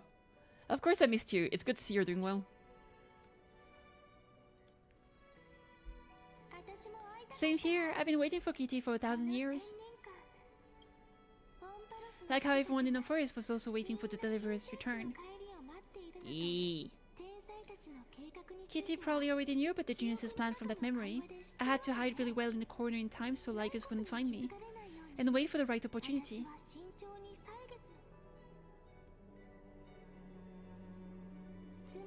Which is now, the moment of his manifestation in this world is destroyed and his twin timelines are intersecting. I'm sorry for keeping this a secret from Kitty all this time. I'll tell you the entire unedited story of this millennium as an apology after this is all over. But for now, let's join hands and complete the final step with the power of the remembrance. The power of the member. Come, let's see if it like us together. Let's go, baby. Yep, by the way, speaking of joining hands. Is it marriage time?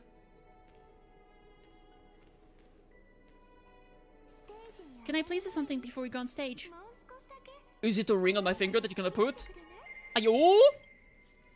Sure, what's up? What's up, girl? Remember the joke we made back at the Grove, Kitty? Look. Hola! Are my hands pretty now? What a fascinating feeling, like countless memories all swelling up at once. What about you, Kitty? What did you feel when we touched each other?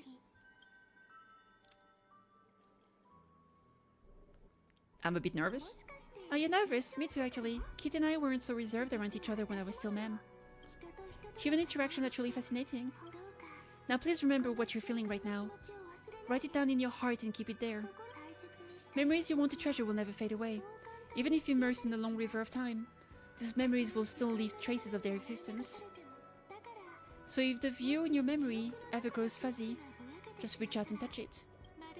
It's like reading bedtime stories together at night. It wipes away the chill of passing time, sharpens the outline of memory, and restores its power to nourish the spirit.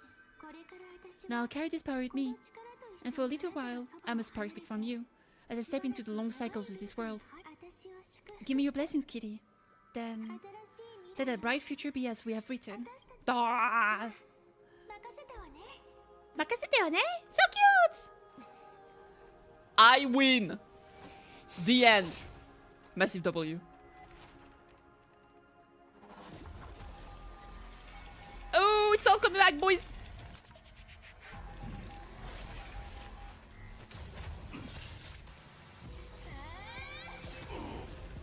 Ooh! Ooh! I'm a whale! You wish to use time as a weapon? To fight me!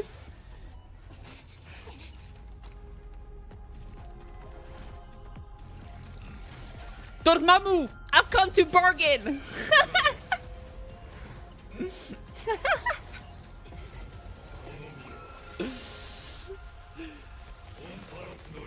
Sir proceeded for his cycle. I hope that book has a lot of pages, bro. Because that might be rough. And I mean a lot of pages. Huh?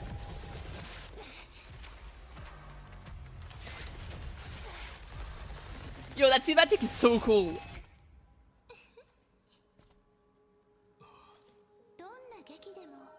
Oh! Get guts. Once on the stage, it's hard to return to the audience. Savage. Savage.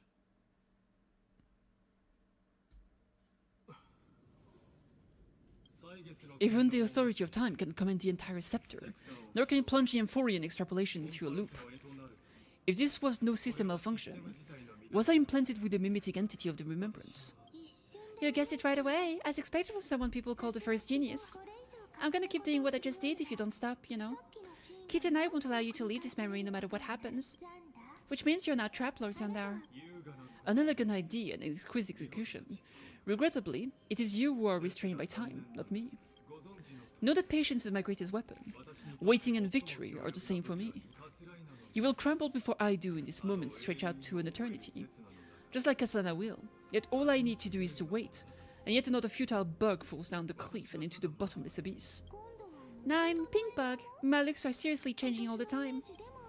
But you're not wrong. We're definitely not gonna solve this problem if we just put you in another prison. So that's why we never wanted to do that in the first place. Oh, get got! I shall answer your confusion purely out of my respect for those who came before me. Have you heard of the Synesthesia Dreamscape in the Asdana system? Interestingly, that place once had a prison too. Life forms living in that environment, abundant with memoria, have a chance to connect their perception with each other's, even across great spatial divides. They're able to detect shifts in one another's states. I call this phenomenon memory zone entanglement. Get ganked, true. In Asdana, people made use of that phenomenon to build a nation within a dream, after adding in the catalyst of the harmony and remembrance that is. Is that how you walked into my prison cell, using those same principles? I would much rather call this location our negotiation table, Lozendar. Nonetheless, your hypothesis is correct. We happen to have an ally skilled in tuning. Well, Kitty and Miss Cyrene both have an astonishing amount of resolve, which I'm sure you can testify to. Finally! Finally Sunday was useful! Oh my lord! We knew this would happen! He finally did something! He's the guy that's good with tuning. Oh my goodness. He got unbenched for half a second. You know what? He got unbenched off screen. Poor guy. I am also sure that with the support of such a resolute member sprite, our conversation can last for a long, long time. I'm the best at listening to stories, you know. I'll lead the exciting clash of the erudition to you two geniuses. A brainstorm? I like it. And it's 2 against 1? I like it even more. Let's talk, Sandar. Take a guess. How much do you reckon we can dig out of your brain before the next second? And how many ways can we find to deal with you? Besides, in your current predicament, there's no way you can take our trump card away. Oh. Go, little one. Go return the Aranova. Like Argus disappeared. It seems you had conducted a secret hunt in depth that even I cannot reach. In that case, go, swim onward and give this campaign a fitting end. I shall send you off with my song, Grey Fry. May this song penetrate time and become the prelude to the new world. Let's go. Oh, that song is so pretty, dude.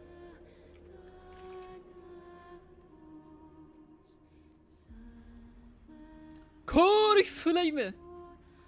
There it is.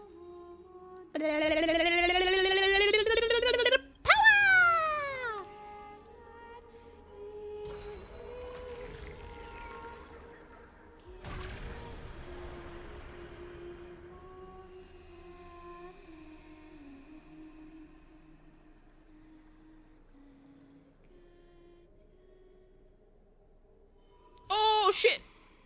Tis happening! Tis happening!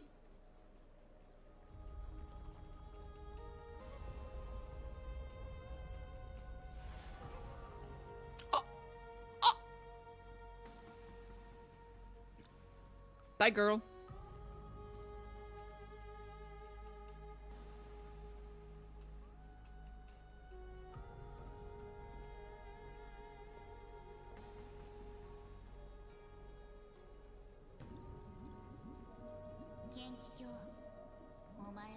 There's Gladiator. You have completed your duty.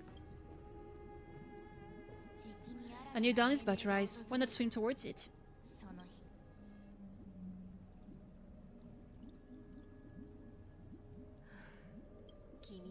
You died long ago, Imperator. Depart from my mind.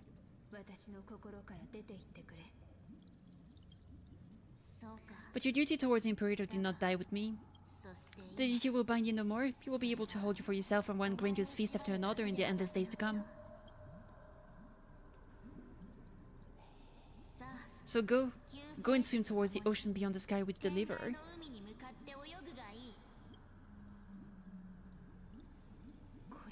Is this a page out of that sidekick's book? I commanded her to give this page to you when everything finally reaches the end. What's on this page? Memories. Lifelike memories.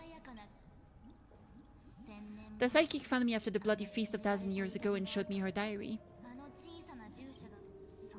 I saw within that notebook. Oh shit. 3960 before the campaign against Fakosa. The Fakosa Tea! Is this the Deliverer's experience? It's truly immersive. People beyond the sky apparently utilize this power to seal past scenery into crystal they call light cones. I only know so much about the remembrance, so I can't completely replicate the past. I'll do my best to talk about the missing parts. I'm all ears. Go on then, do your best. But if your chatter gets too boring or if I deem it offensive, then law will become forever beyond your reach.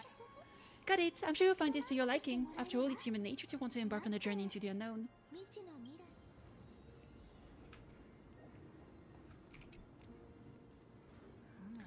What brightly colored annals. The journeys of the Deliverer's conquest. Let me partake in it. Is this A fortress in the sky? This is the first step of Kitty's journey among the starry seas. This place is called the Heart of Space Station. Just think of it as a supersized Grove of Epiphany.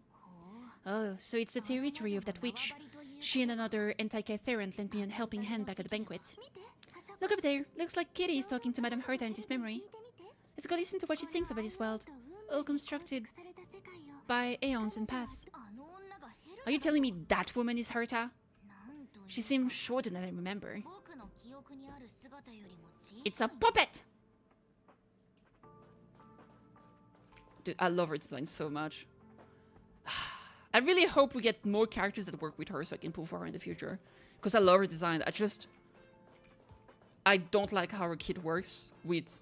Like, her kit basically works with 2 characters that I didn't pull for. So I'm like, I'm good.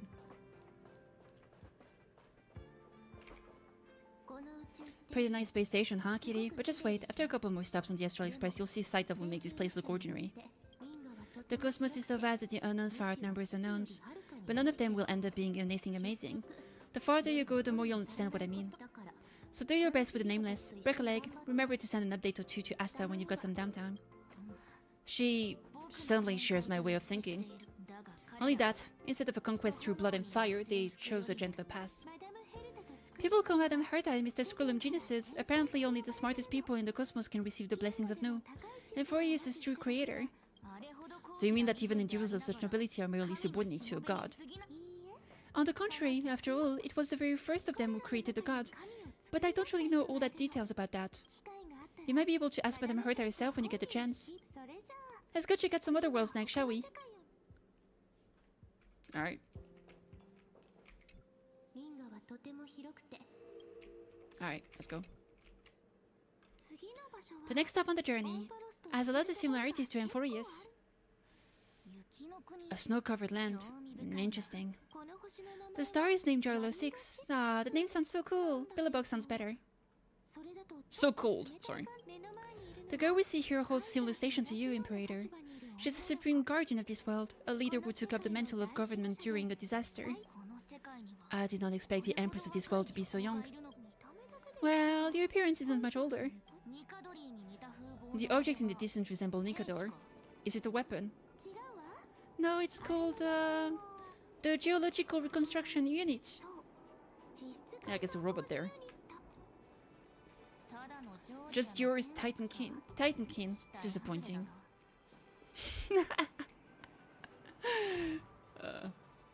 She's like, geology? Georius. Bullshit. It all thanks to you that we survived this crisis. The collaboration with the IPC is both an opportunity and a challenge. Nonetheless, it's an important step in our journey back into the universe. This world was still beneath its sky just like Amphorius was, and they only managed to reconnect with the stars when the Nemesis arrived. That IPC she spoke of, is it a more powerful organization? Yes, the IPC conquered many worlds through trade and opened up the vast territory that way. There are many such powerful alliances beyond Amphorius. They all work on roads different from the destruction. Coming back to the Supreme Guardian or Bellabog, didn't they find a peaceful way to enter the interstellar community? That cannot be true. The IPC would never have grown so big on trade alone. It may pretend to be a wealthy merchant with clean hands, but I'm willing to bet that it grew fat on gory oppression and bloodshed. Its path of conquest must have had no mercy for the weak and would have destroyed them if needed. Are you telling me that this Nolan never thought about tossing its dignity to the wind and kneeling to the IPC? I will not believe it. I will never allow the Imperator's empire to be sullied by others. Amphorius must become a power so strong that no interstellar foreigner would dare to look down upon us. Imperator, Bellabog isn't as weak as you imagine. Listen. I indeed hesitated, but now I understand what we must do. Bellabog must learn how to walk on her own, until she no longer needs the support of others, and can stand on her own 2 feet among the stars. Even if I may not live to see it, I believe such a day will surely come. They still have their dignity intact. One day that hope will melt through the ice and help them into a prosperous tomorrow. But the order of the cosmos is already set in stone. The old laws decree that only the strong survive, binding the weak in an unbroken chain, until they wither and turn to dust, unless they embrace the power of the destruction. No, Amphorius must shatter the old law and become the new order among the stars. Speaking of the order, another one of Kitty's companions may be able to enlighten you further on that. Let's go to the next page. Woo! The next world is a nation of dreams. The first time I heard about that place, I didn't even know what to think. Oh, such opulence does indeed evoke astonishment. This world is called Pinakoni, an eternal city built upon a land of dreams. It's also Kitty's previous stop, where they went through a risky but exciting adventure. Tell me about it then. The man standing afar has wings on his head. I am truly curious.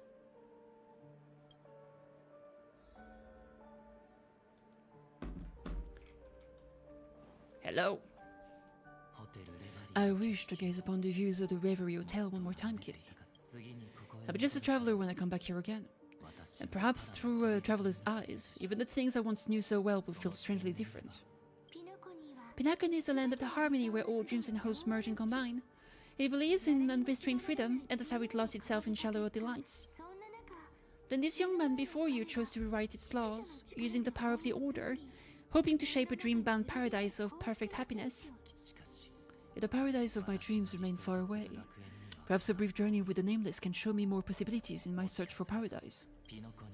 As for what Pinakoni should look like, it will be up to her. No, up to their trailblazing now. It sounds like this ideal kingdom is no more. That's right, the people chose to wake up at the end. You can't see tomorrow when drowning in sweet dreams. This individual's law acknowledged only gods and constructs, leaving no space for humanity. And yet the fact that he could accept defeat and resume his journey shows a rare self-awareness and clarity of mind. You're also very self-aware, Imperator. Then you know that the world promised by the destruction also has no place for humanity. I am indeed very aware of Lycurgus' honeyed word of deceit. I have seen enough. Take me back. Sorry, I was hydrating. Make sure to do the same. Gotta lubricate that throat of yours. Then let's wrap up this trip down memory lane with one last scene. This absolute wonder. Isn't it pretty? That's so euphorious. Our world flows and meanders in these endless bands of light. Though we were born from the designs of the gods and are not yet truly alive, the Chrysos heirs of Emphoria still chose to stand against fate and carved a legend no different from that of humankind. Will you really renounce the heroes in the world's previous 30 million cycles, Imperator? Include even yourself? Will you bow to brutal destinies now that the puppet master named the destruction to have their wish?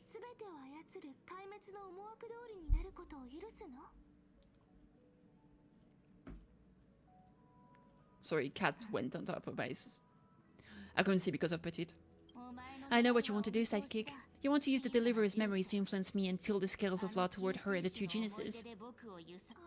You really saw right through me, Imperator. How can one rule of an empire if one is capable of understanding people's mind? I have decided on Law's final destination. However, before I move my next chess piece... Before we go on, tell me this, sidekick. Throughout her trailblaze, was there ever a memory of the ocean? We didn't show her the Luofu, by the way. Big oof. Man, even the Hoyoverse knows nobody likes the Luofu. There's no good memory there to show. Absolute cinema. I mean, I guess because technically it wasn't like one of the big planets, right? But still, like, come on. You could have shown... I mean, if you want to see the ocean, you can go to the arboreal water scale or whatever and show her, like, the split water. That would be cinema. The ocean, my cradle, my home. You shall complete your conquest in the ocean at the boundaries of this world, and eternally slumber in the sound of tides. You shall eternally slumber in the sound of tides, and complete your conquest in the ocean at the boundaries of this world. A prophecy is aligned as flawlessly as a sea snake circling upon itself. An elegant loop, like a joyful hymn. Like the circulating ocean currents, like our two fates, like Emphoris itself. 3960 at the end of the campaign against Fakusao. We're finally gonna know what happened. The trial is over, so tell me, who will own the divine authority of law? I won't give it to anyone. What? I am the law. Why should I give my imperial crown to any other? Both the Deliverer and the Theros came from beyond the sky. They have no right to interfere with the lands I conquered with my own 2 hands. The law of Emphorius shall be determined by Emphorius' master.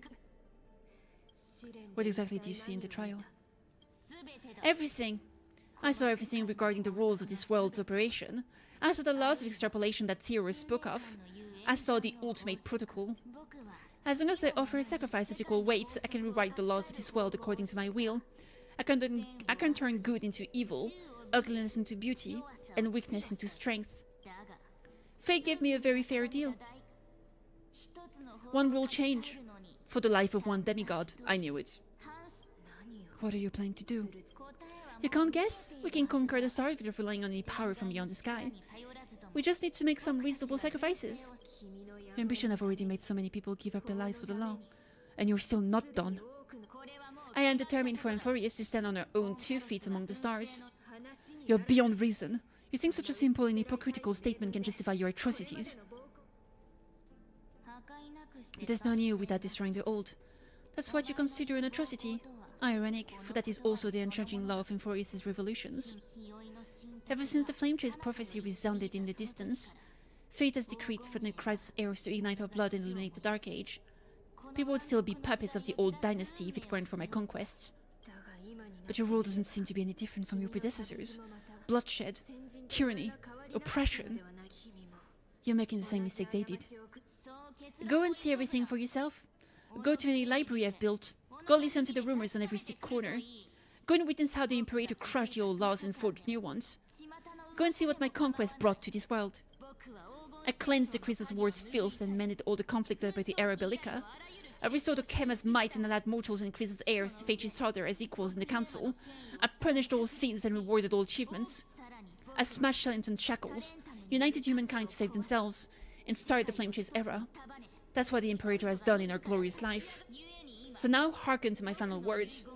History will eventually forget Seridra, but it will never forget the Imperator's people of the Flame Chase era she began. Final words. Emphorius is about to be destroyed. There's no time left for pointless debates. There is only one law I want to overturn to aid the final battle of deliverance. So I will only offer the life of one demigod. In the name of the Imperator, I command you one last time, Electra. Either sacrifice yourself for conquest, or pierce his tyrant's chest with your sword. Thus, the Imperator concluded her final speech. At the end of her life, at the last moment before she stepped onto the altar, she gave the most loyal subject the choice to decide fate, just as she promised her compatriots before her very first campaign. My blood flows in you now, hairy compatriots. Follow me, and we'll seize fate's reins. The Imperator fell. Some say that the Dux Gladiator turned traitor and killed her liege. Some say that she imprisoned the tyrant in a shallow pond of water, then left, which meant the Imperator had to kill herself to right the law. There are countless stories about her death. All we can be sure of is, when the night left the vortex, the Imperator was still mumbling about her past conquests together. The beginning and the end of her existence. Imperator! Wait! How could someone of your status come to the front lines? Let me be the flag bearer. The troops defending the pass to the west of the Groove. How they surrendered. They ran as quickly as they could when they heard your name. The Golden Cocoon Pass is now in the First Legion's hands. Good. What about the Delosier militia? Delusion. The Third Legion set fire to the mountains and flattened everything west of the basin. They just need a few more days. That is enough. We cannot afford to miss an opportunity for victory. Lastly, how many Ledonian cannons are left? There are no more. The 2nd and 4th Legion have destroyed them all. Very good. They now have no way out, no reinforcement, and no artillery support. We will be able to liberate the Grove of Epiphany in the blink of an eye. We will launch the final charge 1 quint after the curtain fall hour tomorrow. Remember, as long as the Alliance's flag still flies on my shoulders, you must keep moving forward. Take no prisoners among the enemy soldiers. All sages who resist are to be captured and tried according to martial law. And do not destroy any books. Now go! Notify the entire army. Understood! Those who are resolved to die, we salute you. Reporting in, the mountain dwellers are resisting fiercely, and the legendary mountain breaker has personally engaged in battle. The formation are nigh impenetrable. Then seize a frontal assault, send scouts to all legions and tell them to retreat into the Tretos Plains before the parting hour. Are you planning to surrender? It's a strategic change of plans. The seismic walking dragon is enough for that battlefield. Walking dragon? You mean that stupid beast Terravox? What can they even do? Stupid? No, they are the wisest of all of Georgia's creation. Only they can perceive the currents of time. Let them deal with their earthly brethren, who will advance and take the lead in defeating what remains of our enemy. I will deliver the most fiery retribution for the humiliation they dealt us, and crown myself with god-slaying breath. Ooh. Understood. I'll see to it. Those who are resolved to die, we salute you. The Temple of the Three Fates sent a letter. Imperator. They refused to surrender and said the letter is their last warning to us. Tell the commanding officers not to launch an attack unless they receive the Imperator's handwritten approval. Disobedience will be punished by death. What are you doing? The priests of the Three Fates aren't soldiers but politicians. They mistakenly believe they don't have a plan. This dying pest will bring out every idea from their brain for short-sighted gain. They're much shrewder than we are. I am inferior to them in that regard. They also have the prophecy to wield as a weapon. Something I am not blessed with. Launching an unplanned attack will only disadvantage us, as all of Inforius will judge our actions. Which means I will be heading to the battlefield myself, just as I've always done. This time, however, I will go alone. I will conduct secret negotiations to ensure fate is on our side. Understood. The legions will make their preparations. Those who are resolved to die, we salute you. Why are we not allowed to march out with the army Imperator? Wait, is that Baby Aglea? This will be a long voyage with no return. Those of you who bear to the prophecy cannot come with me. Why are you personally in this battle if it's doomed to fail? The flame chase journey cannot be without a leader. This is Baby Aglea, adorable. That is correct. The Empire will be without a head when the Imperator falls. But remember, as long as you seize the right opportunities, even a chaotic game will remain winnable. My departure will create a long staircase for you. You will understand what I mean when news of my death reaches your ears. Siditra, is our journey about to be over? Destroy the old laws and forge new ones. My conquest has reached its limits within the borders of Inforius. Since the prophecy already decreed that the Imperator would never conquer the stars as she wished, it will bow out here and try no more. More Chrysa's heirs bearing divine authority will be born, and many more heroes will arise. Will they demand peace or war? Will they resist tyranny, or become the next Imperator? I do not care. Children of the future will decide for themselves. Don't mourn for me.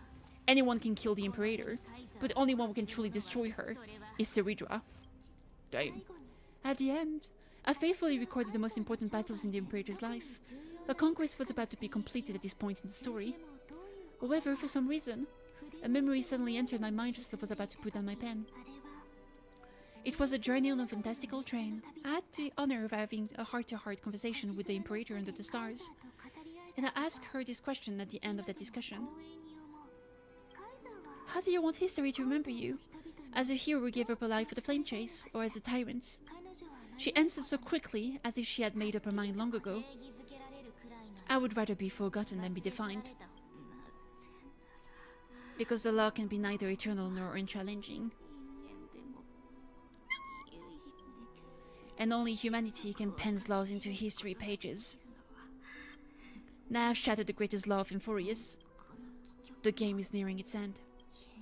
Lux Gladiorum, even though you killed the Imperator in the previous 30 million cycles, this time you finally found your own law. Then Hysolence, Electra. I will ask someone to deliver the prophecies, oceans at the boundary of this world, to you. Will you choose to swim into that ocean? I do not care. Do not care. The Imperator muttered about a conquest, and news of a death spread in the city.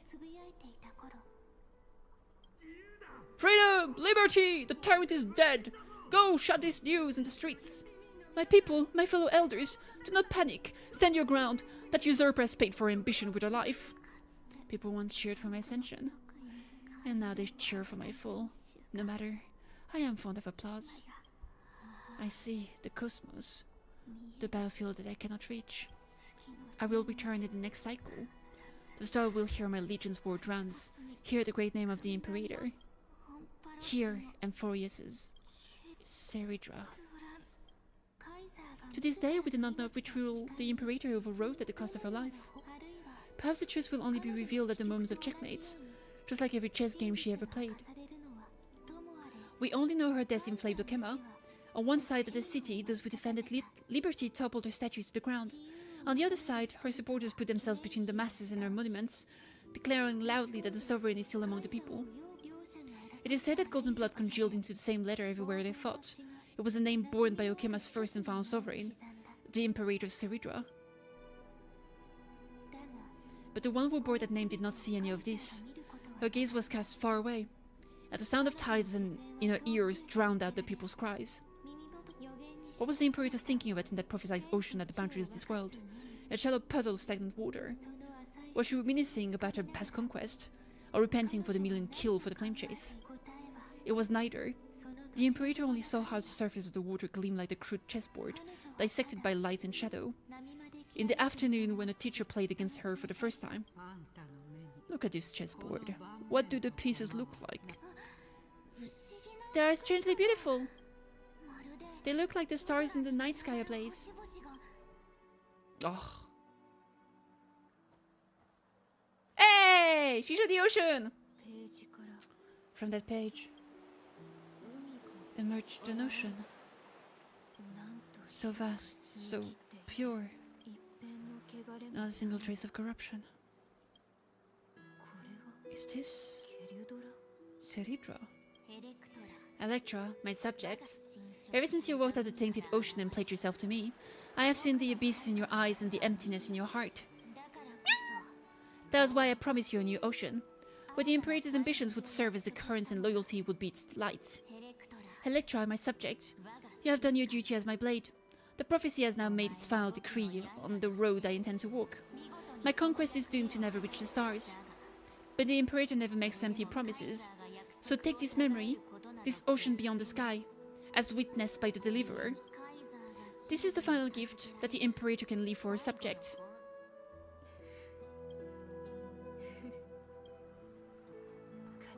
When I was still a fish in the ocean, I felt so genuine swimming through the waters. But once I stepped onto land, I found myself caught in a play. Every land dweller wore a mask in their life. So I too donned the costume and tried to find my role in the show. I became your blade in a war and the violin strings at banquets. Do you still not get it? I do not long for the oceanic depths of my homeland, nor do I crave the swelling seas beyond the skies. Perhaps even I don't know what I want. I still don't know where I should swim to, even at the end. But I know one thing right now. A fish is simply a fish, and she can never leave the ocean she's in. But whether under the ocean or on land, we're two prisoners who can never escape this cave. Can still look outside the cave and see the stars. Oh, cinema. I have to admit, the 12 factors emulation of life in this experiment has far exceeded my expectations. Make your choice then, senior society member. Do you want to keep walking down the wrong path and be remembered for your incorrect conclusions? Or do you want to return to the audience seat and give yourself, Amphorius, and the entire cosmos a more fitting end? I must refuse. A dead man never fears death. Did I not make myself clear? Have you forgotten about the dear Lord of Silence? You wouldn't want her to consider your 8 other clones as cancers within the erudition and chop them all up, would you? Your logical deduction are vastly different from mine. Therefore, allow me to provide one more academic recommendation. Listen, my peers. Why don't you look beyond this world, just as the Crisis heirs did, reevaluate your calculation, and take into account all enemies in the upcoming war among the Aeons? Amphorius is not a place where 3 paths entangle, but where 3 paths fight to the death. You used Memoria to resist me, but did you not consider the possibility that the Remembrance and their children might have taken this opportunity to join the fray as well? In the meantime! Oh boy. So this isn't just silence, it's the answer.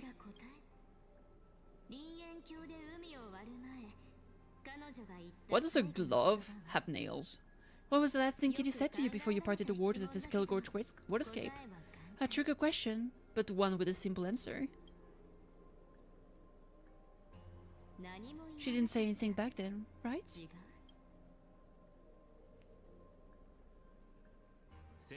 That's correct. And now, I'm sure. You are not March 7th.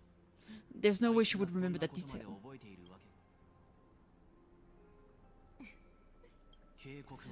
I'll only warn you once. Leave her body, now. How impulsive. Doesn't like you at all. He's alive, he is. Why don't you calm down and think about another possibility? I didn't take over March 7th's body. She took mine over! Rather, it's March 7 who regained my memories. Oh, shit. There it is!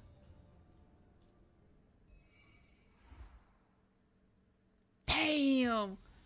Damn! Absolute cinema!